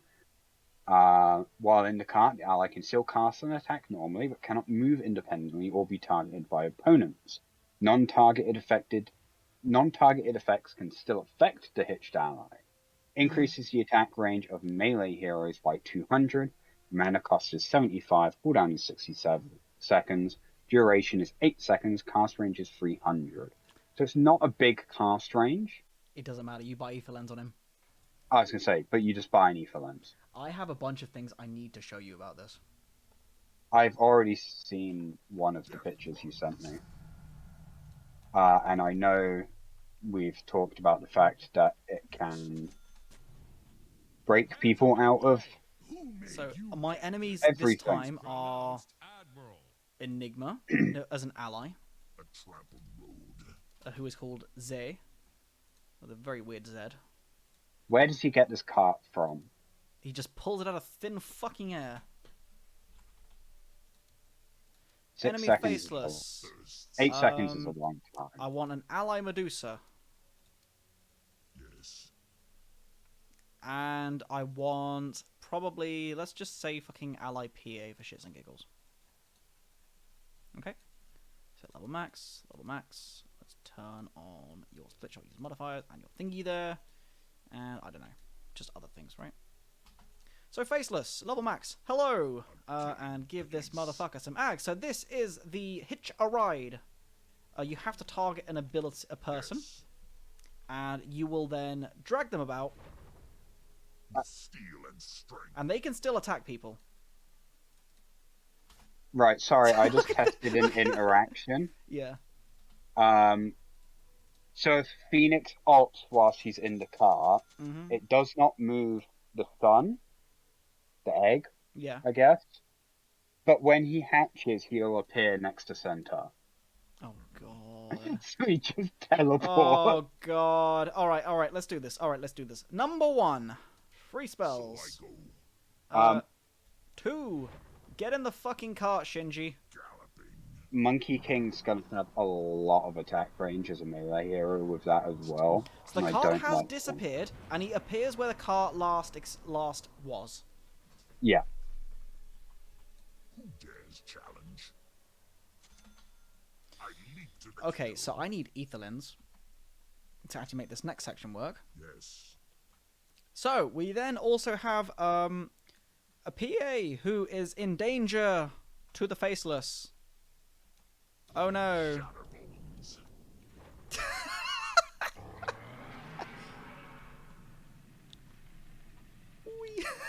So Yes. dumb. Unfortunately, if you blink, it breaks the card. Killing pace. But you can just pull your allies from anywhere. Yes. Yeah, pretty much. So yeah, here is a PA that wants to just attack anybody. And it will just auto-attack anything around her. Now, bearing in mind, she is untargetable to standard target abilities. So if I give this good boy a halberd, because he doesn't like PA, Okay. That's an interesting option. you can target him, but you cannot target her. Until she's out of the card. Shall spatter. More importantly, let's put a bunch of target dummies up, shall we? I fear no beast. So Yes. it Look at this. It's just in the fucking car. Now, my Juggernaut? question is... Juggernaut's Yeah. ult Mm. breaks the car, Steel thirsts. Oh. which is gonna make me wonder if My Oh, no. other So, okay, that doesn't work. movement abilities break the car. Alright, so I need... what else gives me cast range? Psychic Headband. So that is quite a lot of cast range I hit right now.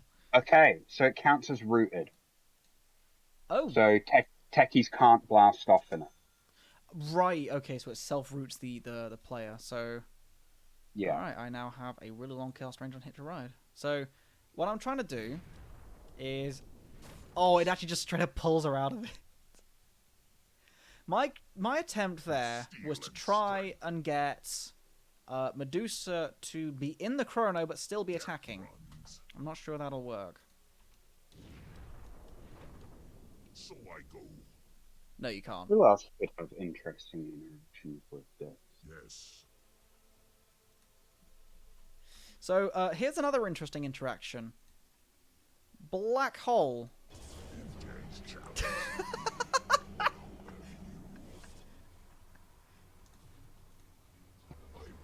No, Anthony, What?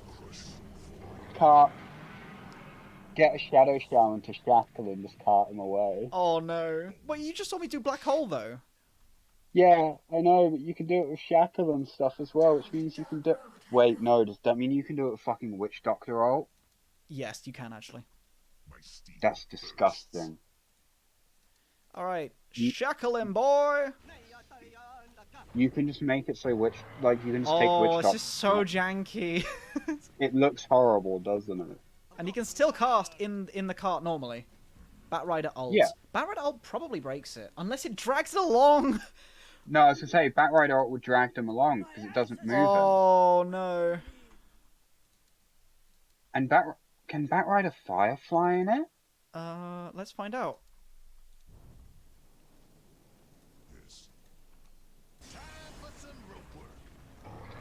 He just drags them along. It's like some sort of old medieval shit. Right, let me... I actually have to not like an arcane blink on this guy just to increase the duration of the lasso. Why can I not buy blink on heroes in this thing right now? Okay, yeah, you can... Any channel it doesn't break, regardless of how far away you take Oh, that's them. so dumb. So you can just... If Bane ults, you can just take him out to 5. So dumb. In fact, you could just walk Witch Doctor into battle. Yes.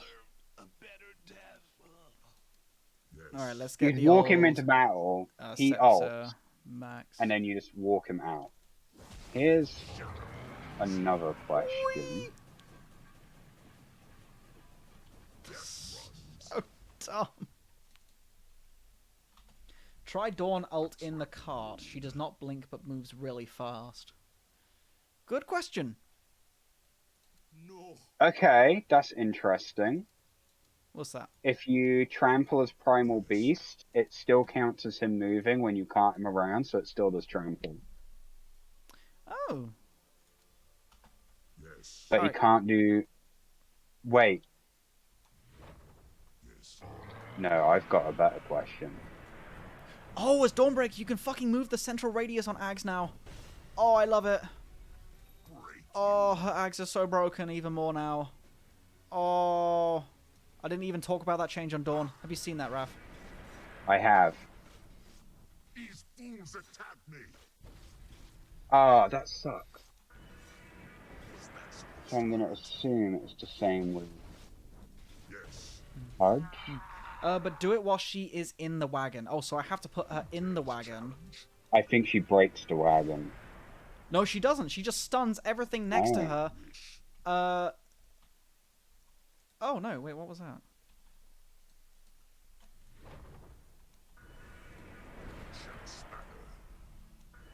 Oh, no. So it stops the ability. All right, I've got to turn off free spell, actually.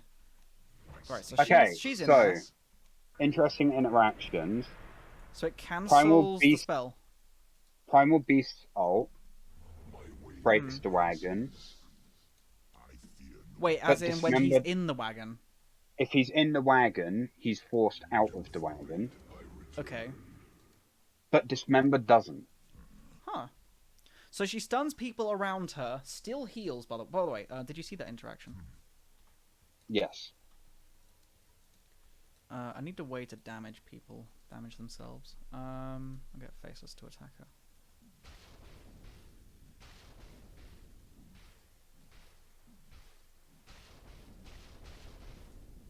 Why can't I get that luck in my games? Ah, here's an interesting question as well. What? Shatterbones.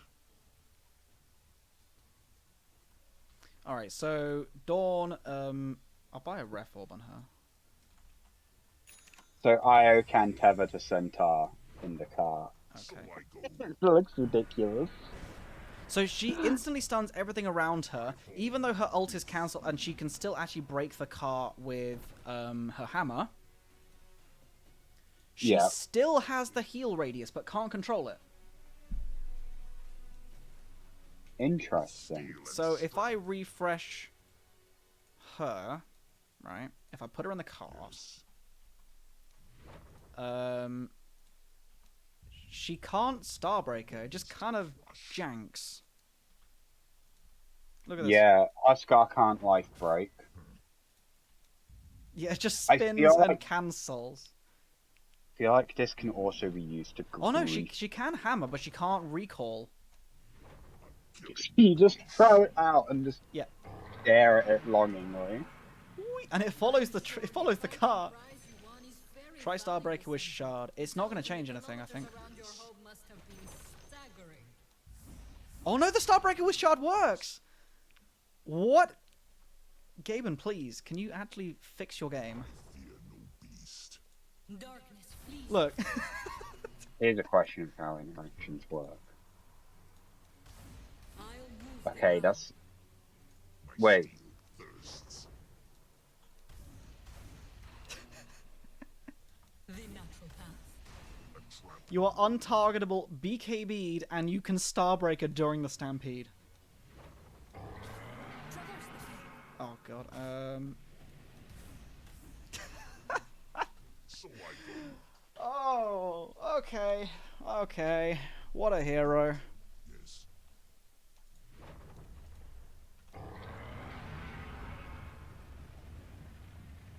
Primal Beast Trample combo with Stampede is something I want to try in a legit game. Kid you not. With steel and Okay, there's a slight bug with the demo at the moment for me because Is I it? put a spin web down as Brood Mother. It's counting Centaur as the person that put the web down. Oh. Ability not So- castable whilst rooted.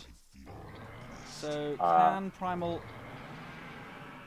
Alright, so I can...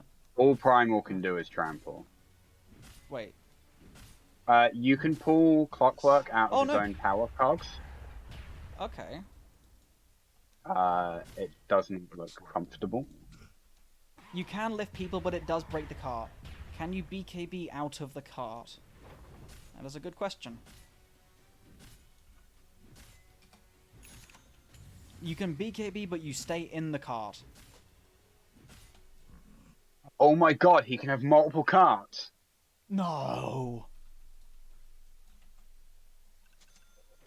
a refreshing So possibility. if I spawn a Meeple as an ally, You can! Holy shit! Shatterbones. Carry the whole fucking team! Wait a second. Wait. Let's get rid of all these mofos. Hang on. Get out of my car. Go on. Shoo. I have a plan. I have a plan. Remove. Remove. Remove. Remove. I need Pudge. I need Life Stealer. I need Pudge. he's gonna put everyone in a car. I am, yes. Who else infests? Lifestealer can't eat anybody else now, can he? No.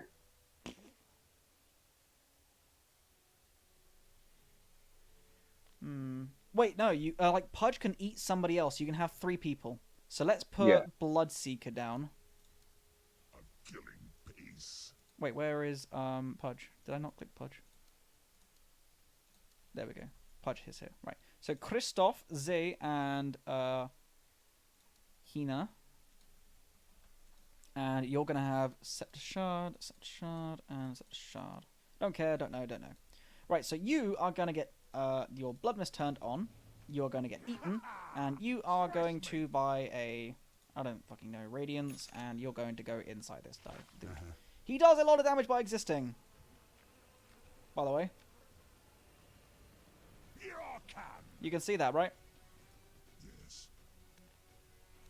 What, Purge? Yes. Yeah. Sorry, I'm slightly distracted by the potential for something really dumb.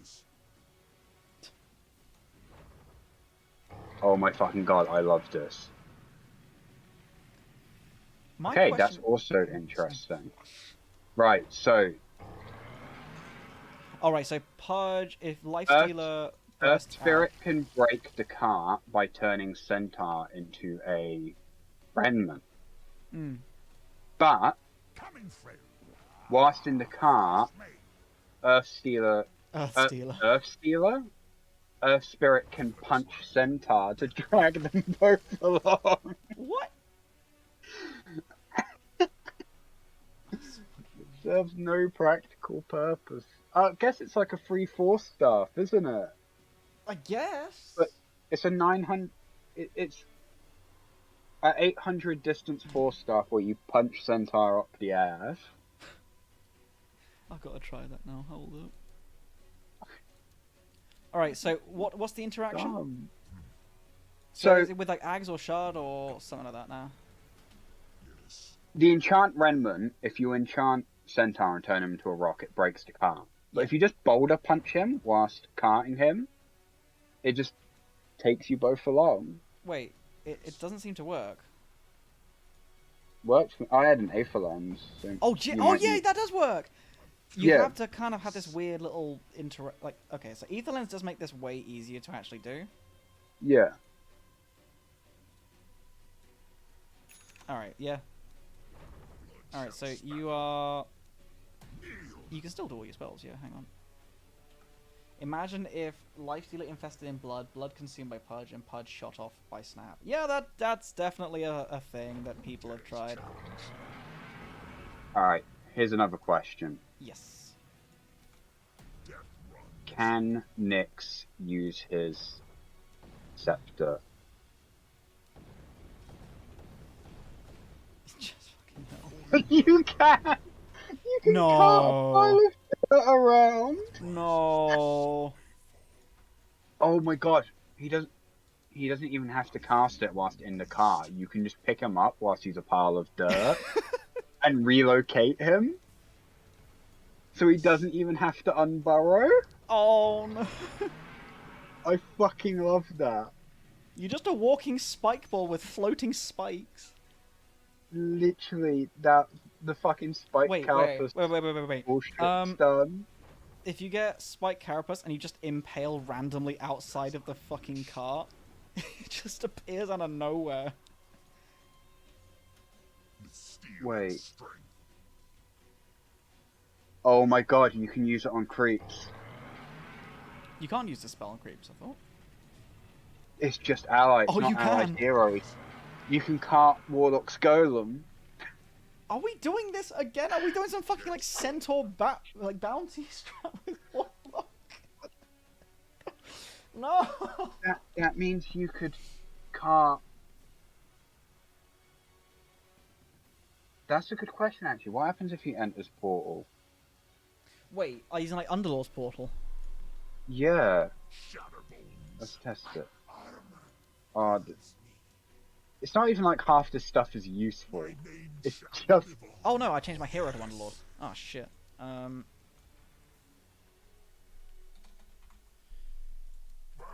Alright, so I'm now... It breaks the car.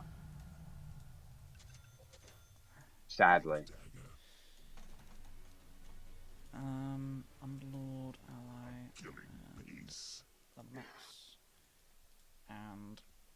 Alright, so I guess... Are you talking about like Underlord himself going in the portal whilst he's in the cart? If you try to go through the portal whilst you're carting someone, it'll break the car. You could cart Lone Druid's bear. Yeah, that is true. Oh, hang on. You can cart literally anything.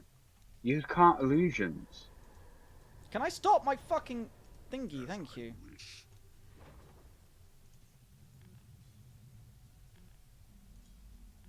Ability not castable whilst rooted, so you can't enter the portal whilst you're in the cart. So, because it counts as you being rooted, you can't enter the portal.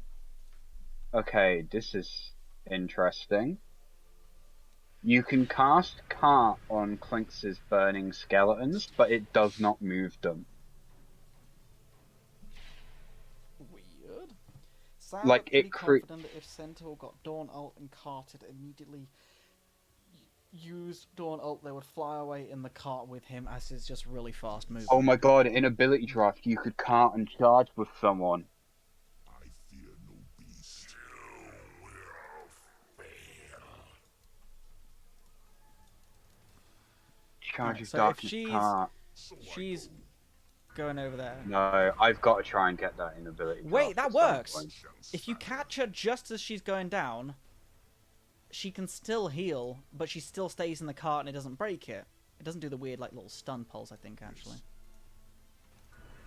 Here's a question. Oh, no, it does. It still breaks. It still breaks. Still does a full heal duration, though. It's a full heal without actually committing to the ulti.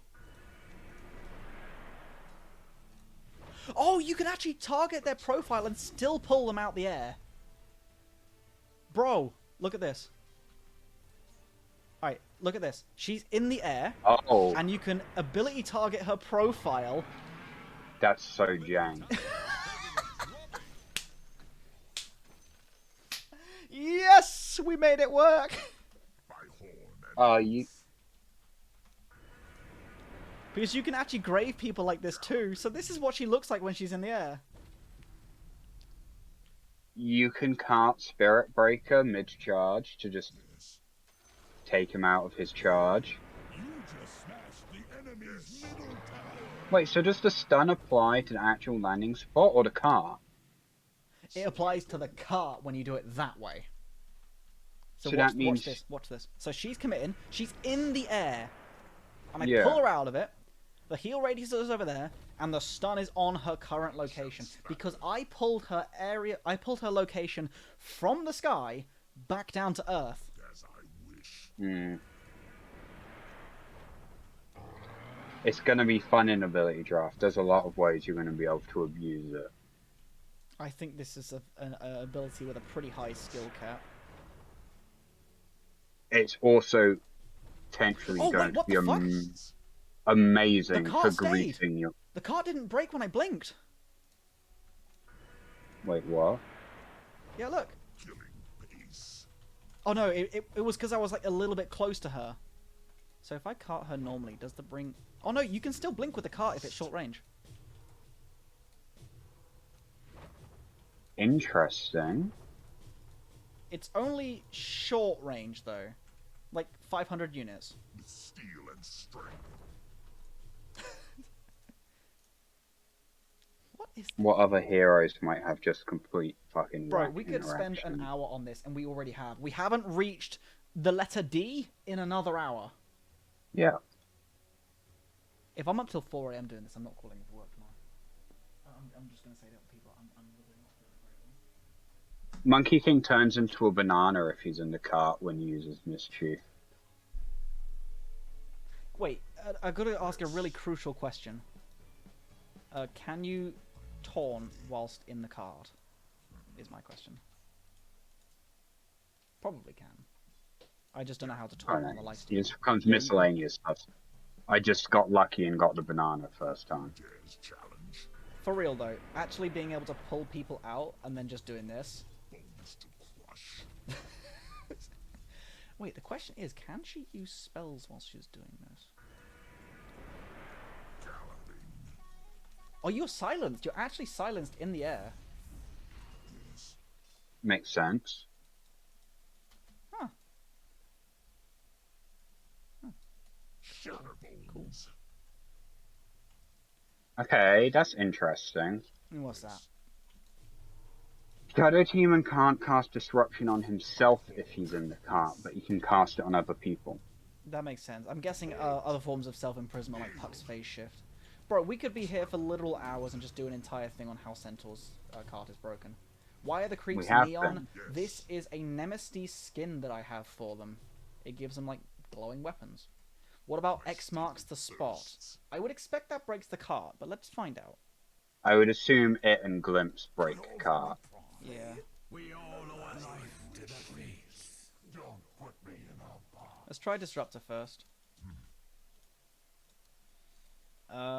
So I'm gonna go into the cart here, and Disruptor can't actually target people in the cart because the target cart is intargetable, but you can Yeah, but you target can't- Centaur himself.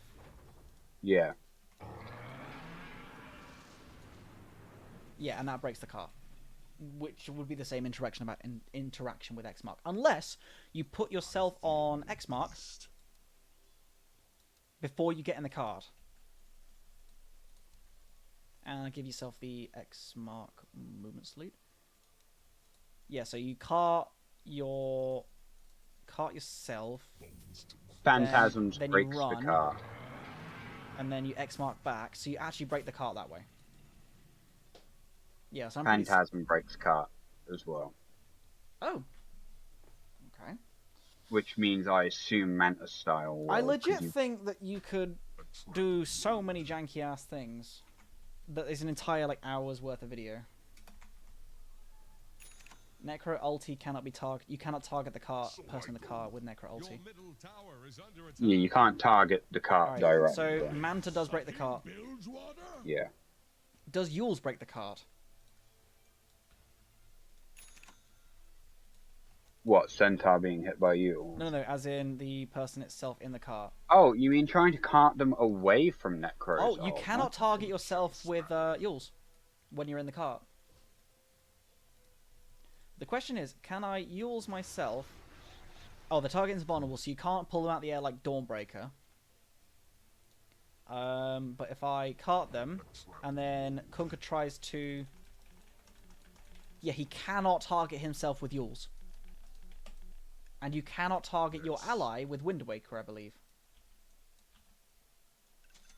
So they are in the cart, and you cannot just make them invulnerable because you can't target your ally. You can target yourself, and it does break the cart. It doesn't save people from Necros ult. His ult will still hit them. Yeah, you can still get damage during the ulti, because if you get Lion, you can get stunned during it. So Yeah. it's a matter of if I cart this dude and then Lion like Earth Spikes, and it breaks the cart immediately. Attack me by horn and hoof. I could spend ages and ages on this, but we do have a patch to go through. There's one last thing I want to test. Okay. Your middle tower is under attack. Cool. Don't let them And the get spirit past cannot you. use Sleight of Fists. Yeah, that makes sense because he's rooted. I think Yeah. we've explored the majority of the janky ass shit. Yeah.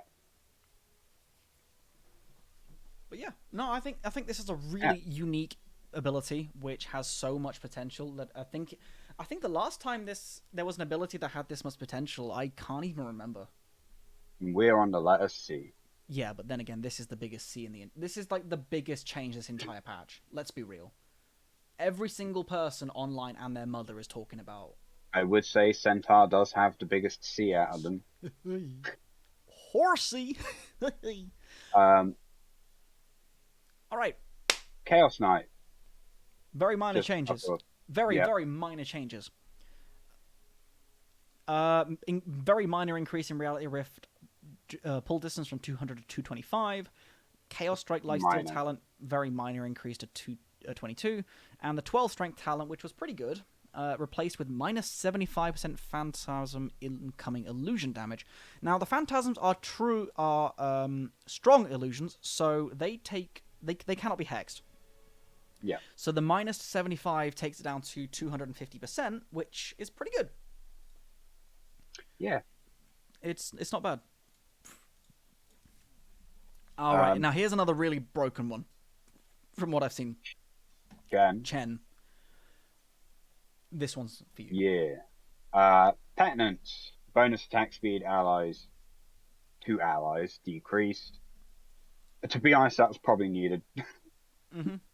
Penance was ridiculous. It's still insanely good. Holy Persuasion.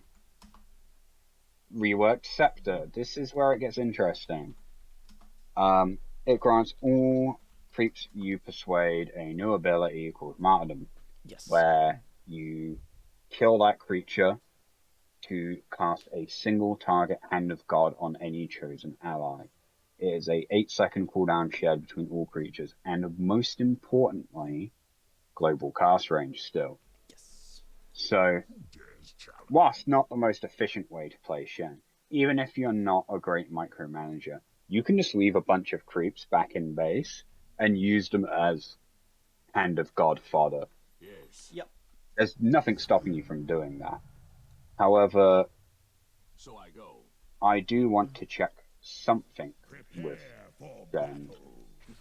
which Compelled. where did all these Monkey Kings come from? All right, so Oh, the melee creep has a new ability called Martyrdom. So it's an actual new ability on the creep itself. So you have to auto-select the creep, then just die for 400 health. And it still gives the plus 40 health per second, because Hand of God isn't a huge health bonus anymore. how does it... I'm curious how it works with summoned units of the creeps. Good question, but I don't know if it works. I would expect it to be just on the main creep. I would assume so as well. Because it wouldn't make sense. But also, Helmet of Dominator does work on the inspirational creeps. Yeah. Yeah, that makes sense. Yeah, no, I think, to be fair, it's pretty self-explanatory, is that Aghanim Scepter. Yeah. Not much to do with that, but really powerful. Health talent replaced with minus 2-second teleport delay on Holy Persuasion. That's honestly quite good. 6 to 4 seconds. Yeah. Makes it a lot more useful in my opinion. Mm-hmm. Holy Persuasion bonus damage decreased from 16 to 12. Kind of forgot that was a talent. Just a minor change. To be honest, having become, like, the Scepter just makes him god at healing. Yes. I wonder if the Martyrdom is boosted by Holy Locket. Don't know. I'm not going to check right now. No. And level 25 talent, +3 Holy Persuasion max units has been replaced with Hand of God applies a strong dispel. Completely understandable change, and the fact that he still has access to that strong dispel is the most important part. What hit it for? Oh god, I had a little tiny video. Sorry, Streamlabs came up with a notification saying that Twitch is currently experiencing issues with people going live. So I click on it and it goes to my Chrome, and then I had a queued up video in my one of many videos I have tabbed, which is Flaming Hot Cheeto Sausage, and I just went, well, hello there, folks. Good old Mary Sausage, Mr. Sausage. Oh yes, Mark Ruffalo's. Yeah. Will it blow? Will it blow? We'll give that one 4 Mark Ruffalo's. I love it. Yeah, the strong dispel nice. is insane. It's just a transfer from the Aghanims, because the Aghanims used to be giving it that. But now he's got 5 strong dispels, one of which will hit his entire team, which is nuts. Yep. Also, Martyrdom is a way to deny your creatures that are about to die. Yes, because it is instant cast. You just have to make sure that you're selecting them, then select a unit. But I believe you can actually select the portrait, much like I did with Centaur earlier. Yeah, you will be able to. So let's just, take you, and I can martyrdom the... Yes, you can martyrdom from a portrait. Yeah. Which is another little thing that a lot of people don't know. If you are trying to shallow grave the real PL, use shallow grave on their top portrait. Yeah. In general, targeting the portrait can be really helpful, especially in a clusterfuck of a team fight. Yep. So, Clinks. Number of arrows has been increased from 3, 4, 5, 6 to just flat 6, and the damage per arrow has been scaled instead. I prefer that change. It makes the ability far more sustainable. Channel time is just flat 2 seconds now, so you actually get more arrows per time spent, which I think is really good. And you still have the +3 burning barrage arrows in the 2 seconds, so it's actually a general overall buff to Clinks. Hell, does more damage early game with the full amount of arrows as well. So yes. Now, Clockwork. This is my boy. This one's mine. Rework Scepter no longer refreshes all of Clockwork's abilities on cast, and neither grants bonus move or attack speed. Whilst overclocking is active, all of Clockwork's abilities are supercharged. Now this makes more sense, actually, from the hero's perspective. Battery Assault damages and stuns all enemies within radius. So fuck you, PL. And fuck you trying to, cheese this out with, units. You'll stun everyone. Yep. Power Cogs increases Clockwork's attack speed by 250 whilst you're inside. Yep. Rocket Flare has its cooldown decreased to 3 seconds, which is a 13-second buff duration, so you can do this 4 times, and shoots 2 additional flares to either side of the target area. Now, I need to know if they overlap. Increase hookshot's stun radius and duration by 50%, so that turns into a 3-second stun. When overclocking expires, Clockwork is stunned for 3 seconds. Now, 3 seconds is shorter than the original, which is 4 seconds, which is a pretty big buff. And the buff duration is slightly longer, and the cooldown is 50 seconds, and like it's just really fucking good. Level 10 talent with -2 seconds cogs cooldown or -2 seconds flare cooldown. The mana cogs burn talent was fucking useless, but -2 second cogs cooldown it's good. It's nice. I'd never complain of that. So yeah, level to max. Put on the scepter.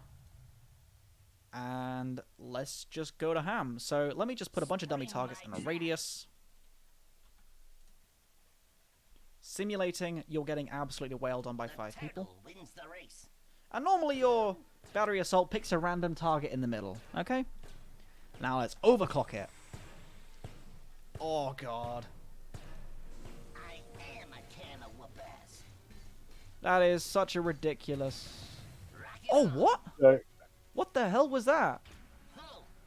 I actually need a blink dagger on this guy. I can't move. So you pull everyone in there. That was a huge pull radius. Let's just get free spells. So I'm going to overclock, and the stun duration is at, yes, 3 seconds stun duration and a huge hitbox radius. And let's try overclocking rocket flare. So it just does it in a line. It's a bit weird, I've got to say. Like, it's a lot of vision. Like, that is a lot of vision covered. How fast is it casting it at like a long range? Alright, so this is free spell. This is 3 second cooldown.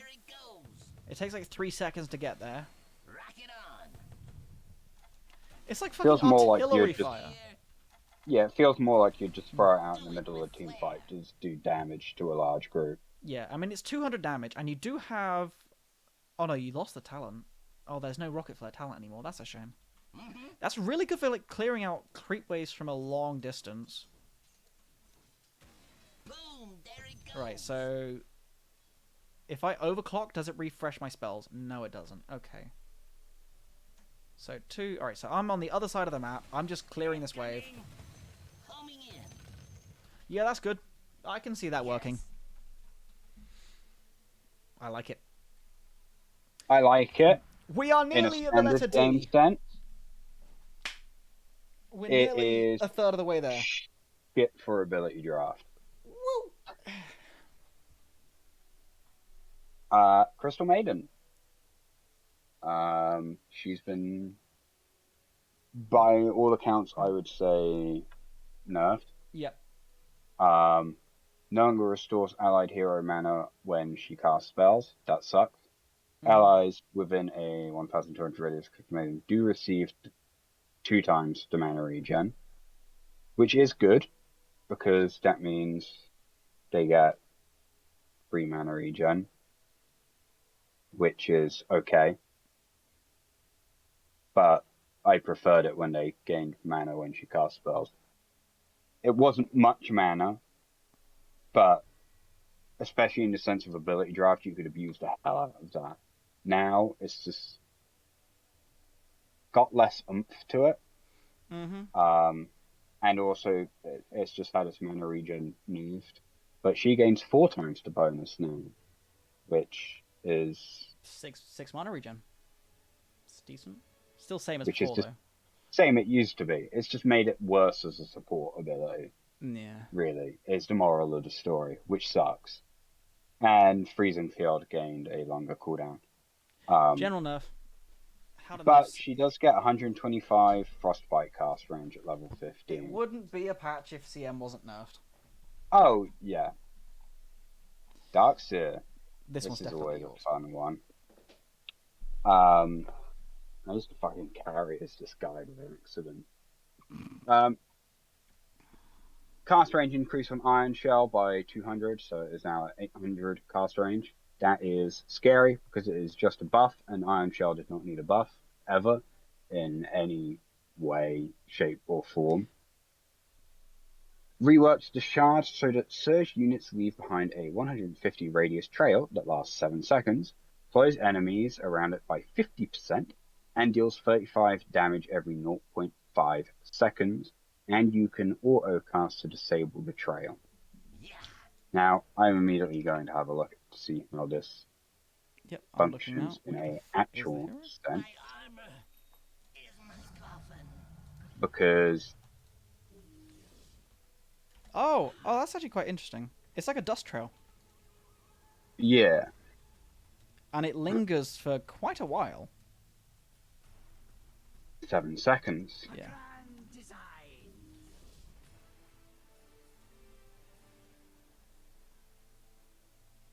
I love the effect they have on it. I actually like the fact they took some time to make the ability feel quite unique, and if you auto cast it, it doesn't actually apply the trail. So I'm guessing it's basically trying to stop ways of getting caught up by nicks. Does not stack. No. And that's actually a question. If an enemy darks here, A mind sharper than any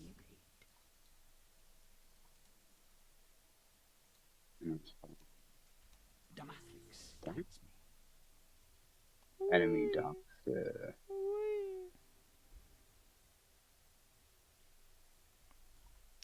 Yeah, so Yeah, so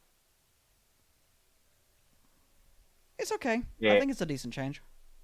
the toggle is important because from what I can tell, if someone's invisible, they do still leave behind a trail. Yes.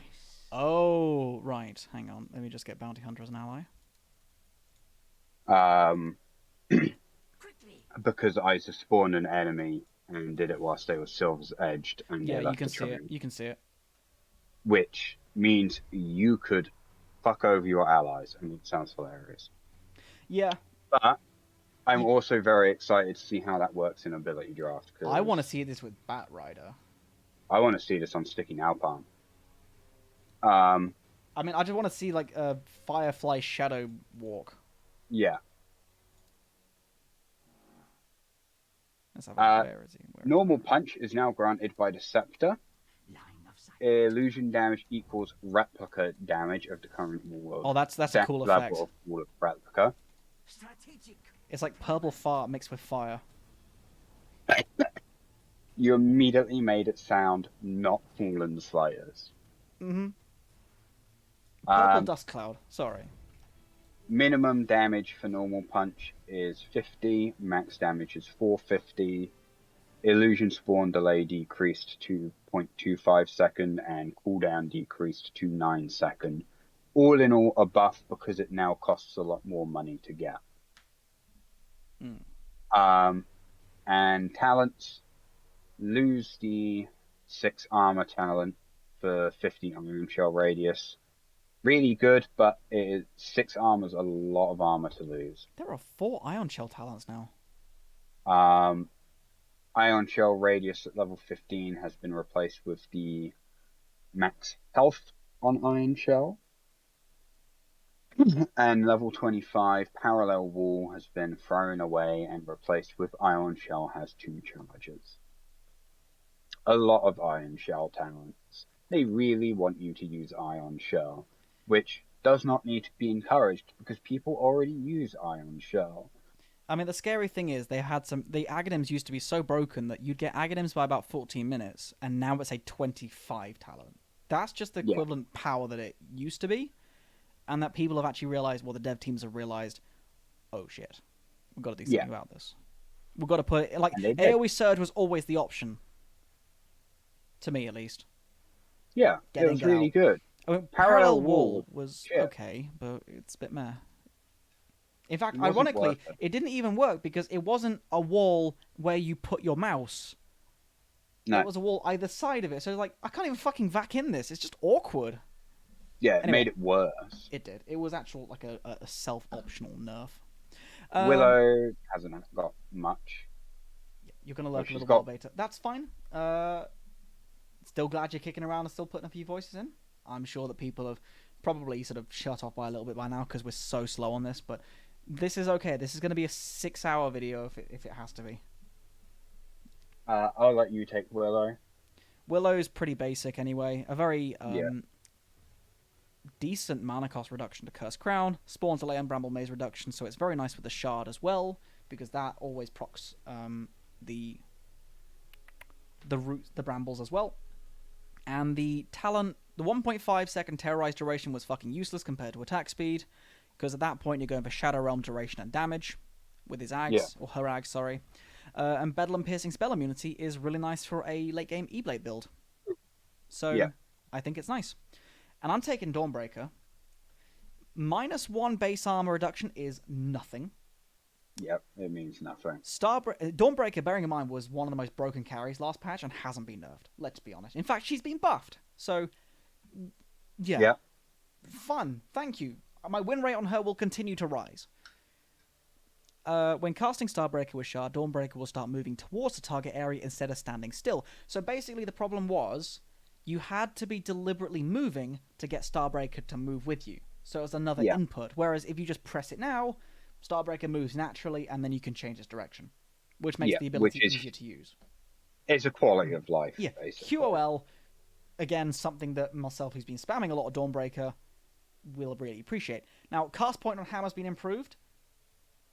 Again. But the cast range is decreased early game. You max out Hammer by 7 anyway. Who gives a fuck? Yeah. Seriously, if you're shooting your Hammer more than 700 radius, you're trying way too hard because you're using that Hammer to secure range creeps. Or kill somebody point blank because they've decided to go next to you. So you're going to hammer them near point blank, get a massive burst amount of damage to them, and then Starbreaker. It's not like it's a good initiate, really. No, you're using it to harass. It is an amazing kill option. You don't use it to initiate or escape. Yeah. And you, in fact, use it to farm mostly as well, because it's amazing at taking early stacks. And Solar Guardian Scepter moving is, oh my god, I can't describe how fucking disgusting that is. Yeah, I don't know why they added more to her scepter. It was already really good. The best part is, if your team sort of moves a little out the radius, or you're having a bit of a thing, that's 6 seconds of 200 movement speed. That's quite a distance you can travel. And, for example, if you jump into an awkward team fight, you can maybe drag yourself over a cliff. Gives you a very minor way to get out of a bad ult. Yep. Do you want Dazzle? Sure. None of us play him. Well, I played him once recently on random. He's Duration unbelievably broken. Shadowgrave duration has decreased. Good. Yeah, it needed to happen. Shadow Wave heal and damage decreased. Good. Not really by much. It's by 5. It's level 1. It's the decrease. Yeah. It's a 25% decrease at 1. Just means you have to level it up quicker. He no longer gets 60 attack speed at level 15. Thank fucking god, he never should have had it anyway. Yep, he starts at 50 damage though.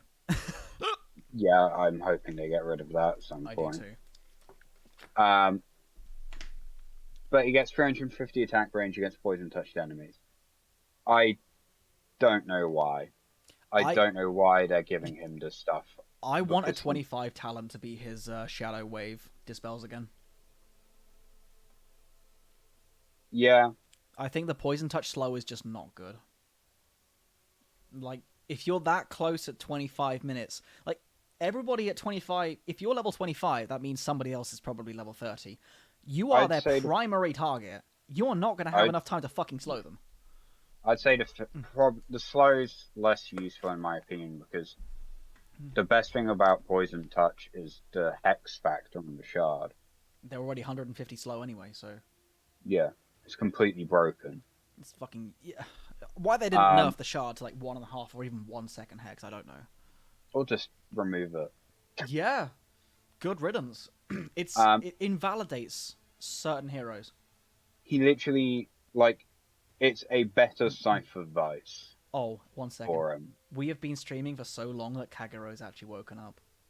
Amazing. Hello, Kagero. We are going to be streaming for much longer because we are only at the letter D of this patch notes, and we are 3 hours 40 in. Not even gotten to half the new stuff that's been introduced. We haven't even got to Tidehunter yet. Heal on Shallow Grave. Yeah, whatever, it's 25 less. Well, here's the thing: 25 less that technically doesn't more have for Earlamp. 80% heal amp. Yeah. So that 25 with an 80% heal amp is another, like another 40 health that's missing from that. Yeah. 40 health is enough to win or lose off of. Like, it doesn't sound Yeah. much, but it is tasteful. Also, by the And- way, talking about heroes that are being put in the fucking bin, Death Prophet. Death Prophet is not a hero. Rip Chinese Dota. They fucking eat, sleep, and breathe Death Prophet. Her She's dead. agility has been buffed, which is fine, but I it's have not never really seen a useful. hero lose an entire set of boots before. Yeah, she's lost a lot of speed, and so she's gone from 325 speed to 285, but Exorcism now passively provides 12, 16, 20% movement speed, which is not worth it. Nope, not at all. Because Also, now, Spirit Siphon no longer does max health as damage anymore, and just has a set 20, 40, 60, 80, which is nothing. It's so weak. yes. And also, fucking hell, I'm gonna put one of a little bit of a twist the knife in here, just because I'm a really shitty streamer. Tymo's a master rank Death Prophet player.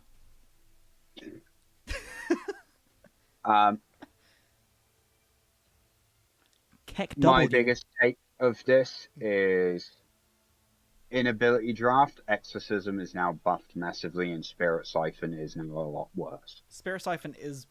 I mean, here's the thing, right? It lasts 6 seconds for 80 damage, which is now magic damage, so that is 60 healing. Yeah.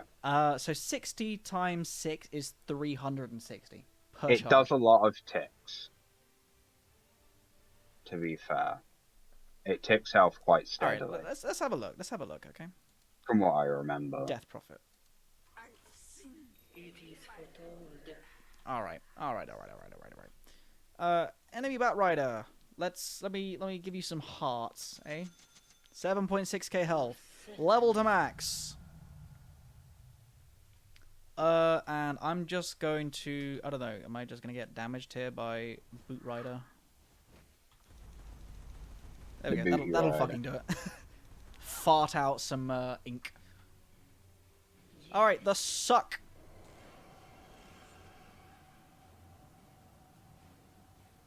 I healed about 500 health from that. Yeah.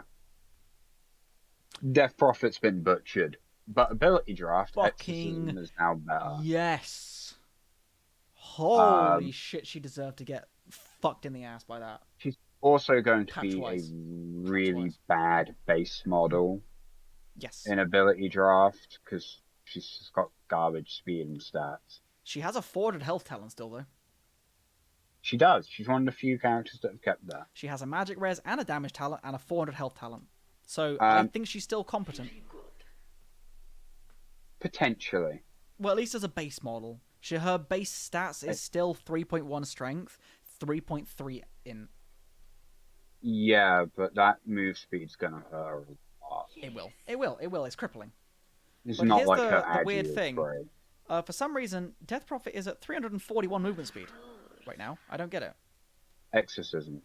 I know, it's only at 20%. Wait, passive bonus movement speed. It gives passive 20%, Yeah. active 20%. What? Oh no, she still has perma haste. So when you activate it, she gains an extra 20%. Yeah, so she has 40% movement speed bonus. So Exorcism is absurdly buffed in ability draft because it now gives Yeah. passive 20%. And then an extra 20 on top of that. So yeah, she's Well, more reliant on Exorcism now, but it's 150-second cooldown and Refresher's got them. Yes. So Overall, her biggest strength was always Spirit Siphon because you could just put it on 4 people. and just never die. But it does 15 healing per tick, which totals up to 60 damage per second. Yeah. So you can see the total damage dealt was 360. That is it. She Yes. is not a hero anymore. Good. I think she is. She'll just have to play very differently. Yeah, She you won't can't be just able to fucking just buy walk Yules in and- and infinitely that mega heal. Oh, by the way, Yeah. you know what this does? It makes her stay as a core because support Death Prophet was invulnerable. Yeah. The amount of people. Disruptor. Yes, sorry. Glimpse now does damage upon arrival based on the distance between start and end point. Min damage is 50 at 0 units, and max damage it goes up to 300 at 1,400 units. And his other 15 talents has a 250 max damage instead of just doing 275 on arrival. This is a change that I find very interesting. Is or is not? Just the fact that Glimpse can do damage at all Yeah. is interesting. The fact that with talents it can do up to 550 damage is quite nasty. Yeah. I don't know how often it will Oh do shit! that. If you multicast Glimpse, it does twice the amount of damage. Middle tower has Like you fallen. can, every time you cast Glimpse, Are you playing if you cast Glimpse during the duration of another one, Fleet of foot. Glimpse. you do Interesting. like 2 sets of 412. Would you? How often would you be able to do that though? I don't know. Maybe if they TP'd from their fountain in like to your base, but they're going to be going straight back to fountain. Yeah, but so it is like a 4-second jump. Anyway, it was like Okay. in case you somehow fucking refed it. I didn't even realize that was an interaction now. But hey, yeah, that's a thing. No, because it goes back to where they were 4 seconds ago. So you could technically, if oh you shit! Yeah, timed you it could, right, you could actually double time this. Yeah. you could ping them back and forth. Anyway, I'll let Oh no, you it do doesn't. the- It doesn't. It doesn't work because it That's then sad. goes like 5 seconds before then. So you have to wait a moment, then ping it back. Don't know if you saw that. That's weird. So you have to wait a few seconds. So for example, if I blink up here, I'll glimpse it all the way back there. Wait, 1, 2, 3, 4. Then I glimpse it back, and it takes another 412 damage. But that's glimpses on a 6-second cooldown. With Octarine Core, you can legit do this in a real game with no free spells. Yeah. Deja vu. And now it is off cooldown. Oh no, why do I have free spells apparently? I don't fucking know. Deja barrier. Oh no, Glimpse apparently has no fucking cooldown. Where are the clouds? Back you go. Glimpse is bugged. That way. Glimpse Oh. has no cooldown. Deja vu. Deja vu. Wha- Glimpse. How did you do that? I don't know. I don't have free spells active. I have the talent with a minus 12-second cooldown. It should be 6-second cooldown. With the Octarine, it should be 4.5. But Storming in. Back you go. I You go. look, you can see Oh, all my other yeah. abilities have cooldowns. Same with mine. Oh god, Disruptor is bugged and has no cooldown on Glimpse. Glimpse. Oh yeah. Back you go. Oh no. Wait. With a deja vu. Hover over the tooltip Deja vu. for the skill. 0. 0 at level 1, and it goes up. The tooltip is fucked. Hang on, let me reset the hero. Right, reset the hero. No, because I literally just came in and did the exact same thing. No, I'm resetting it back to nothing. Okay, so the cooldown is 18 seconds, and I'm gonna level to max. I'm gonna refresh. I'm gonna move this dude over here. And glimpse it back, and so it has 18 seconds cooldown, which is fine. Refresh one more time. Select the glimpse max damage and the glimpse cooldown talents, and the tooltip is now back down to 6 seconds, which is what it should be. Hell yeah. And it has no cooldown.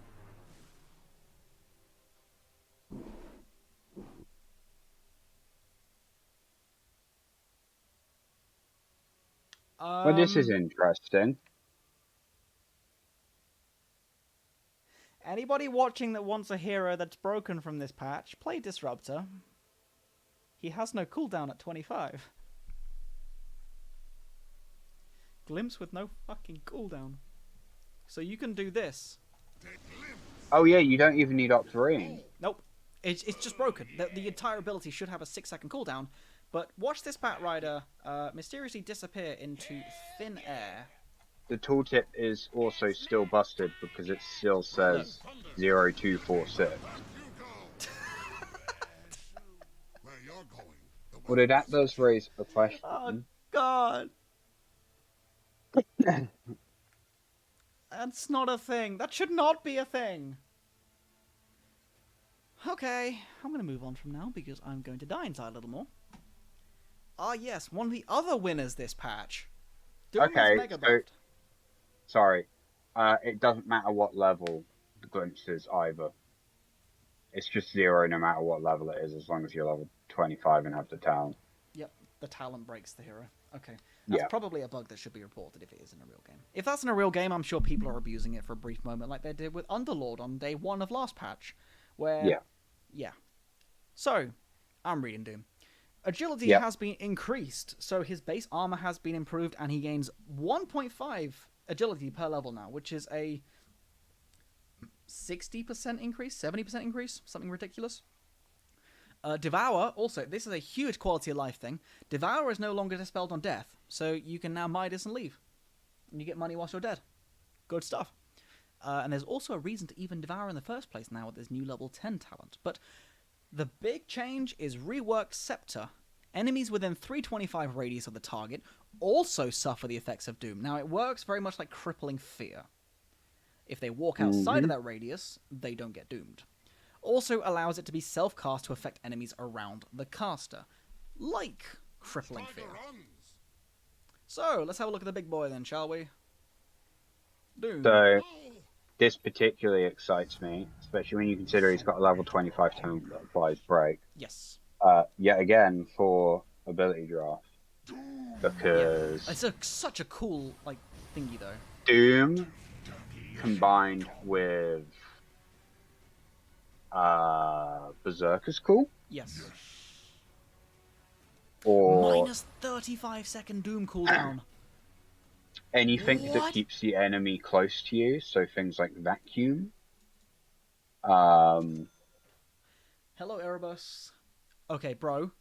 It's gonna be scary. Minus 35-second cooldown, and Octarine Core is 82.5-second Doom cooldown. Dota 2 Game Coordinator is currently being updated. Oh yeah, well, it's not going to change the fact that I'm still watching the patch notes. Yeah. Okay, this is actual filth. I love the effect on this ability, though. Yeah, Such the Scepter is design. scary. But yeah, if I refresh and, I doom him and he dooms all his allies. So it basically just... Oh, it's just so good. This is unbelievably good. I like it a lot as well. I They think also this is suit yeah. Doom's general playstyle of chasing and being up close.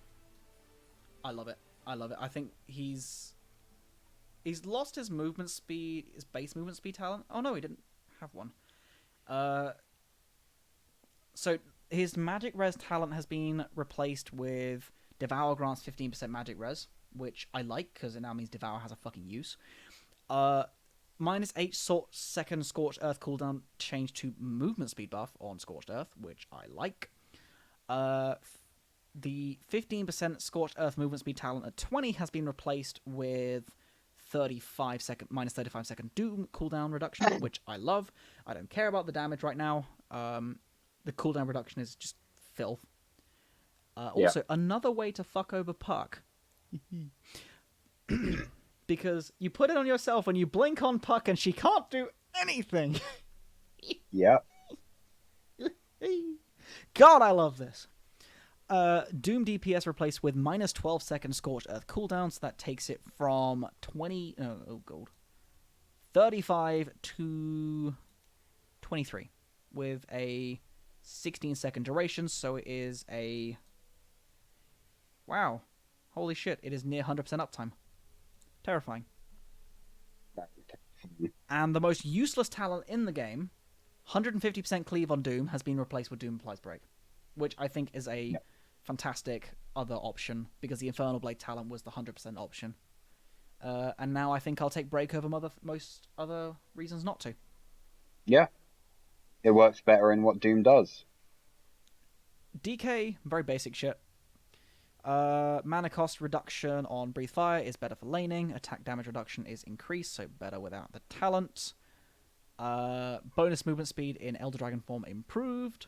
And 20 strength talent has been removed, sadly, with plus 75% Breathe Fire damage and cast range. So the damage goes up quite significantly. I think Breathe Fire does like 500 damage now. My basic take from this is Elder Dragon form is now even more broken in ability draft, and Dragonite is an even worse base model because the strength talent was one of the best things he had going for him. Wait.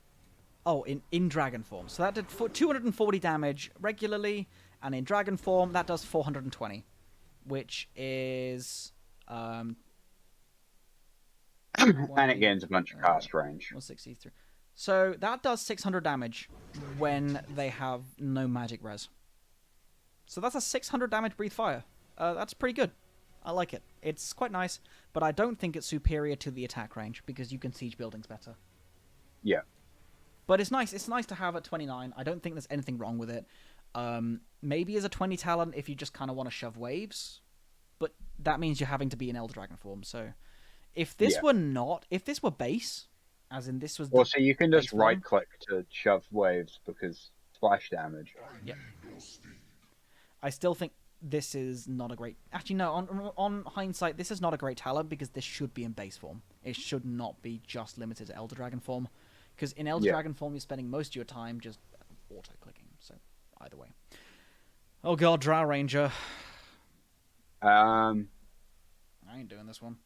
Buffed early game arrow, multi-shot, so it does more damage in the early game. Gust Blind is no more. Thank God. Thank fuck for that. It just gives her a bit of 15% movement speed, which is probably going to be a lot, but at least she doesn't have 50% fucking blind.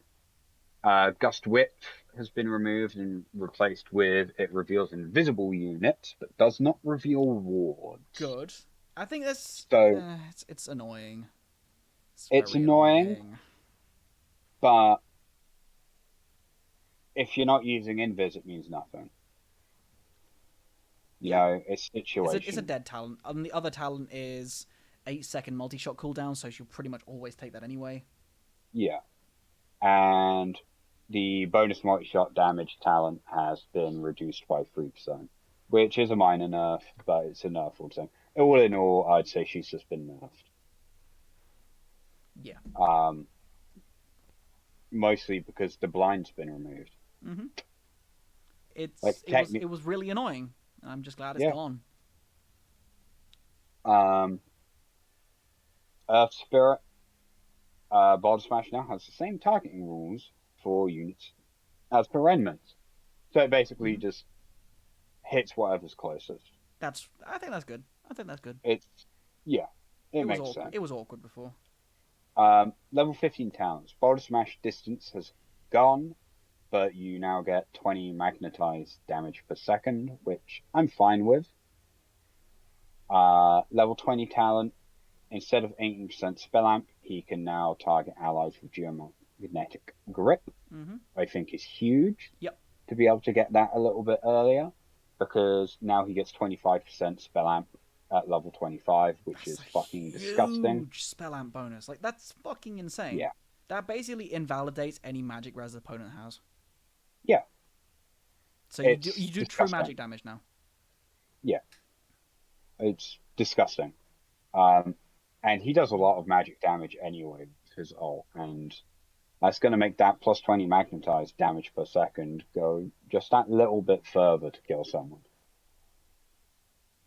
Sounds good to me. Sorry, I was just reading something a little bit at the moment. My brain's been talking about this for 4 hours straight. I decided to read a bit of manhwa. Oh, that's right. I've been doing the same thing, looking at my phone, browsing Twitter. Understandable. Given I was Hmm. basically half asleep and a walking corpse before we started this, Well, thankfully, we're just going to a bunch of just internal stat yeah. changes rather than like actual reworks. Shaker, it's just a buff, flat out. He's just got reduced cooldown and better talents now. Nothing's changed. Yep. Nothing's really changed on Elder Titan either. Minor buff to both heroes. Uh, Natural auto radius Ember. at 20 is actually pretty nice. Now, I want to talk about Ember quickly. Mhm. Um, not because I care about any of his abilities. That Agi buff. Yep. The turn rate improved, base health regen increase at the cost of -5 base speed makes him such a nicer base model for ability draft. Because oh my god, he was shit. Yeah. He also had no talents really. I still have like a 15 damage talent or something stupid. Yeah, he's not the worst. Clanks is easily one of the worst base Oh models no, to get and in I the keep on league. getting that fucker. I hate him, but he does have some nice talents. To be fair, I if will you say can get one stuff thing from- about Ember Spirit. Yep, Fire Remnant having a half-second cooldown is gonna break the hero. yep. Doesn't sound like It much, hurt. but you can't just go ba ba ba ba ba and Yeah, it burst it out. hurt him a lot. You can't triple Fire Remnant Ren- now. Yeah, they're trying to make Renman more of a setup or like In or out. throw one out and use one kind of thing, not just like shit them to Now, I'm getting a little tired, so I actually kind of want to do something or some games. So I want to skip a little further forward. It's fine. So I want to focus more on sort of the new stuff rather than a little bit of the changes. So Yeah. Nature's Attendance, very minor change. No, Little Friends is a new shard. Yes. I love the sound of this. You target an enemy, and it causes all creeps, enemy, ally, and neutral within 1,200 range of the target will attack them with bonus 100 attack speed and 100% movement speed for 6 seconds. 600 cast range, but it only costs 75 mana and has a 20-second cooldown. Cannot target buildings. Target is not attacked by either heroes nor illusions. If you have megas, that's fucking terrifying. Yep. If they have megas, that is terrifying. If they are jungling, you can just pull a bunch of jungle creeps on them. I like it. Yep. Sprint cooldown decrease, fine. Still a buff. And level 10, instead of just gaining 20 movement speed, she gets 30 as long as she's got Nature's Attendance up, Yeah. which I'm fine with. Yep. It lasts 12 seconds, so it's not too bad. All right, so here is the new move, which is Little Friends. And you can see everything just attacking them with a massive attack speed buff. Also, friendly allies get lured as well as enemies. So, Yeah. look at this absolute unit creep wave in the middle, right? They're completely ignoring him. All ally enemy are neutral within a certain radius. With skipping grace. God damn. It's going to be fun with megas. That is going to be fun if you manage to get Winter's Curse. Penance as well. There's no Got eaten alive by fucking creeps. Yeah. Oh no, there's another wave coming. Oh dear. I'm natural. What the fuck? It's got a lot of potential. It does. I think it's really smart. I think it's smart. I think it's really cool. Oh, we could have actually just fucking, like, spawned some haste runes. Uh-huh. Hey, that's pretty cool. Look at that. Do you want to talk about the next two? Yep. Oh, sorry, I was making a little circle of arcane runes, because it's pretty. Sprink. Look at that. Look at that. Oh, they're so pretty. Let's race. I couldn't help myself. They're all very glowy. So, Enigma. Rework Shard. Increase Malefice stun duration by 0.35, and at every tick on an enemy hero, create an Eidolon which cannot split, but gets a refreshed duration after a set amount of attacks. and Black Hole had its original shard and scepter combined into one. So, all in all, nothing really special bar the shard change. And let's have a quick inspection of that. So, level max and shard. And I let's like give the it a dummy sound target. of it. It's interesting because it adds up pretty quickly, and you have Eidolon damage talents Mm-hmm. and Eidolon attack speed. So you make 3 Eidolons, and then you make 4 Malefice instances, right? Yep. And Malefice instance damage. So all your little Eidolons, by the way, they last for a long time. Yeah. Okay, can you actually just stop? Oh no, they are auto-forced to attack the target. Look, I'm moving them away, and then they just run back and No. attack it. Interesting. Kind of unusual. Okay. Alright, let's try it again. So this is with the free talents. So let's reset the health and damage. This is level 4 Malefice with all talents and shard. I'm not touching any of them.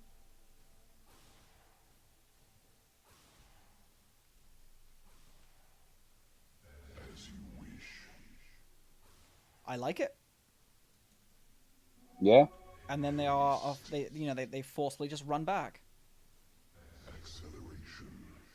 And they also refresh their duration after a certain amount of attacks. And I think it's just once though.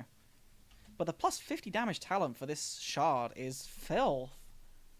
Look at that. I think you can cast this on a wave as well. Look. Oh yeah, it doesn't specify it has to be a hero. Nope. So you can just cast this on a wave. Clears the entire wave for you pretty much. Like even one of these guys will do it. Although I think it just targets the nearest enemy hero. Maybe. So I'm targeting the creep now. So it's targeting a creep, then I move it away, then it runs back and targets the last thing it attacked. Interesting interaction. Weird. I like it. I think it's unique. I think it's pretty cool. I like it a lot as well. Oh, Faceless Void. Time Walk is now up to 800 range. Shard bonus range, but that still takes the maximum range from 950 to 1100. Which is pretty damn nice. Yep. Level Nothing max. much there. That is the Nothing much duration with- of the Time Walk now. It feels pretty good. And then if you get the Shard, that is fucking huge. Look at that. Look at that. Absolutely humongous.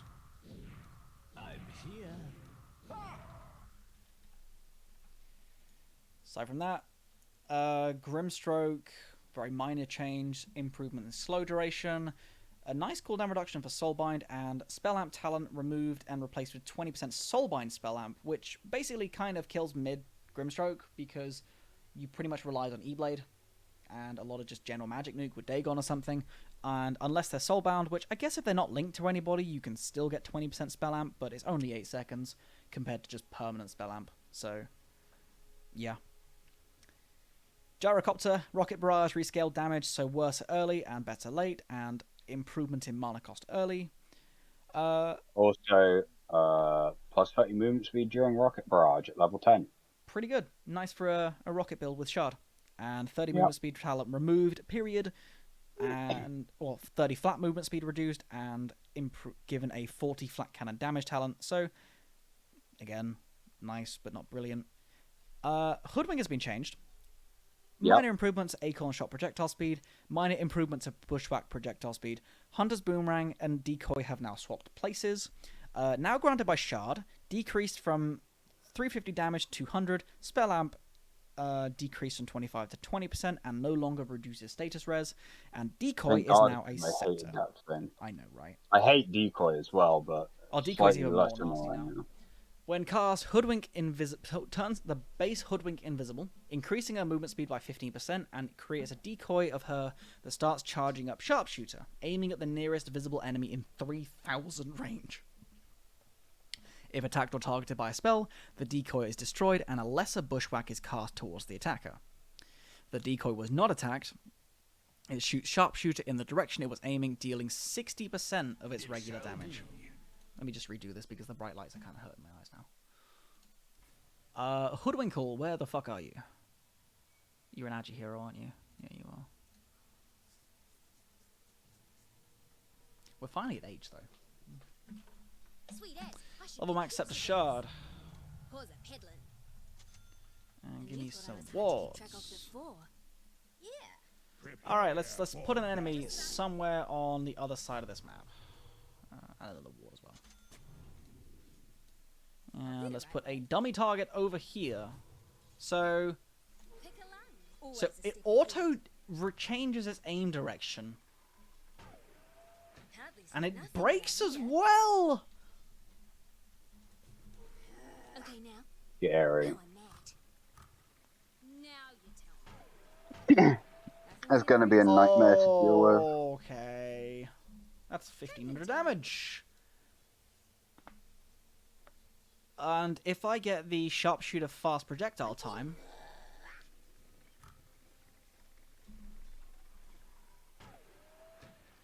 That's a long radius. That is 592 damage or something stupid now.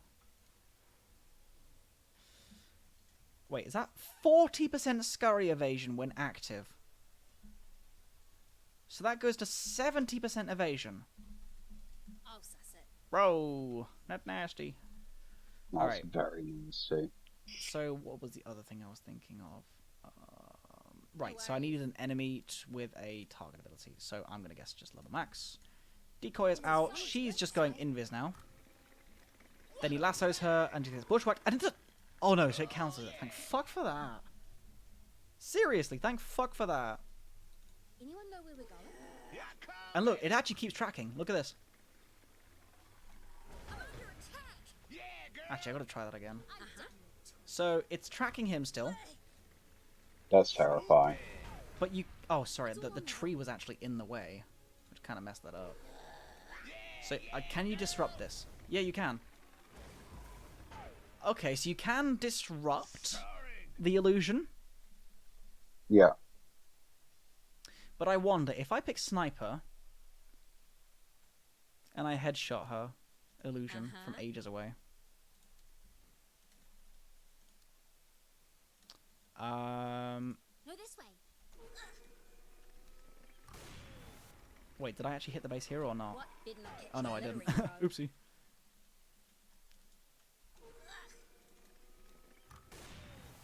Oh, what? Look at that! It just didn't work. It didn't Weird. kill the illusion. I'm keen. Can be sick now. So, because I'm outside like bushwhack cast radius. Oh wait, is it because do I have the ability skilled? I do, because I'm 25. I'm 30. I have the ability skilled. Always It's on the fucking march. using It's it. funny, 'cause it's really unwinding for me.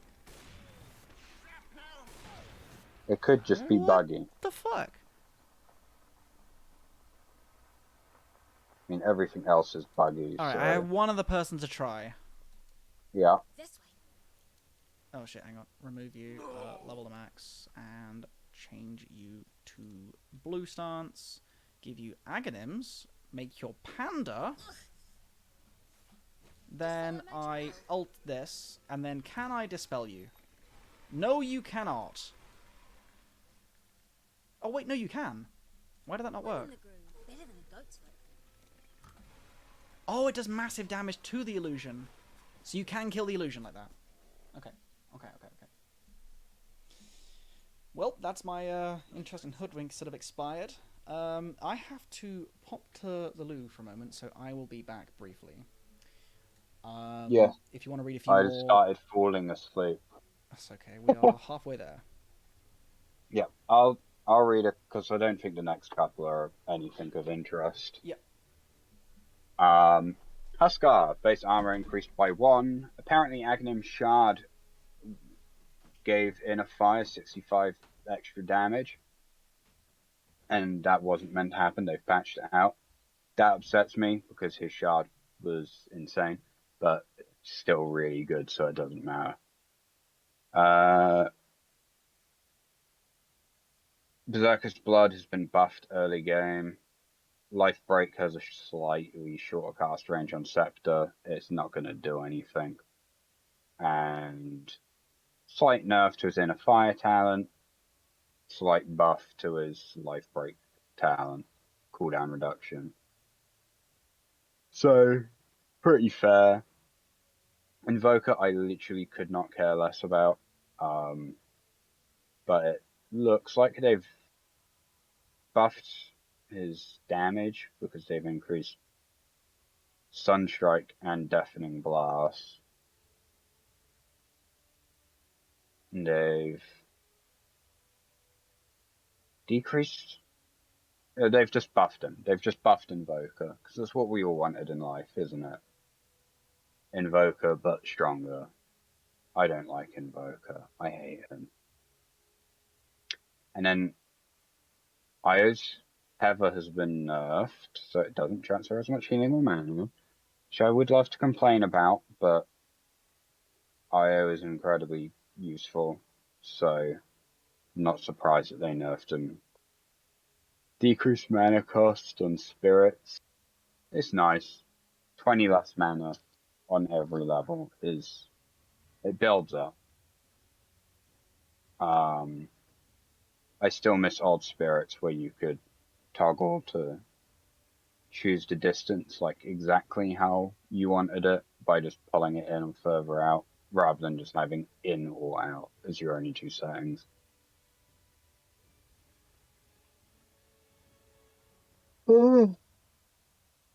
Oh, God, why did we think this was a good idea? We knew we wouldn't get through this. Overcharge is now stronger early game and slightly weaker late game, but it literally means nothing. The loss of the health regen talent at level 10 is upsetting, but 15% slow instead is okay. It's useful. There's definitely ways to make use of it. It puts up to like a 60% slow. I just think the health regen's nicer with Tether, but I guess you can easily skill into having more. And a bit more damage on his hero damage for spirits, which, yeah, I'd probably still just go with the move speed in most situations. Jakiro, his strength has been nerfed by 0.3 a level. It's not going to do that. I mean, it will build up, but I don't think it's going to do much. Ice Path has been buffed for some reason. Liquid Frost has been nerfed by 0.5% damage, which is fine. I don't think it's going to make that much of a difference.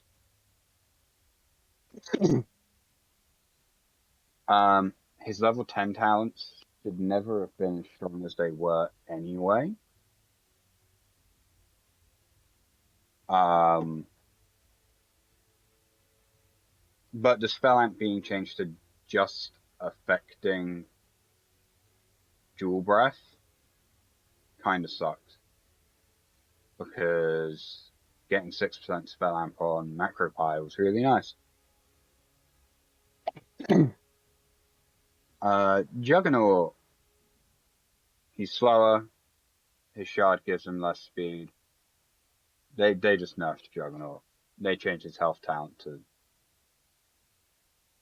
+2 healing would have. Why would you go that over Omni slash damage? You just take Omni slash damage, surely. Duration, sorry.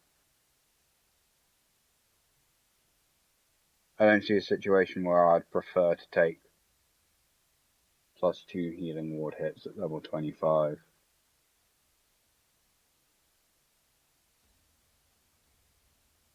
I guess it means it takes 3 hits, but at level 25, someone will be able to just kill it. If they've got someone who's level 25 as well. I don't know, it seems weird. Cooldown increased on Spirit Form by 20 seconds.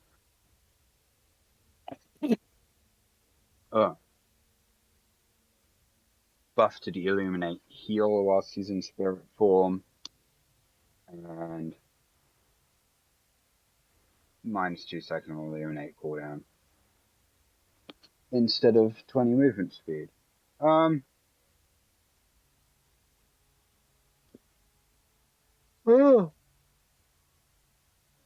Jesus.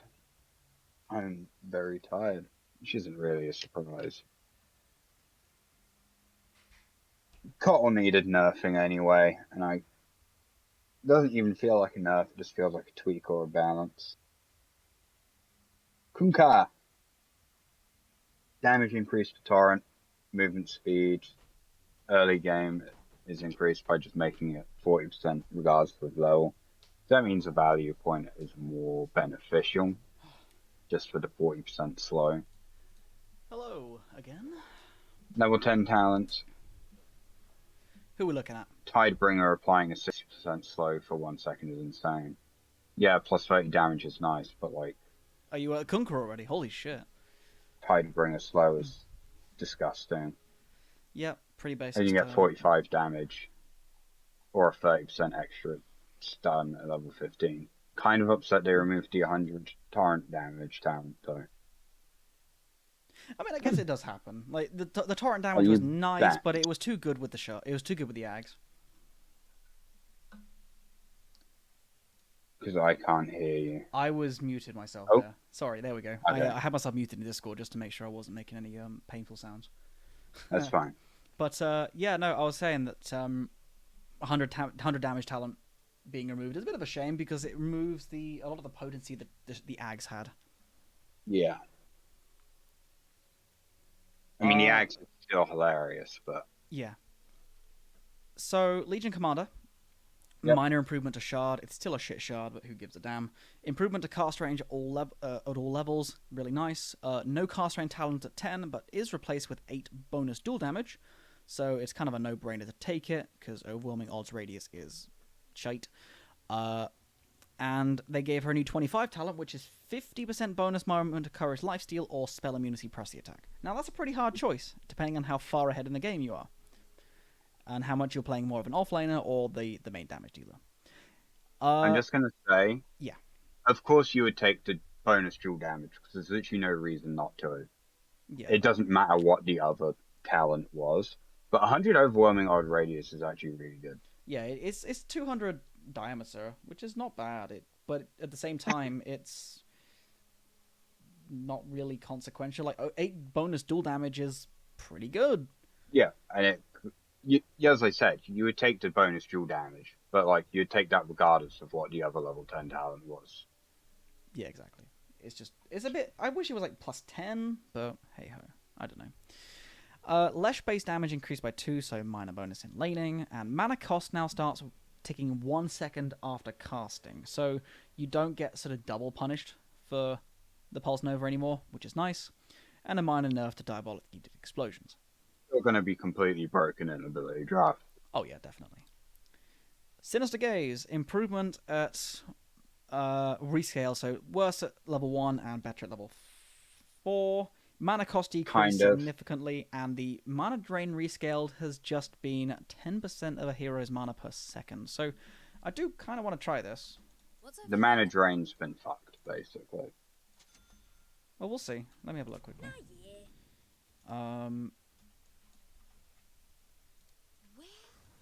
Right. So, level to max. Hang on, I need to drain my own mana for a brief moment. Oh, wait, no. I think didn't work. the more interesting change... Oh, no, that's a fucking good mana steal. That is 10% of a hero's maximum mana. Yeah, but it used to be 25%. No, 25% total.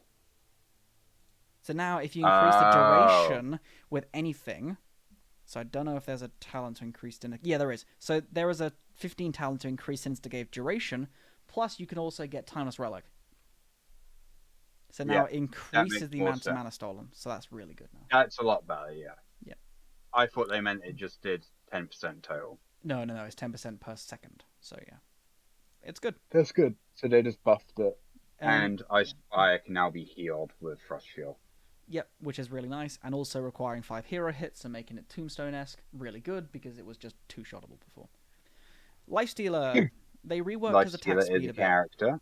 He is a character. He is the character of characters. So he gets more attack speed without the talent, which is good for him, I guess. Replacement Infest damage is also insane. Yeah, It's not bad. It's not bad. 150 damage at level 10.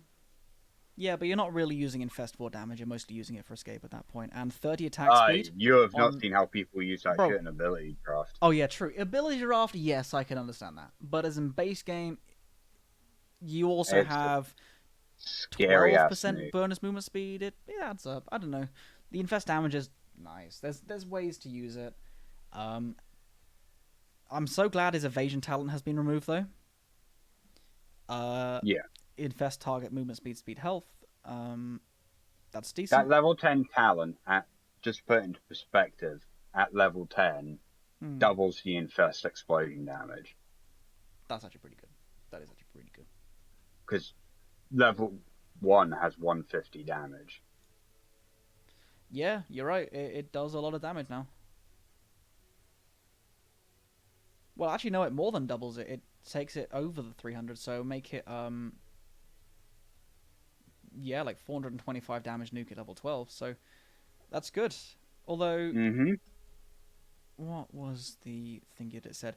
16% evasion replaced with 15% target movement speed / health, so that it gives a 15% health boost on top of the 1200. Yeah. Which is nice. I'm gonna Scary. say scary, yes.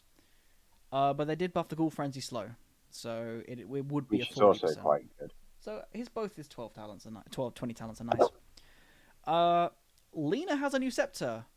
Grants new ability Flame Cloak. Lena gets flying movement speed, increases spell damage by 30%, and a bonus 35% magic res. Cooldown 25% cannot be dispelled, and they have removed her attack range talent for Laguna pure damage and pierce spell immunity. So her old Ags is now her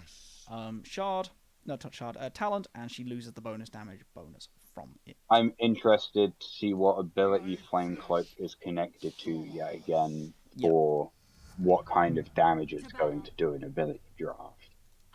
Because 25-second cooldown to gain like 30% spell amp and 35% magic res is terrifying. So Laguna Blade But what's does its duration? 675. It is 25 seconds duration. It says 6 seconds, but it's not true. Wait, so it lasts as long cooldown as 25 seconds. Oh. Cooldown 25, last 6 seconds. Oh, that's weird. Alright, let's try it in a second. Alright. Let me buff the max damage spell. Just so these Fire Soul stacks replenish. There we go. So max damage on Laguna Blade is still 675. For some reason, this does not work with Shard. Shard is broken. I mean, that does 260. Yeah. It kind of works with the other abilities, but not ulti. So yeah, let's try it pure damage now. So that still does the 900 pure damage, which I guess is good. And trying the ulti. So she basically just gets a little flame aura around her, flies for 6 seconds, and does 1170 damage. Oh yeah. That's pretty good. Yeah. I'm going. I guess if you ref orb during it as well, you do bonus damage. And you've also got the spell amp talent, light strike damage, and Dragon Slave cooldown. So you can just go for pure spell damage now. Yeah. And so just with 3 spells with no magic res, that's 2.2k at level 25. Which is a lot. And Shard. Yeah, with no items. So there's no E-Blade during this. There was no Yashikaya. Not that you actually kind of need it because E-Blade has one already. Sanjkaya. There's no Veil. And there's no Octarine. Yes. So yeah, there is this.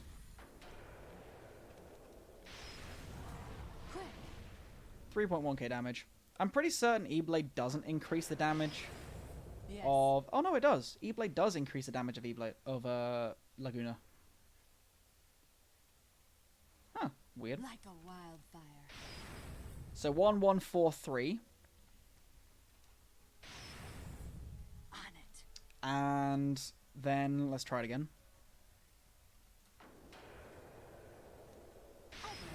Oh, no, it doesn't increase it. Never mind. Anyway, Lion has an improved turn rate and can do a bunch of different things.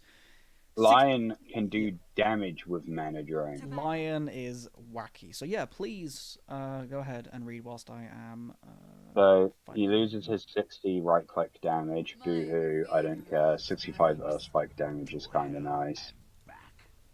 Minus, he no longer gets the 15 movement speed, but instead 10% mana drain movement slow. Yep. Which I prefer. By the way, I think the Earth Spike damage is better.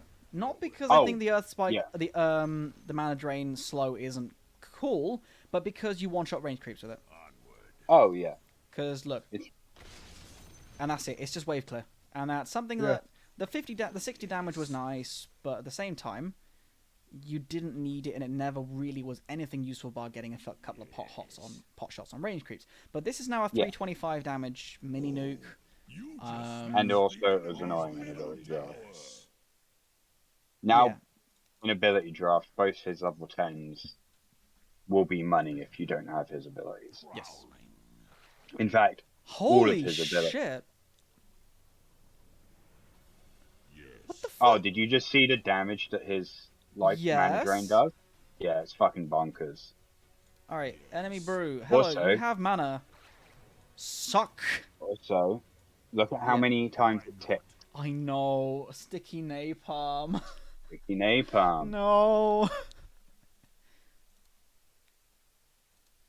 Alright, let's just see how much this does. Oh god. Oh, that's just gross. That's just so gross. Alright, let's see how long it takes him to break out of it.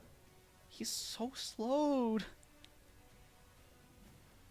That's funny. I like that. I think that's really cute.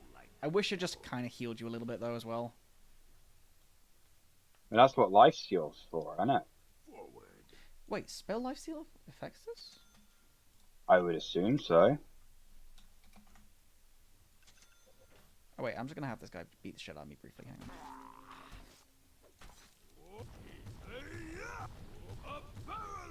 Alright, let's try the Bloodstone strat here. It works! It works! Oh! We have a new strat, boys!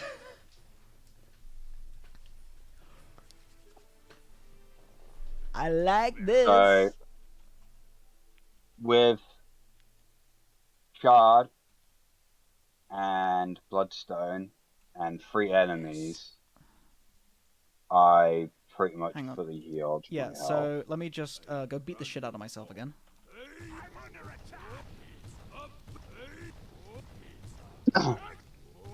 Alright, so I am on 45 health now. And I have Bloodstone, which takes me to 90 health, and suck. Okay, so with the one Bloodstone cast and 3 enemies, I heal 1500 health.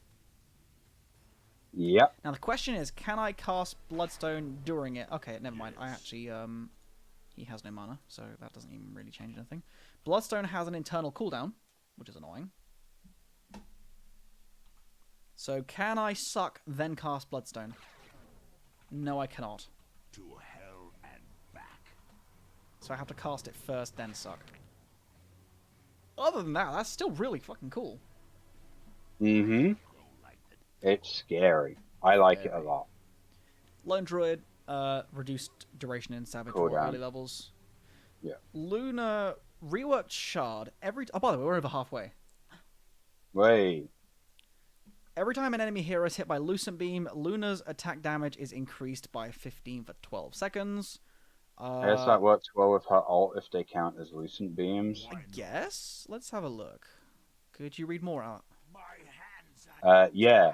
Lunar Blessing is global at night, and the damage has been rescaled just to be worse, really. Yeah, well, slightly marginally better early and shit late. Yeah, 1 point of extra damage at level 1, and then 7 less at max level. They gave a plus 0.4 second Lucent Beam mini stun at level 10. Hang on, let me have a look at the other patch notes as well before. Unless they didn't actually change that, so that was there before. Her Lucent Beam cooldown reduction has been decreased from 3 seconds to 2 seconds as Good. the level 15 talent. And level 20 talent, Global Lunar Blessing plus 200 Night Vision replaced with 2 Moonglaves fired on Lucent Beam. Does not fire on beams from Eclipse. That would Wait, a imply... single Lucent Beam did 632 damage. Ow. Stalking. No. Oh, your attack damage is applied as well. Yeah. Um, Yeah, so the old shard, which gave the attack damage bonus, is now a 20 talent. So now you have a choice between 25-second Eclipse cooldown, which is amazing for ult build, or minus 8 seconds Glaze reduction at 10, which is really good for core Luna.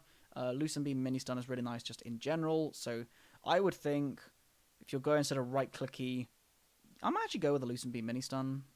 It's 1.2 seconds, it's quite nice, but lets you get more attacks than... the Lunar Blessing damage is nice, but 35 damage globally is okay. I guess it works on creeps. Yeah. No, it isn't actually. It does not work on your creeps. A nearby allied hero, so it only works on heroes, so it's kind of shit. You'd always kind of go with the Lucent Stun. So, right, first hit. That ends up doing 632 damage with a plus 15. Let's fucking Eclipse it now, shall we?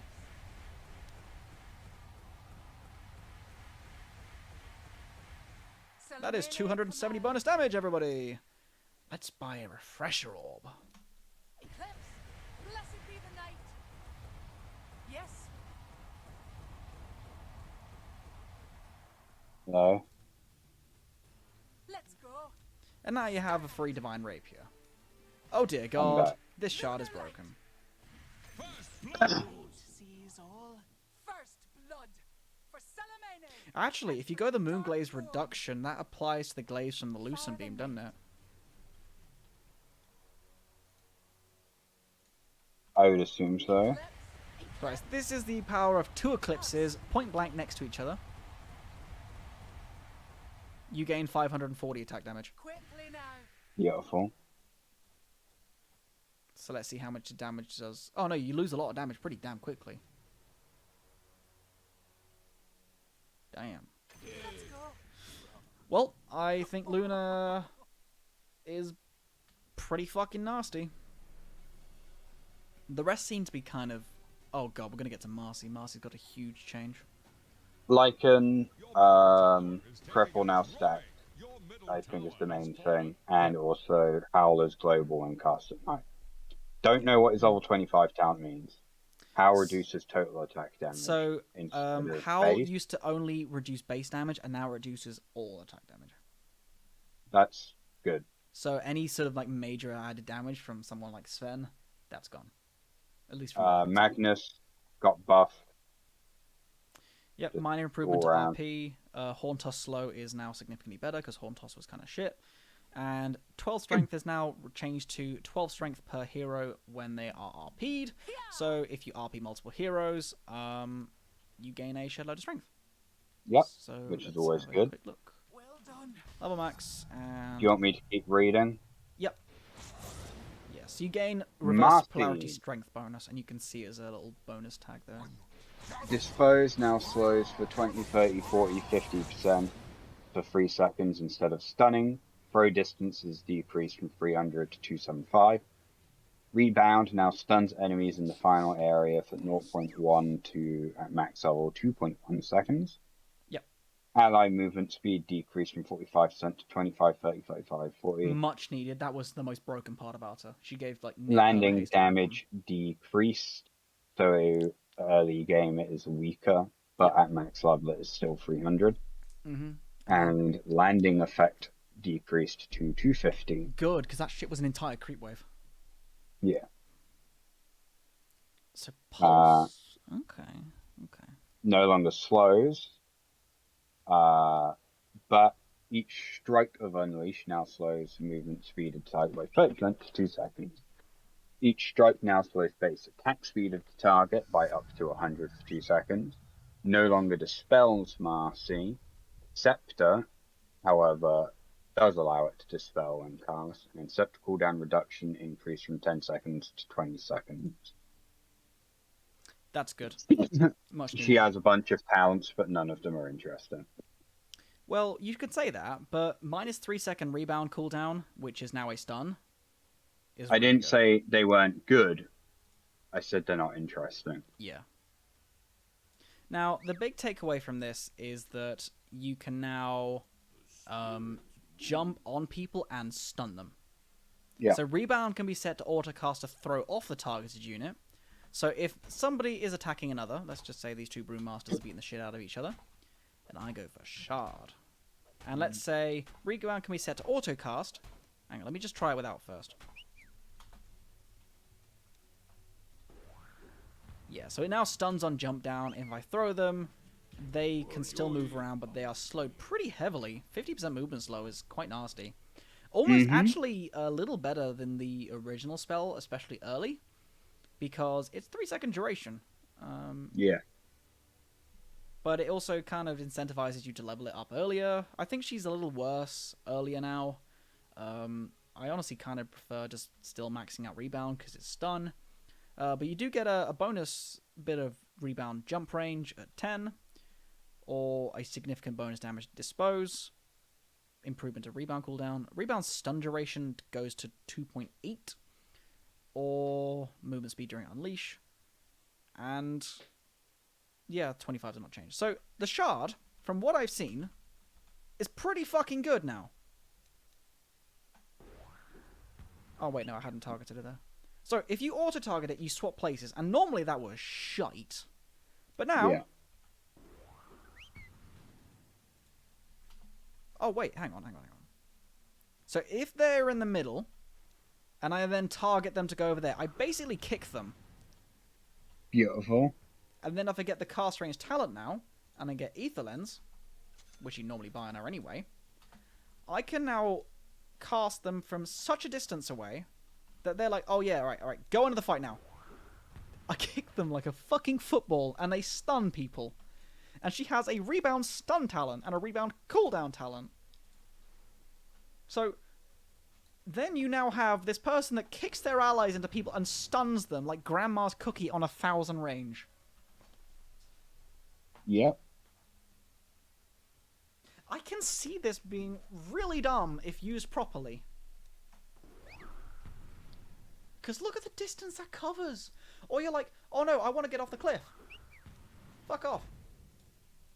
I'm going to be honest, I'm struggling to stay awake to actually watch what you're doing, but yes. Okay, well, we'll try and get through the rest of this before you fall asleep.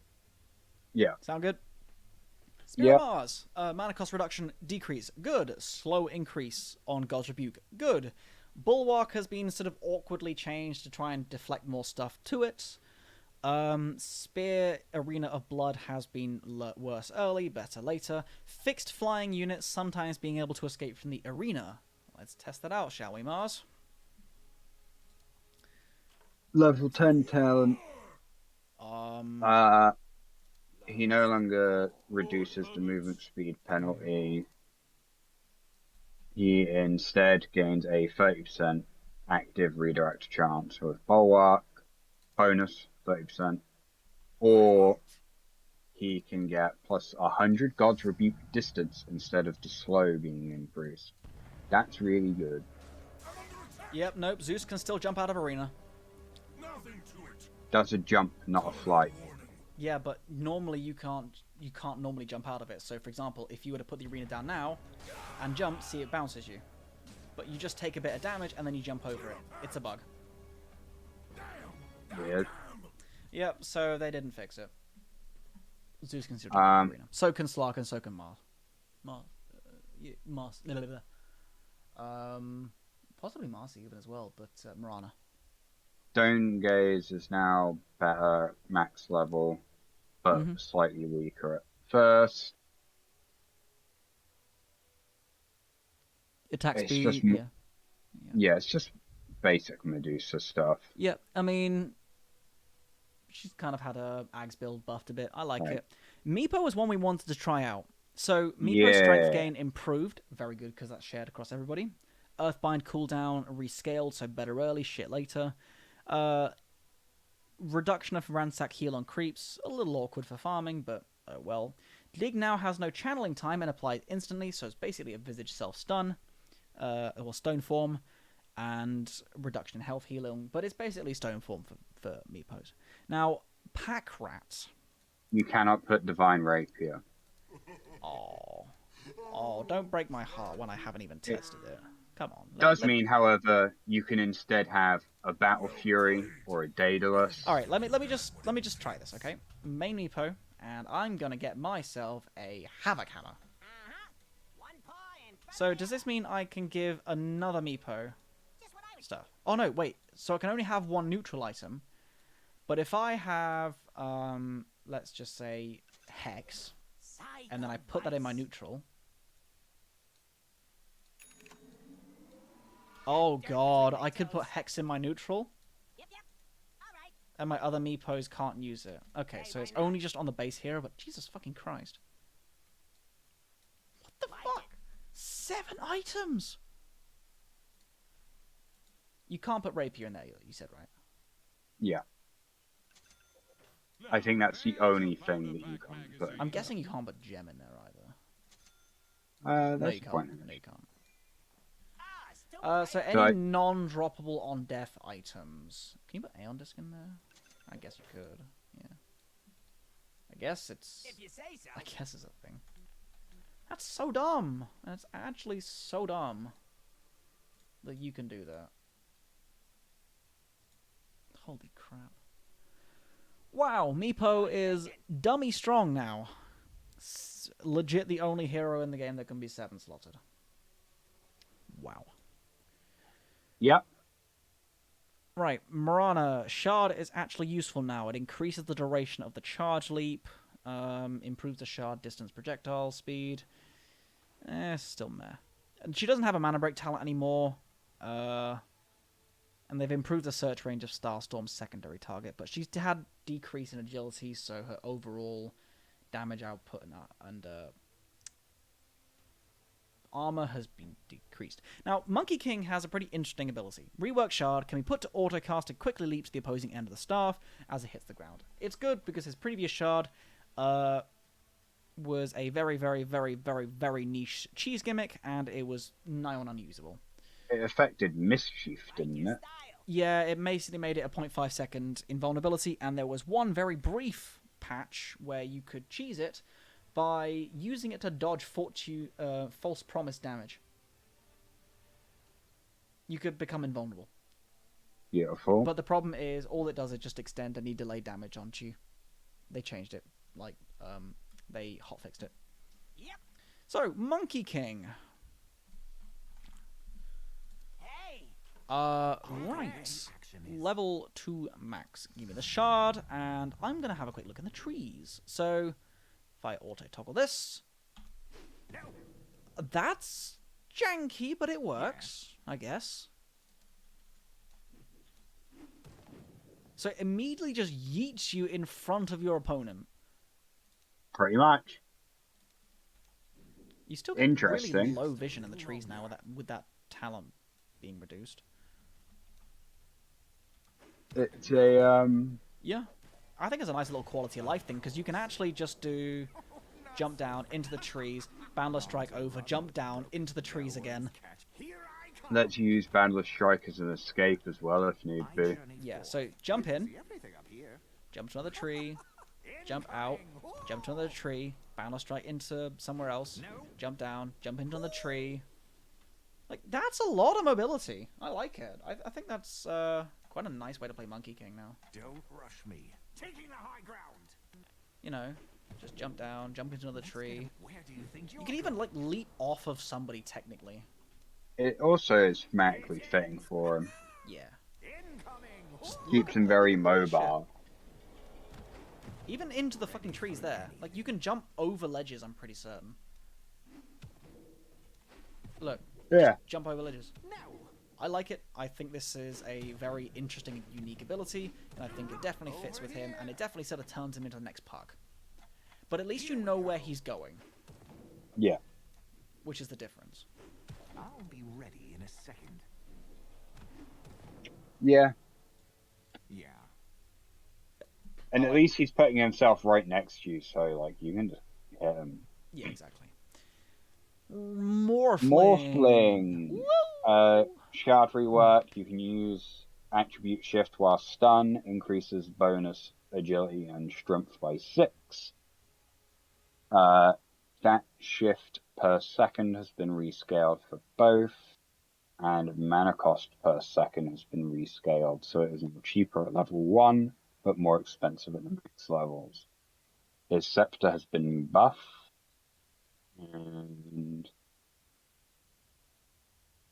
he's got a level 25 talent for strength now, and a +1 adaptive strike stun duration at level 20. 35 strength at level 25 is good. It's an insane amount of strength and will be great in ability draft, but waveform charges is in general going to be better. Yeah. Ow. Ow, ow, ow, ow, ow. Sorry, I caught something in the back of my neck. Fine. I think This is fun. he's I don't know, I think Morphling's still usable. Like, I still think the hero's in a bit of a weird place at the moment, but the mana cost per second rescaling is gonna hurt. Like, it's gonna turn him into old Morphling, which just basically drained his mana for the cost of health. Yeah, pretty much. But the fact that it now can work while stunned as being a shard rather than a talent, it's quite nice. I guess it works. I mean, to be fair, Templar Assassin has a talent, which is a minor spoiler for later, but she has a level 15 talent that can make her use Refraction while stunned. Damn. Or disabled, so she can use it in Chrono, which is fucking broken.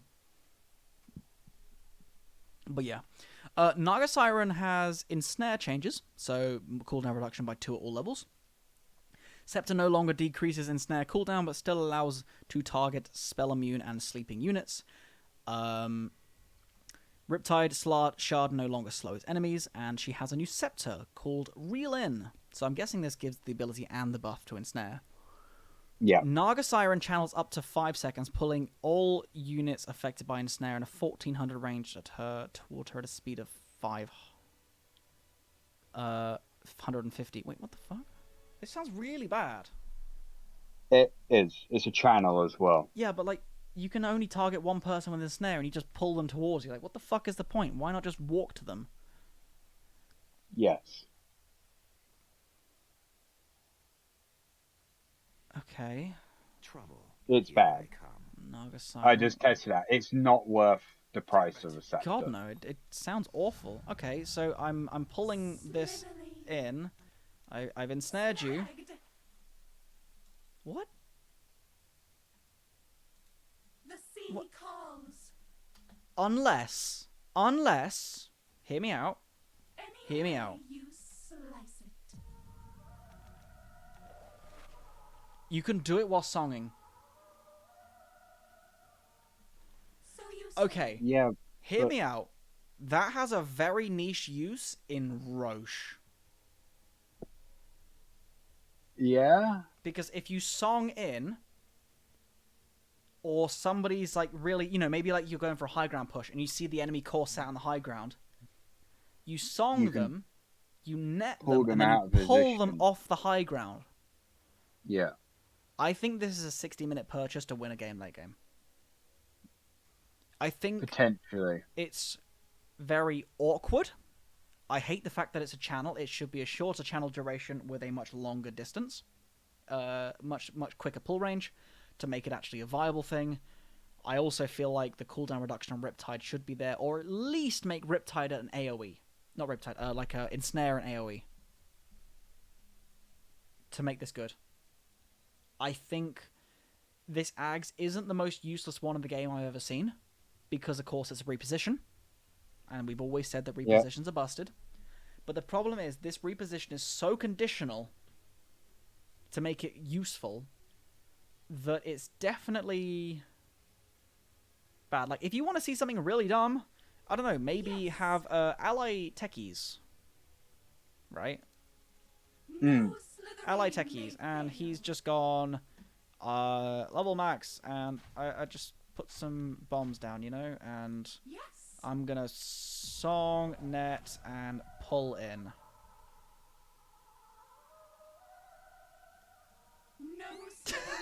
I don't know. Is that useful?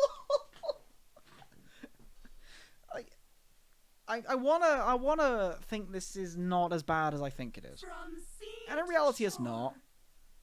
But much like the dead corpses of Meepo over there, I guess it's kind of decorative. Kind of decorative. Well, you know, it's there. It's a bit underwhelming when you consider the amount of other cool things that have been I introduced. think the biggest reasons to get it were not for the reel-in. You still get it just for the fact you can target spell immune or sleeping units. Forget the reel-in. Oh, yeah. Like, I think Ags is still viable, especially as like a third item on her, because it basically invalidates a bunch of heroes that use magic immune ultimates like Pango. Like, it's still amazing for that. Don't get me wrong. And it deals with BKB users. Yeah.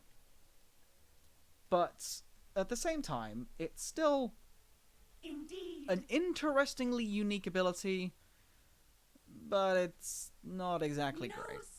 I don't know. I guess it's just like a very small amount of... It's like the flake on an ice cream. I guess it's okay. Flakes on ice creams are amazing. It's more like... probably sprinkles on an ice cream. Yeah, sprinkles, that's it. That'll do it. Nature's Prophet. New shard. I tested this out whilst you were playing around with Naga. It's interesting. Okay. I'm so glad the Greater Treants are gone, by the way. Thank fuck for that. So, Nature's Prophet. Where are you? Curse of the Old Growth. He has a new shard which grants him Curse of the Old Growth. Applies a curse on all non-invisible enemy heroes within a 1,200 range, revealing them in fog of war, slowing them, and causing damage over time based on how many trees are within a 250 radius. Treants count as trees for this purpose. Each tree reduces movement speed by 77% and deals 15 damage per second. Duration 6 seconds. Cooldown 20 seconds. Mana cost 80. Cast range 800. Okay, so let's make an enemy techies. Let the max. Let's go make some treants. So, alright, they are not in fog anymore. I got trees near me. So does that give the buff, or do I have to be close to them? So does that work? Wait. So... In sylvan shade. Okay. So they're still damaging him. I'm not close to trees myself. But if the enemy are within 250 range of trees, so that's actually really cool. Okay, I have some thoughts about this. I like it. I really like this. Why? Because it reveals jukers. Like, they're in the fog of war, they're in the trees, you know, I can't see them, they can see me. Within the range of Curse the Old Growth, bam. Or bam. Look at that. And then he's, you know, I can see him. It's like track. It's like a massive AoE track in the jungle. Holy shit. Does it catch people smoked? Nature calls. Alright, daytime. So I'm gonna smoke up on the techies. He's near trees. I can't see him. I think this is... It does not hit if you're smoked. Huh. That is a weird thought. So this ability does not hit you if you are rendered invisible from detection. So I guess it says... Wouldn't hit Reki. Yeah, no, all non-invisible heroes, but for the purpose of this spell, smoke counts as invisibility. Yeah. And does it stack? No. Honestly, is the damage and slow any real good? No. Is the reveal good? Fuck yes. This is insane. Ironically, if Rubik steals this spell, it's really good. On my way. Also, you can do about 100 DPS with this. If you sprout them. So yeah, hey, look. Oh no. So that does 180 damage per tick, actually. When you're in the trees, if you find them. With the Spirit. trees. I like the fact that it's like no cast point as well.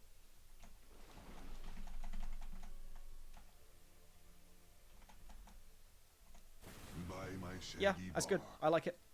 Anyway. Killing spree! Necrophos. Reduction in cooldown of Reaper Scythe and a increase in mana cost. So easier to spam, costs more. Heartstop Aura self-stack duration is very nice for sustain, and unfortunately the magic res talent, which was insanely good on him, has been replaced with a self-amp on Ghost Shroud.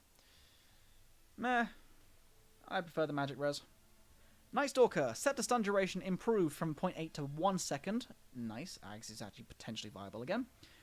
Night duration of Crippling Fear has been rescaled to better early and worse late. So 7 seconds now down to 6 seconds at max, which kind of hurts him really because it does quite reduce his... he used to be like 50% uptime and now it's like 40%. And now he gains Hunter of the Night status res at 15 or Dark Ascension damage. You'll always go Dark Ascension damage anyway, so whatever. Nyx Assassin. Cast range of Impale improved marginally. Vendetta cooldown reduced by 10 seconds. 1, 5 seconds at 2, and no change at 3. And the health talent has been changed to 0.5 second spike carapace reflect duration. So making it easier to cast a spell without being punished for it. Also, the enemies have to wait a longer time to try and do something to you. Ogre's regen has been absolutely gimped by 3. Base armor has been decreased by 1, but his base damage has now been increased by 20. And Ignite now deals damage 0.1 second after application, which means it is not a blink cancel anymore. So let's pull Ogre out. I want to check his base damage out. Holy crap, his base damage is now 72. That's a lot. That is a lot of damage. Although he used to have 7 armor, now it's 6, and he used to have a lot of regen, now he doesn't, but he now trades melee significantly better. Omni Knight. Are you happy with me just talking like this, or... Are you alive? He's died, folks. Rip and pepperoni, Raph. You okay?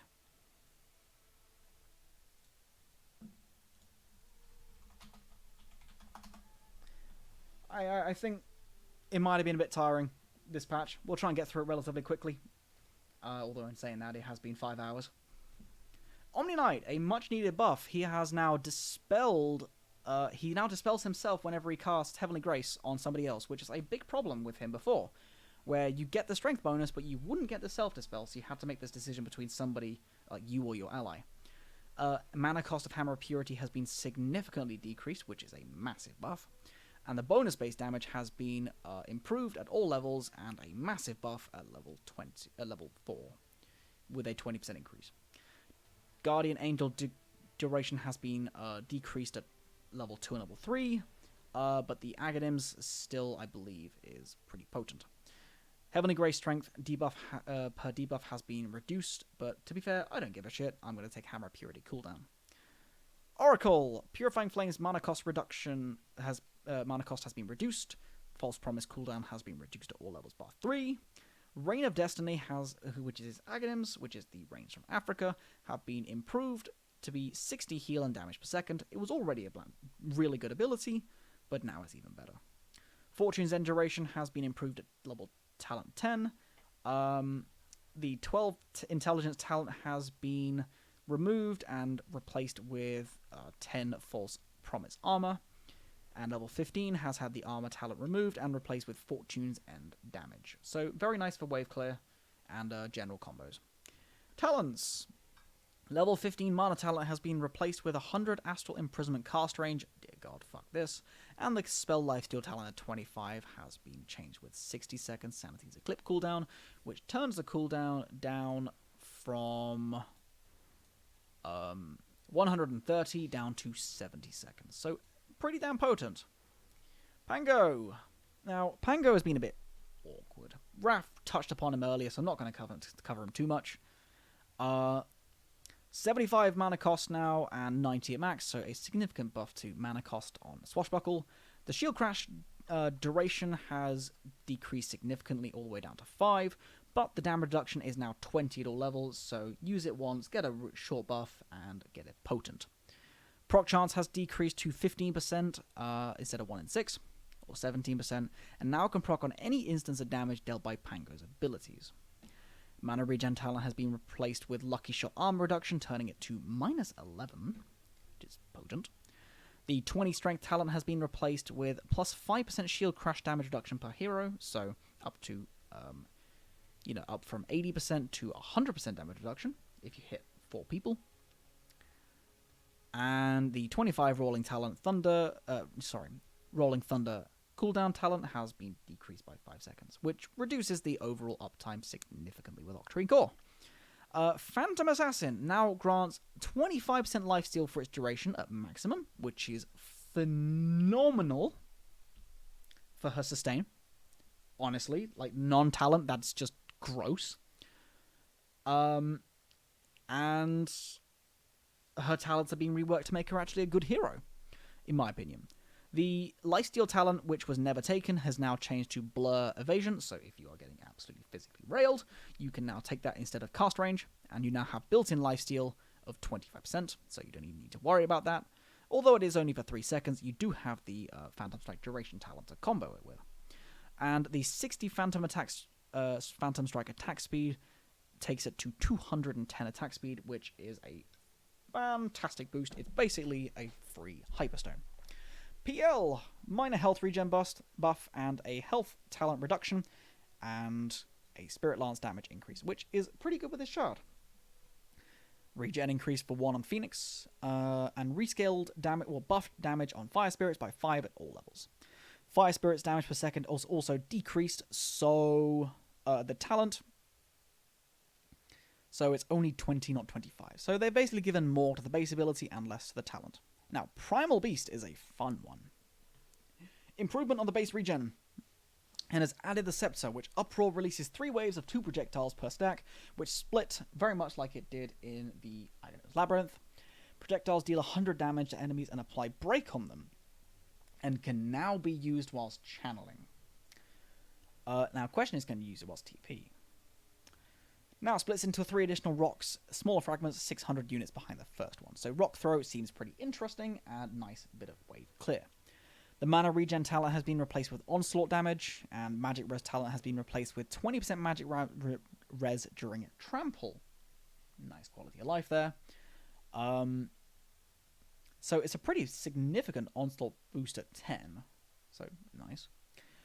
Onslaught damage talent of 15 has been removed and replaced with Beast Dispels himself. Again, fantastic. It used to be always never taken because trample damage was amazing. Uproar armor has been replaced with minus 5 second trample cooldown, which again is fucking humongous. Mr. Beast, where are you? So that takes it down to a 16 second cooldown, which with a 5.5 second uptime is a 30% uptime, which is really good. And the Onslaught talent takes it to 470 damage at level 10. Now, the 50% lifesteal talent has been replaced with Pulverize Pierce's magic immunity. Now that is a huge talent. That is filth, because the best way to counter Primal was just BKB. But now it is you cannot BKB TP, you cannot spin TP, you cannot just magic immune yourself out of shit. You are now gonna get slammed. So this is a really, really, really good talent, as well as the Pulverize duration. So do you want a 6 second Pulverize, or do you want it to pierce people? Because if you can't actually hit the spell, and you want it to be this BKB piercing ability that keeps people controlled for half the duration of a BKB, because it will be 6 seconds at that point, it's going to be really, really useful for keeping somebody locked down. And again, most of his abilities don't pierce BKB, so I really like it. Now, let's have a quick look at its Aghanim Scepter, because I saw this little thing earlier, and it is really dumb. So level to max, and I'm just going to take both the talents, because quite frankly they don't really change much, and give him the Ags and Shard. So the Shard now is, I'm going to go quick link. Dummy target behind, and dummy target behind. So now, Shard is the rock throw. You throw it at the duration, and it splits a little further behind. So it does the full damage to people behind as well. So that's a lot of damage. I think it stuns everybody as well. So yeah, it just cleans out an entire wave of things. I wish the radius was... I wish the split was a little closer, but it's okay. Anyway, we have now the main scene of this. So if I am now pulverized, I can cast Uproar and do some mad fucking damage. That is 2,200 damage with the Aghanims available. Now, if I don't use the Aghanims, it is just going to be 1,600, but it is a massive AoE control, so let's just attack this big boy again. So can I just... Will it go where from I am? Yeah, so it goes where Primal currently is. Yeah, it adds up pretty quickly.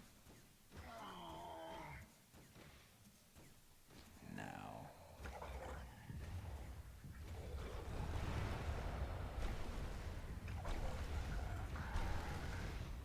It's just disgusting amounts of damage. Like, I just love the way it kind of controls people.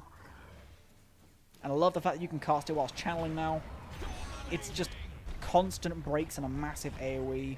It's just huge. I can't wait to try this out in a real game. I really cannot wait. Now, the one I've been waiting for this entire patch. Puck.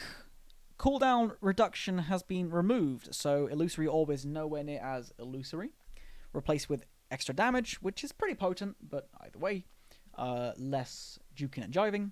The Waning Rift damage talent has been decreased by 25% or 25%, which is... Oh my god, it did so much damage. It was so broken.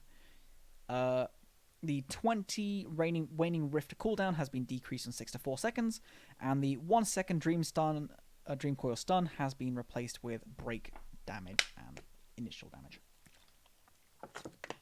So, kind of good, not great. It's not a great talent. I'm pretty sure you still go with the Waning Rift cooldown, but losing 2 cooldown talents, or well, losing one and having another one nerfed, fucking mint. Rot Scepter bonus radius has been marginally decreased. The mana cost of Flesh Heap has been significantly increased, but it doesn't really matter because you're not actually shitting out that much mana, especially later on. And the Flesh Heap stack and damage block bonus at 25 has been marginally decreased. Marginally. Now, Pugna Ward no longer gives spell damage reduction. Not that people really remembered that. Base damage has improved from 50 to 80 scaling, by 10. And Scepter has reworked, so reduces cooldown by 50%. Reduces, he steals their spell amp, basically. Reduces theirs by up to 75%, and increases his own up to maximum of 100. And when used on Nether Ward, the rate is 4%. Now, Queen of Pain reworks Scepter. Shadow Strike initial damage is increased by 80 and applied to all heroes in a 375 radius around the target. When Shadow Strike ends or is reapplied, the hero emits a scream of pain hitting nearby enemies. Doesn't trigger on illusions or on death. So let's have a quick look at that. Where are you, Queenie? There you are. Let's have a look at you, shall we? So now it still hits an AoE without using the talent. And the shadow damage intervals. So that is now... every 2.3 seconds now. And it does a massive set of screams if it hits an AoE. So I think it's quite nice. I think it hits creep waves quite hard as well. And you just clear a weak creep wave with a Actually, no, it doesn't actually work on creeps. So, if it's a hero, it'll do another scream. Yes, that's quite a lot of damage. I think it's quite niche. I'm not sure it's amazing, but I guess if you have a lot of units, it's pretty good.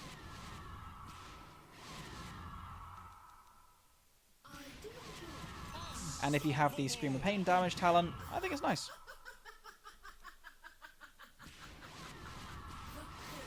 Adds up pretty quickly. I think it's quite niche and quite cool.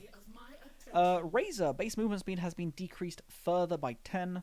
Buff duration has been rescaled from 9 to 18 seconds, so it makes it far easier to deal with in the lane. Now it can be cast on a target that already has a static link debuff. Ability still cannot be cast on an already linked hero. Shard now always hits up to 3 valid targets, even if the attacker / caster of the incoming spell is magic immune. Casts and attack have consistent targeting rules, only visible enemies. Attack speed talent has been reduced with create a second plasma field line delayed by 0.8 of a second, and 2 static link charges replaced with static link steals attack speed. So, Razor, come out here. Come out here. The time has come. So now... I'm under attack. Yep, so it now forks onto 3 people guaranteed, if you are hit or targeted by a spell. And I now steal attack speed.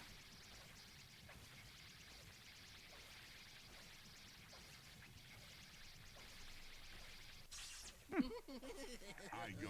That's only 174 damage stolen. Huh, thought it'd be more. That's a lot of bonus movement speed. Alright, so let's see the second plasma field, shall we? Okay, I think that talent is fucking nasty, with the 30 plasma field talent. Yep, on maximum range.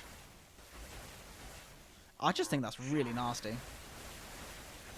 You could just ref orb that as well.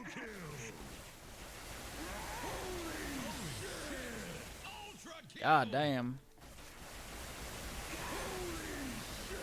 I know this with the free spells, but hey. I think it's really niche. I'm not sure it's a 25 talent. I'm more thinking it's a 20 talent. But yeah, it's nice. So Ricky Blink Strike has decreased damage. Agility multiplier is doubled against creeps. That's quite nice. So it's good for farming. So he actually has a decent way of killing creeps and neutrals. Blink Strike's slow talent increased from 0.3 to 0.4, and the smoke radius has decreased. Rubik base armor increase, mana cost decrease on telekinesis, and jump damage reduction is decreased. Very minor. Cast range at level 1 Burrow is improved. Caustic Finale slow has been replaced with Burrow Strike stun, and Sandstorm damage per second at level 10 has been improved. Now, Shadow Demon, replace Soul Catcher with Disseminate. Whenever the target takes damage, all enemies, including the target itself if an enemy, within 600 range of the target, also receive 35% of that damage. Can target enemy and allied units. Effect is paused if enemy is hidden by disruption, and lasts 6 seconds. And 6-second Soul Catcher cooldown has been replaced with 10% Disseminate shared damage. So, Shadow Demon, come show yourself. So, Disseminate. And I'm going to get a Dagon. Because that's how I think this is going to go down. So normally, Dagon is a 600 damage nuke, and Disseminate has a massive AoE. Hang on, let me read the ability again. Also, if you ping it, it's full caps. I love that. Whenever the target takes damage, all enemies, including the target itself, in 600 radius of the target also receive a portion of that damage. So, Disseminate them. So, if I hit techies, everything else around me takes 210 damage, which is kind of whack. So now, I believe if I hit this with Disseminate, you have 1600 health, and you now take, like 1100. So, 35% bonus damage to everything that you hit within the radius. Because normally I wouldn't kill you, because that only does 600 damage, but the 35% bonus means that you can pretty much one-shot. Now, if I have a Huskar, and I have the Disseminate talent, and I level you to max, Scepter and Shard, and I give you Life Break damage bonus, and Life Break cooldown, or just fucking whatever. Let's E-Blade this target, shall we? or even just naturally disseminate him, and he's dead. Oh no, that was like 70% of health. Alright, refresh. Let me, disseminate. E-Blade, and ulti, and you are dead. We have a one-shot combo, everybody. One-shot Huskar is back in the game.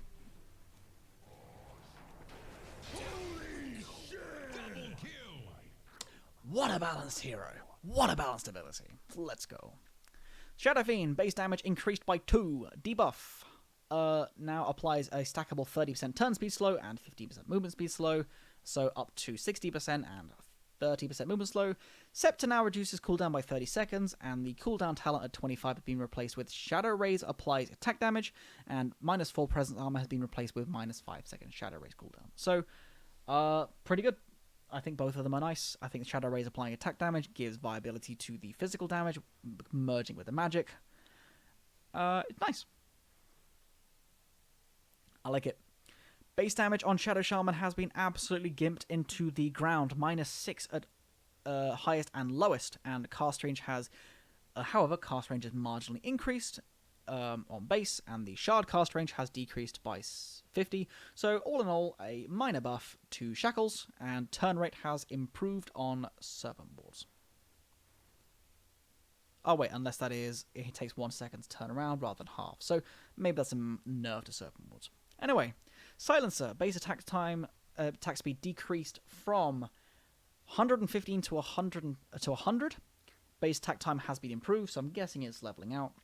Silence damage multiplier has been decreased, and penalty duration has decreased as well. So basically making Arcane Curse less punishing.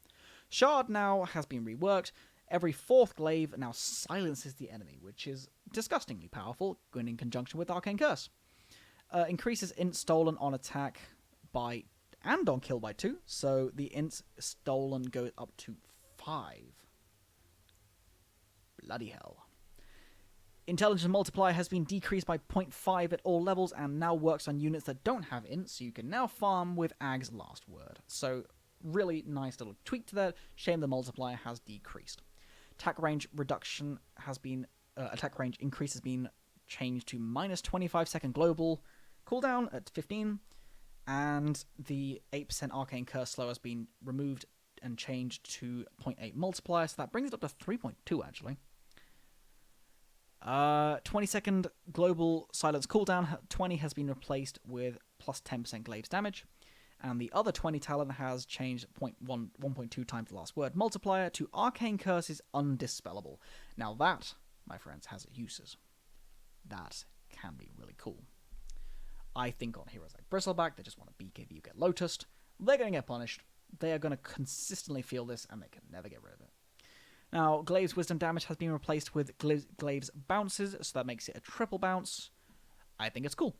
Now we're getting to the fun stuff. Not that we already weren't. Arcane Bolt has had its mana cost marginally increased, but Shield of Scion has seen a lot of memes recently. In the last day. Skywrath Mage deals magic damage based to an enemy hero with its abilities. He gains a buff that grants 2 int and 0.5 bonus armor per instance. Let me show you the absolute chaos. Skywrath Mage, where are you? Let me get you some Yashikaya. Let me get you Veil. Let me get you Agadins. Let me level you to max. Put all your stuff here, okay? I don't give a damn about what damage it is. I just need 5 dummies and a blink.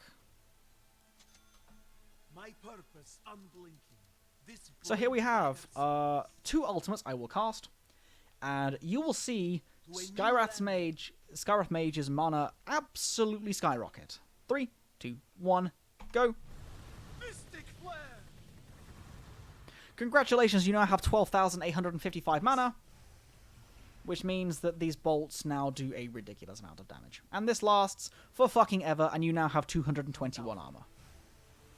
And you now do 1,500 damage with Arcane Bolt.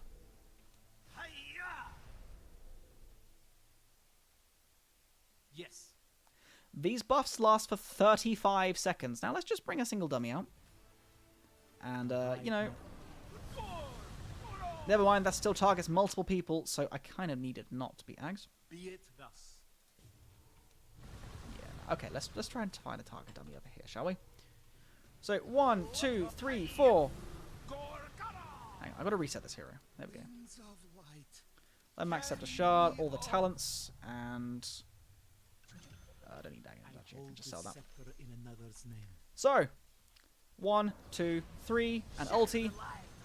That gives you 24 stacks, which is 48 in and 12 armor. But if you somehow... like, normally you wouldn't actually want Mystic Flare near anybody.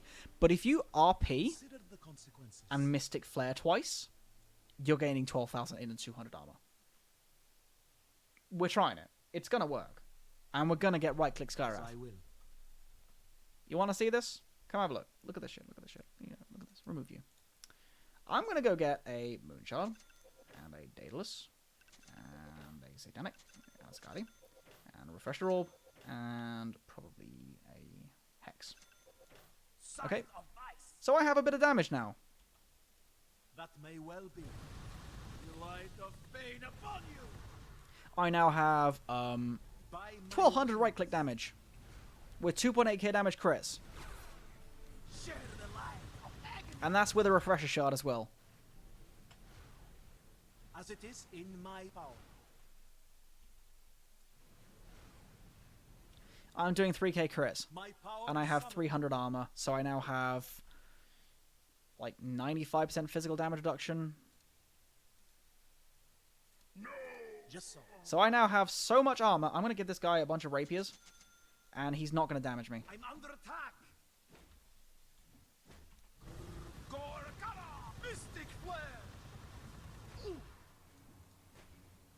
He has 1400 damage, and he does 100 damage to me. This is a Skywrath mage. What in tarnation is this, Gaben? What in the actual fuck have you unleashed upon this game? This is bad. As in, like, dear God, why does this exist? 'Tis my honor. Now, we're moving on to a little bit of a smaller change, but Slardar now has health and armor passively bought, and the armor bonus has increased by 1. Mana cost on Crush has rescaled. I fucking love this. And now creates a 250 radius puddle, which basically, if you sit in it and CS a little bit or right-click him, you gain some regen and armor. Scepter still makes a bigger puddle, but I like this. It's a tiny bit of bonus movement speed as well. They removed the Slithering Crush movement attack slow with 0.2 second crush duration. I honestly think it's useless. You go for the movement speed every time. And they took 10 damage off the bash bonus damage, but it's kind of meh, so you're still going to go for the bash damage. He still retained his health talent in an exodus of health talents, so quite useful. And they haven't nerfed the crush talent at 20. Very nice. Slark. Lowered agility gain again. Improvement on base attack speed. Okay, fine. Pounce doesn't deal direct damage anymore, but it applies 3 stacks of Essence Shift, which is 9 agi and 9 damage. It's just very meh. Yeah, it's not even damage. It's just like... It's like technically 60 damage because it takes away from your max health, but it's kind of meh. Now, the big one for me is this absolutely goddamn fucking broken health regen. Max health per second has now become flat. Good early, very shit late. Good. God, that was so annoying.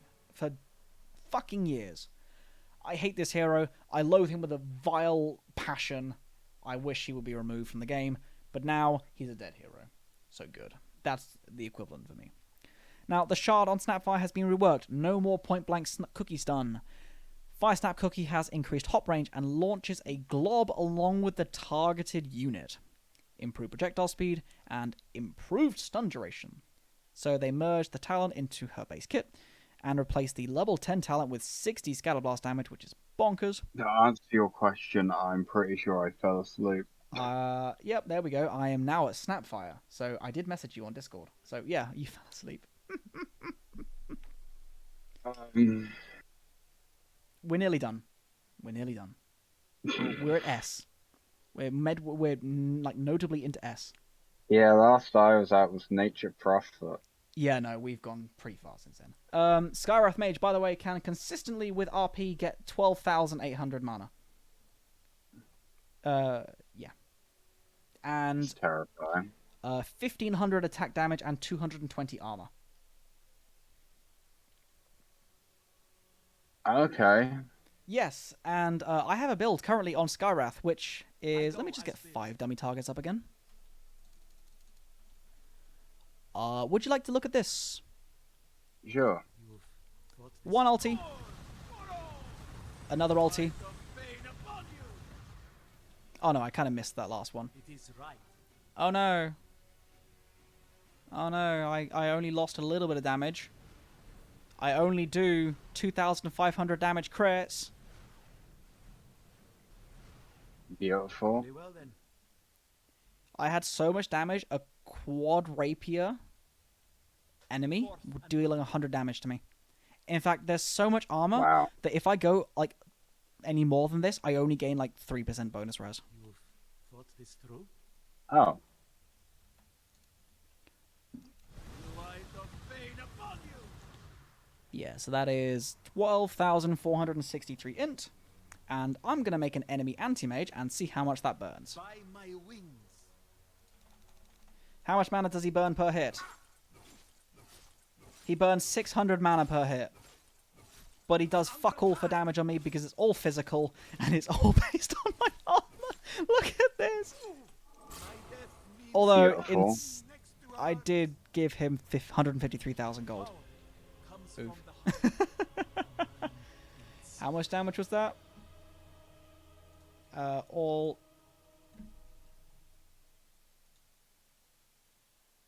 Yeah, no, I'm pretty sure it was like 12,000 damage or something stupid. Yes. Anyway, I'm going to try out Snapfire now. Because she now has a new talent. Oh, not new talent, new shard. And Grandma, where are you, Grandma? Grandma, hello, Grandma. On account of having missed half of this, I might go to bed. Well, we're nearly done, so... Yeah. If you wanna, that's understandable, and I am very grateful that you came by for this long. Oh. But I want to show you the shard. There's a couple of things I want to show you. One of them is Tide, because I'm very close to it, and the other one is Snapfire, which is this. I'll stay for Tide. Yeah. He globs. She globs now. Globs. She globs. I think it's cool. It's nice. Oh, Is that's it cool. is it amazing? Probably not. But hey. Yeah. Scatterblast does not stun anymore, though, which is a sad state of mind, but I think it's nice. Oh, look, there's still a techies hiding in the corner. Wait along. Gut bomb. Glomp. The real secret ingredient is pain. Well- Yeah, so that does like 500 damage. It's gonna be pretty good. Concussive grenade cannot be used. A sniper. Concussive grenade cannot be used whilst rooted or leashed because you could before. Yep. And the damage talent at 10 has been replaced with headshot damage. Spectre's intelligence gain decreased, and damage on Spectral Dagger has been decreased even further, but Spectral Dagger now applies Desolate,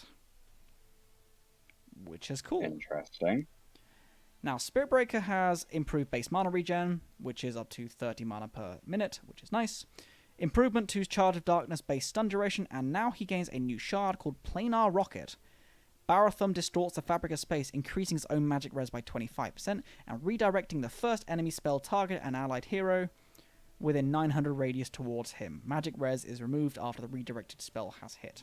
Is this good? I don't know. Well, Let's have a quick look. that's just popping. Sounds like it's designed to Look there. keep your teammates alive. Yep. Alright, Vengeful Spirit is a pretty reliable target stunner. Give me this ability. Ooh. Ooh. Oh, okay. Wait, did that just nullify it? Oh no, it just redirected it entirely. That's kind of whack. Gives it a weird sound effect as well. Okay. Between the planes. Interesting. So I guess if you're near them, it has the little redirection buff. One world is much like another. Okay. I'm guessing if I have multiple allies, it'll reflect off both of them, so... Yeah. Do I like it? Probably not. I'll probably never really get it, because I'm like, why the fuck do I want your spells? Yeah, it's kind of just letting things hit you. I guess it's kind of useful potentially if you just like, I want to take a stun from somebody, or you know they're chain stunned and you're like, no, bring it to me, or something. I don't know. Yeah. Like if you're against a Beastmaster, for example, and you have that ability and you can see him prep in Raw, you pop it on you, and you also have your bulldoze up. It could be useful, but do I think it's a rush item? Absolutely not. No. Storm Spirit, massive agi bonus gain. 2.6 now instead of 1.9, and improvement of base health regen. Shard no longer grants allied heroes benefits of the attack bounce talent, which was kind of bonkers. And the Ball Lightning Remnant has been improved at the 25 talent. Now, here's a nice little quality of life thing. Sven base regen has been improved a lot, but now Scepter has an auto-cast option. If enabled, Sven does not travel with Stormhammer, so you are not forced to be Superman. Very nice. Warcry duration increased and mana cost decreased significantly, so offlane Sven is now even better, and the God Strength cooldown is really fucking good because you still have that talent to take it down to all the way down to 80 seconds cooldown on God Strength. Techie Slow has been increased, and Reactive Taser now applies a basic dispel to the attacking enemies, so it removes their buffs. Scepter now deals damage to any enemy that attacks the affected ally, which is really good. Minefield now also makes mines within 500 radius invulnerable, but can be detected still. And it's only a 60-second duration and a 60-second cooldown. Now, TA, mana cost on Refraction has been decreased. Why? I don't know. Her attack speed talent has been changed to 25 refraction damage, and the evasion talent has been changed to refraction can be cast whilst disabled, which I don't know why they made a thing. Fuck that. Terrorblade turn rate improved, base health regen improved, mana cost on Sunder has been decreased, and the 2-second reflection duration has been replaced with minus 3-second reflection cooldown, which I prefer. More spammable. Now, Tide. Holy shit. I am going to be maxing Kraken Shell in lane because 70 damage block is more than a fucking Vanguard. Yeah. And my favorite thing about this entire patch as a Tide spammer, rework Shard. Grants new ability Tendrils of the Deep. Release a wave of tentacles in a targeted direction. Tentacles deal 50% ravage damage and stun and travel 75% of ravage radius. 20-second cooldown. Ground targeted, basically Lion Earth Spike. Now, 10 talent has been changed for the threshold and has been replaced with 50 damage because the shard used to give plus 90. So I love that. I love the fact that it's early bonus damage. That you don't have to spend any money on. The Anchor Smash damage reduction has been improved at 15 to plus 25, so that's 85% damage reduction. And I understand. It's sad to see it go. Well, not go, but reworked. But the Kraken Shell block talent has been improved from 30 to 40, so now it's like minus 110 damage, so that talent is actually really fucking good. Yeah. Because it used to be 90, now it's 110 in total. And instead of having minus 4 gush armor, it is now Anchor Smash effects buildings. And I know how broken Anchor Smash effects building was. I would pretty much rush the item, and we would push mid down by 22 minutes. Yep. I abused it, and I'm sad to see it go. But let's have a look at this new shard. Impossible. Hello, Tidehunter. How I have missed thee. Also, minus 110 attack damage. Oh my god, look at this. I'm barely taking damage from Avenge Spirit with Venge Aura. God damn. Shard. Tendrils of the... Oh, why is this ability on number 5? Let's change that, shall we? So. Ooh. That's cool. New animation as well. That's a long range. I'm pretty certain that can hit in the trees. That's a very long range. Does that reveal as well? No, it doesn't. A good path. It doesn't also show when they've been hit. Also, where the fuck is Venge? I Where is she? Oh, there she is. Oh, maybe I actually wasn't hitting her. Alright, so she's in the trees now. If you actually hit your target. Yeah, so, oh, it does reveal. There's a tentacle on the floor when it shows that it hit somebody. So it's basically Earth Spike, Yes. which is a good thing. So yeah, it's a 1.4 second stun at max duration. No, 1.9 actually, because I have the talent at 25. Yeah. So I'm actually going to reset the hero because I didn't want to level max shard, and I'm just going to leave the talents as is. So you can now do something really cool, which is with Ref Orb, and I'm going to have, let's say this is my build, right? I've got my Axe, got my Shivas, I've got my Ref Orb, and let's say I've gotten something a little bit wacky, which, ooh, what would it be? What would it be that it's kind of wacky? Wind Waker is really good. Or maybe even something else aura-based, like... Shivas. Oh, you got Let's just say Shivas Wraith already. Pact. Let's say I got Wraith Pact. Yeah. And Axe is over there. Shivas is there. Garrick is there or something. And so I am going to go in and... Gosh. Actually, you know what? I'm just going to max out all these. Fuck it, why not? So, Gush. Blink in Ravage. Actually, you know what? I'm going to reset this. Hang on. Just so it's actually realistic of what I'm going to do. And let's say I get really, really lucky and I have Timeless Relic. So this stun duration is now 5 seconds. So, ulti, jump in, Ravage, Thingy, hit them twice, hit them twice. Tentacles, Ravage, refresh, Thingy. Holy shit, that's a lot of control. In fact, let's get a target dummy up. So, let's just see how long I can stun the guy for. So there, that's up to 5 seconds. Reposition myself, change the line, refresh Ravage. I didn't actually change the, I didn't actually reblink. Was that like 15 seconds? 15 Feels like it. seconds of area control. And more importantly, I'm pretty certain the cast point on Tendrils of the Deep is really nice. It looks good. See? That's a TP canceller on an 18-second cooldown. Which is really fucking solid. I mean, it only does 200 damage, and it does...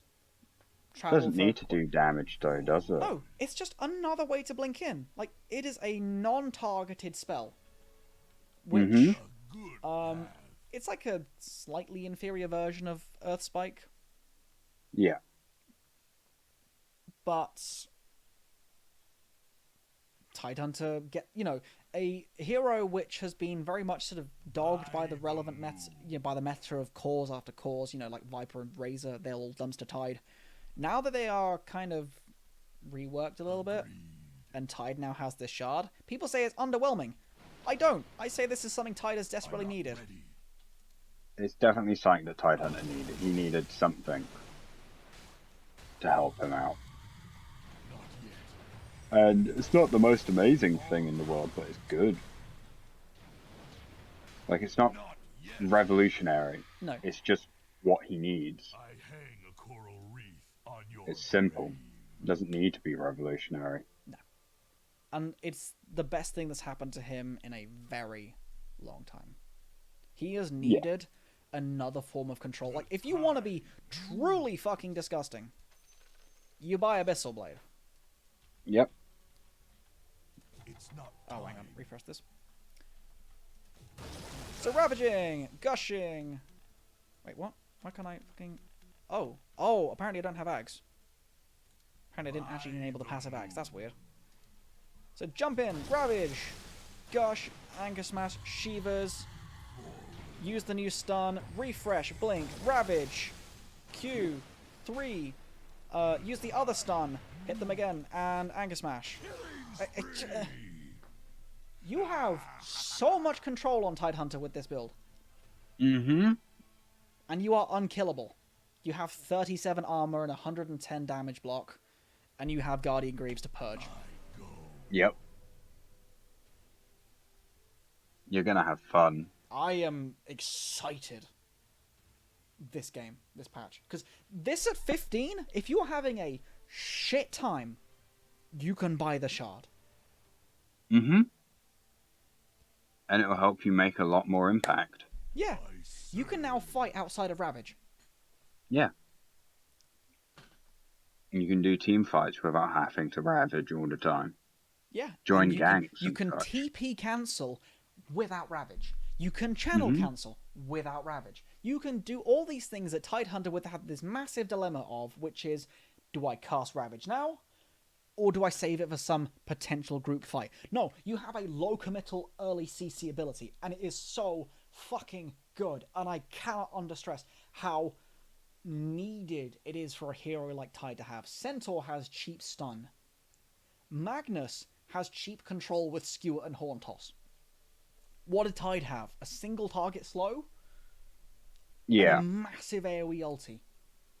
The disparity in the downtime between his functionality, outside of just, being this absolute lane pushing and frontline unit, is significantly better.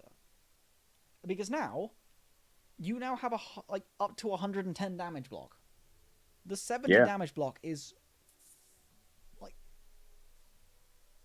bonkers. 26 damage block at level 1.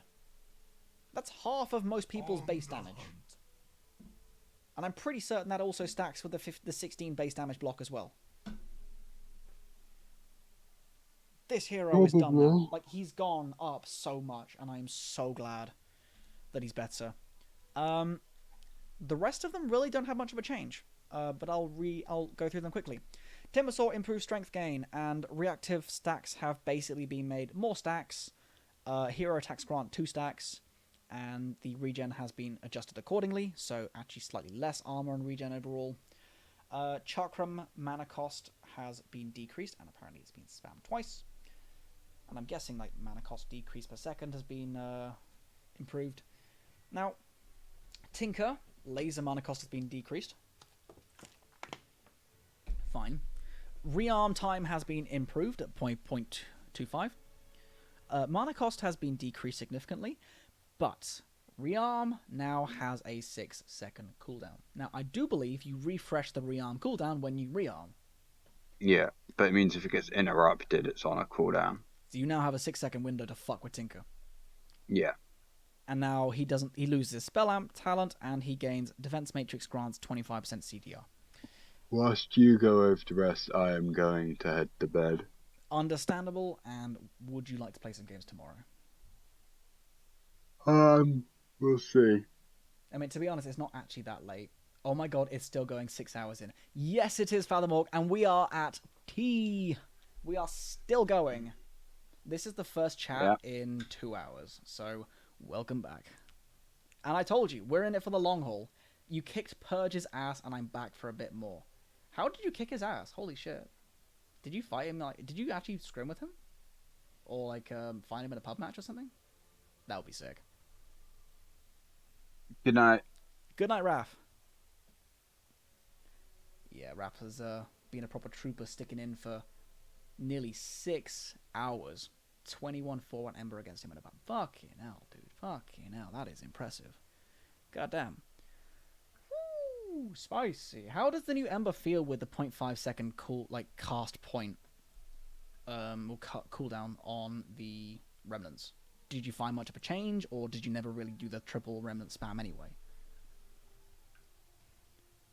So, mana cost increase on Toss significantly. Good. It gimps his early combo, and it also basically means he's got to just generally spend more to get more damage. And the cast range has been significantly reduced. Only really affects his ability to spam nuke. Everything else feels really good. Okay. Yeah, I can see that. I think, as I said, the biggest thing for him is that he never really was a side lane, like a small camp pusher, so he can now sort of sit in lane better and not worry about, this puck absolutely blasting a small camp. So I think he's back in the meta now. Grow no longer reduces attack speed by flat value. Now is a flat 30%. Yeah, no, I definitely think Ember Spirit, along with a bunch of other heroes that did not take those small camps. Coddle, I think, is dumpstered because he loses a lot of his early momentum by losing those camps. I think Puck is now significantly better to deal with now that she's had 2 cooldown changes. I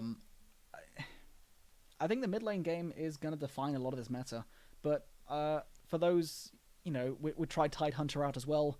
I, as a Tidehunter spammer, fucking love this shard. It gives him everything that he desperately needed. And I would honestly put this really high in my personal rankings because it now gives him cheap CC outside of Ravage. It's a TP canceller, ground targeted, and it looks really cool. Look at that, look at that, look at that. It's fucking nice. Also shows if you hit somebody in trees. Anyway, base damage has been significantly improved back to where it used to be, so he's now sort of more back to that Ags build with the Echo Saber. Treant, lower agi gain, decreased by 0.2, very minor, but I guess it's something. Tooltip has been changed to show heal per second, and armor has increased at early levels. Movement speed bonus by Nature's Guise has been decreased, and living armor heal has been adjusted, and overgrowth undispellable at 25 is a massive change. Overgrowth was basically an annoyance for a long period, but now that's going to change the game for him, really. Ensnare, now piercing spell immunity, is a huge buff for Troll Warlord. It allows him to actually function whenever the enemy's BKB'd. Still doesn't stop him getting kited to fuck, though, but he gets extra duration. Instead of Berserker's Rage armor, he gets bonus debuff duration, so which is nice for his Ags build. 30 damage replaced with 10 Berserker's Rage armor. I never really understood why he had that damage talent. It was very small and arbitrary, but hey. He gets an armor talent, and minus 15 battle trance cooldown is replaced with bonus movement speed, which I think can be situationally nice, but I'm pretty certain you'll go for the rage armor every time.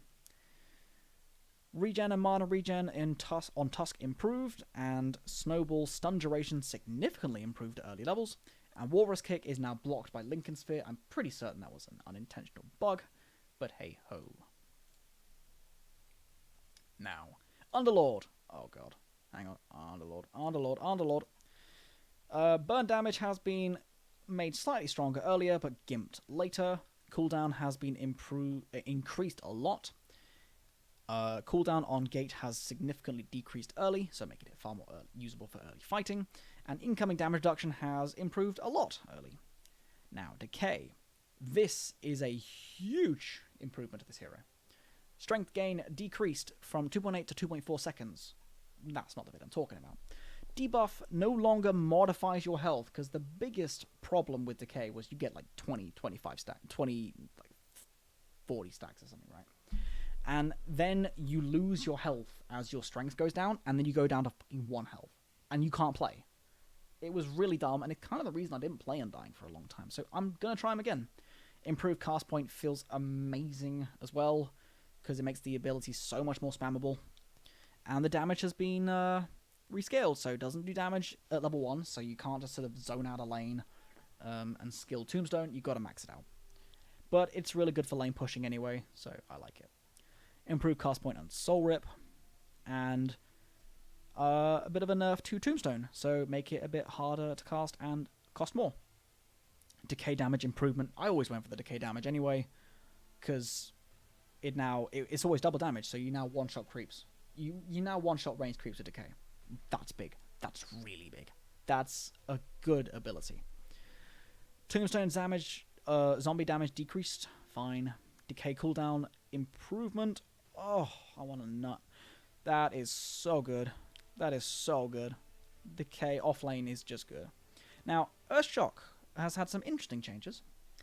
Increase in mana cost. Fine. But Earthshock applying 2 stacks of Fury Swipes. Now that is pretty cool. That is really fucking cool. Because it actually gives you some of that early ramp, which is very difficult to do. 350 health has been removed and replaced with Enraged Status Res. And the 20 talent has been replaced with Earthshock cooldown. And 25 talent is replaced with Casting Enrage provides half benefit to allies in a 700 radius. So You can combine this with Ags. You get caught by a chrono, you give all of your allies 40% damage reduction and up to 60% status res. That is gross. Magic Missile. Cast range has been set to a flat 650 at all levels, and Shard no longer provides bonus cast range. Good.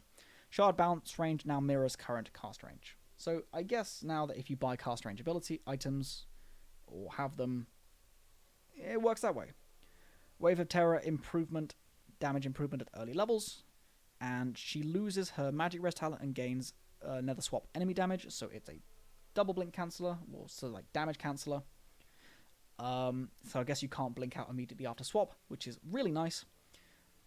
10 agility has been replaced with extra missile cast range, so that's rare for them to put a cast range talent back in. And cooldown reduction on magic missile has been decreased. Now, Venno. They actually gave this a ability icon, which wasn't there before, which is good. Plague Ward mana cost has been increased. Oh well.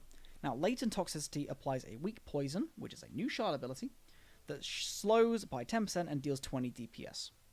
Not high, but if the poison is dispelled, the target will receive 300 damage and get a 2-second stun.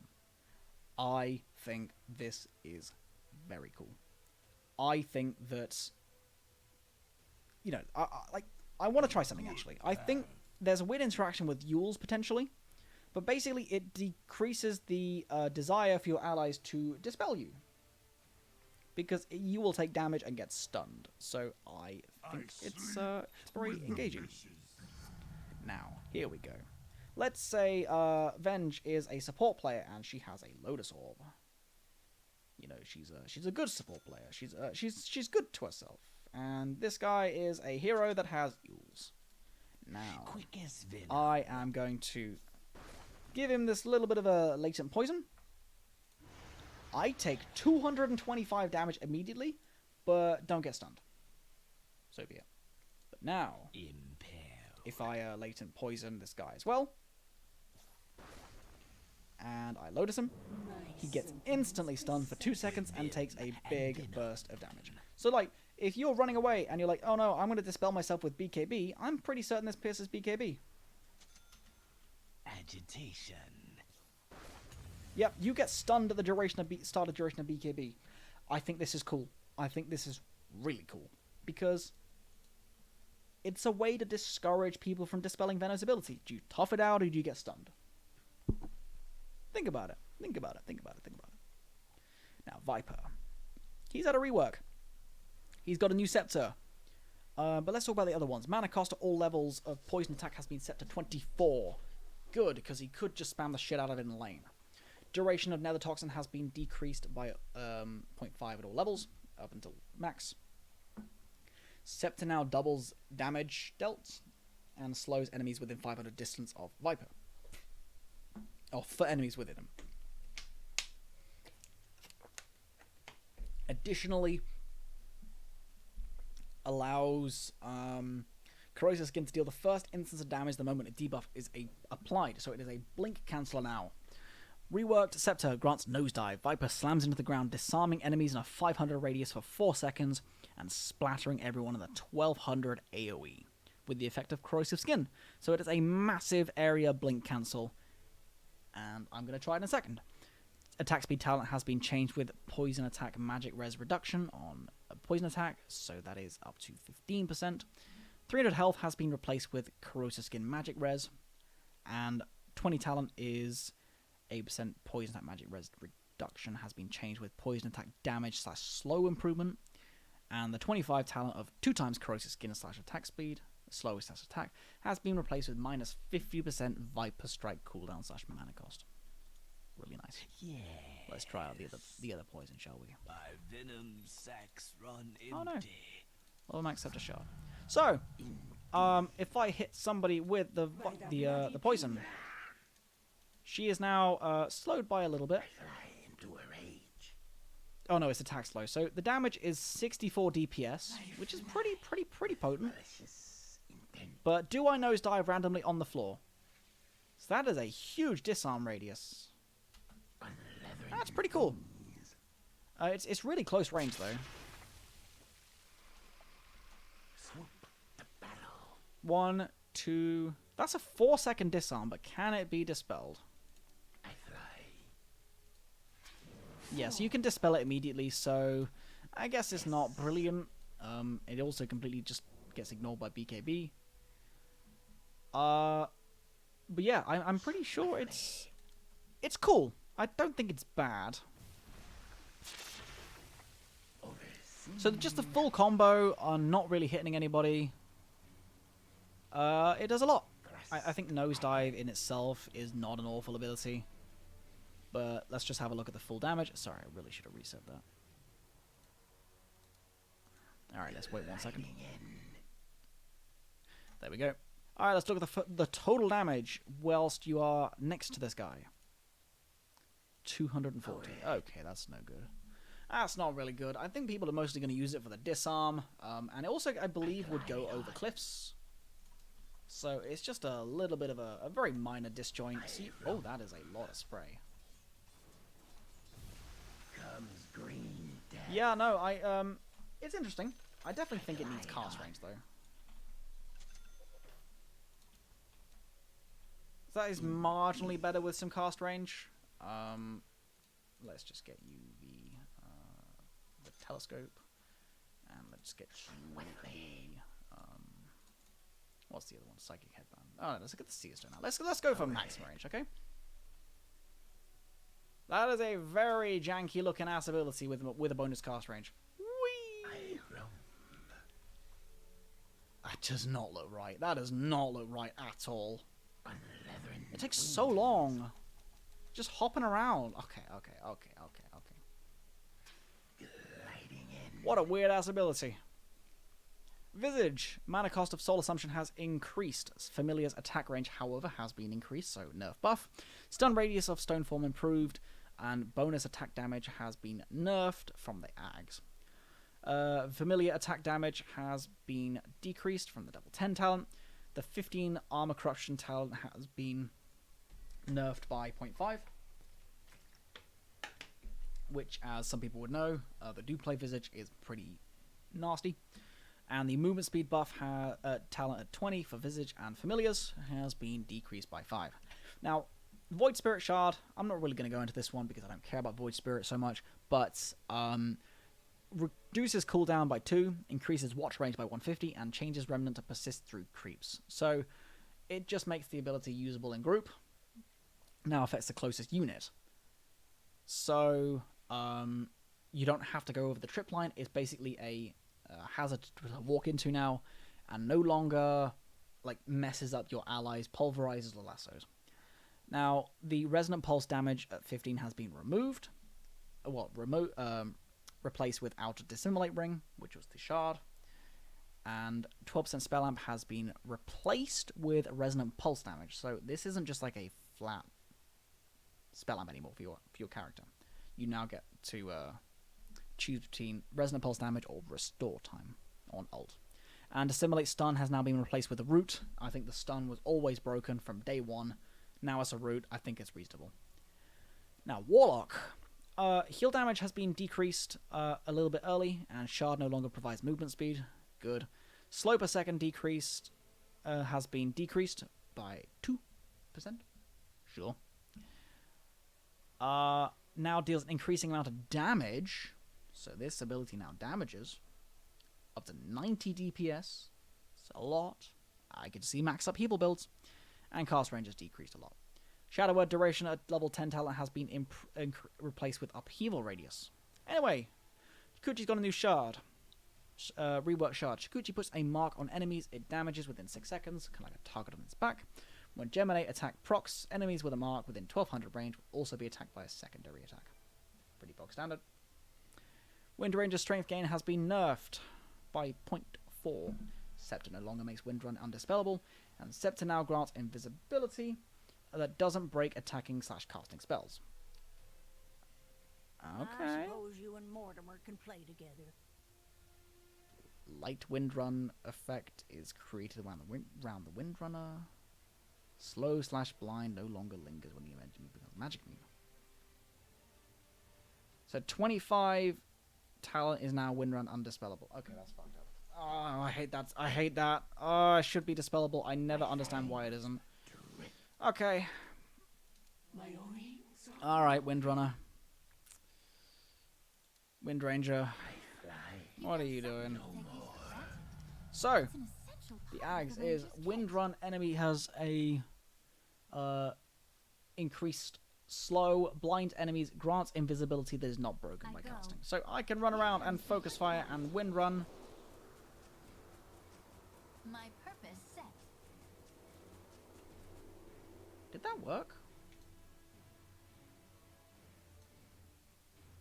I thought it made her invis. Oh, I am. Wait, unseen, but for the hindering gust in your wake. So I'm guessing if you make an enemy Windranger. As the arrow flies. So wait, can you see her?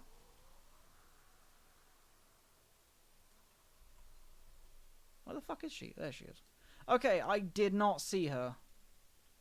Do this. Nope, she is dead-ass invisible. Holy crap, that is scary. And I'm guessing if she's attacking this person. Okay, so you can actually see where her arrows are coming from, so she's not actually totally invisible. In terms of, like, her just, you know, running around. Oh god, there is 0 fade time! What the fuck? Look, just 0, nothing. What the fuck? That's so... Oh, that's gotta be fixed. That has gotta be unintentional. Look at that, it just disappears off the map.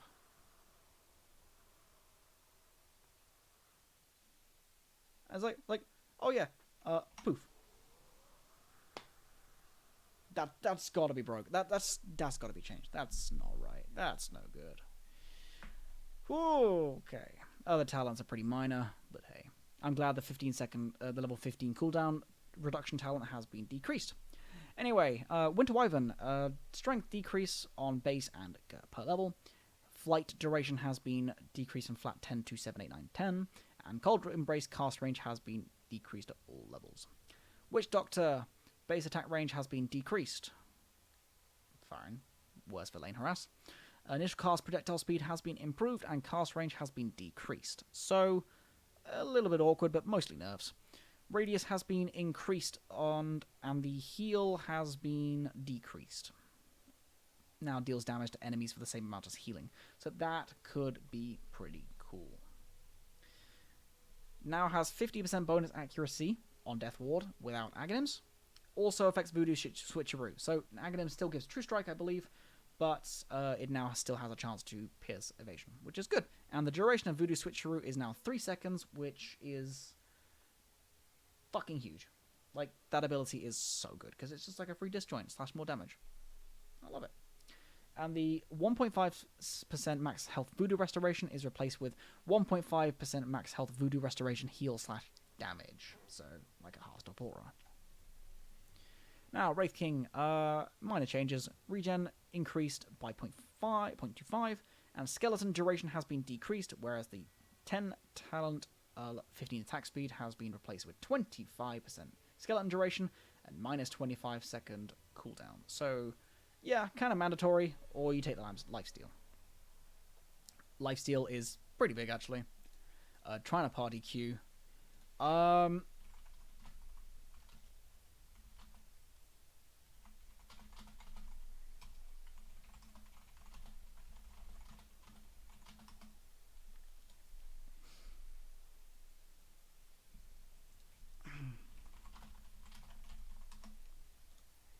So yeah, and we are finally at the very last hero of this patch.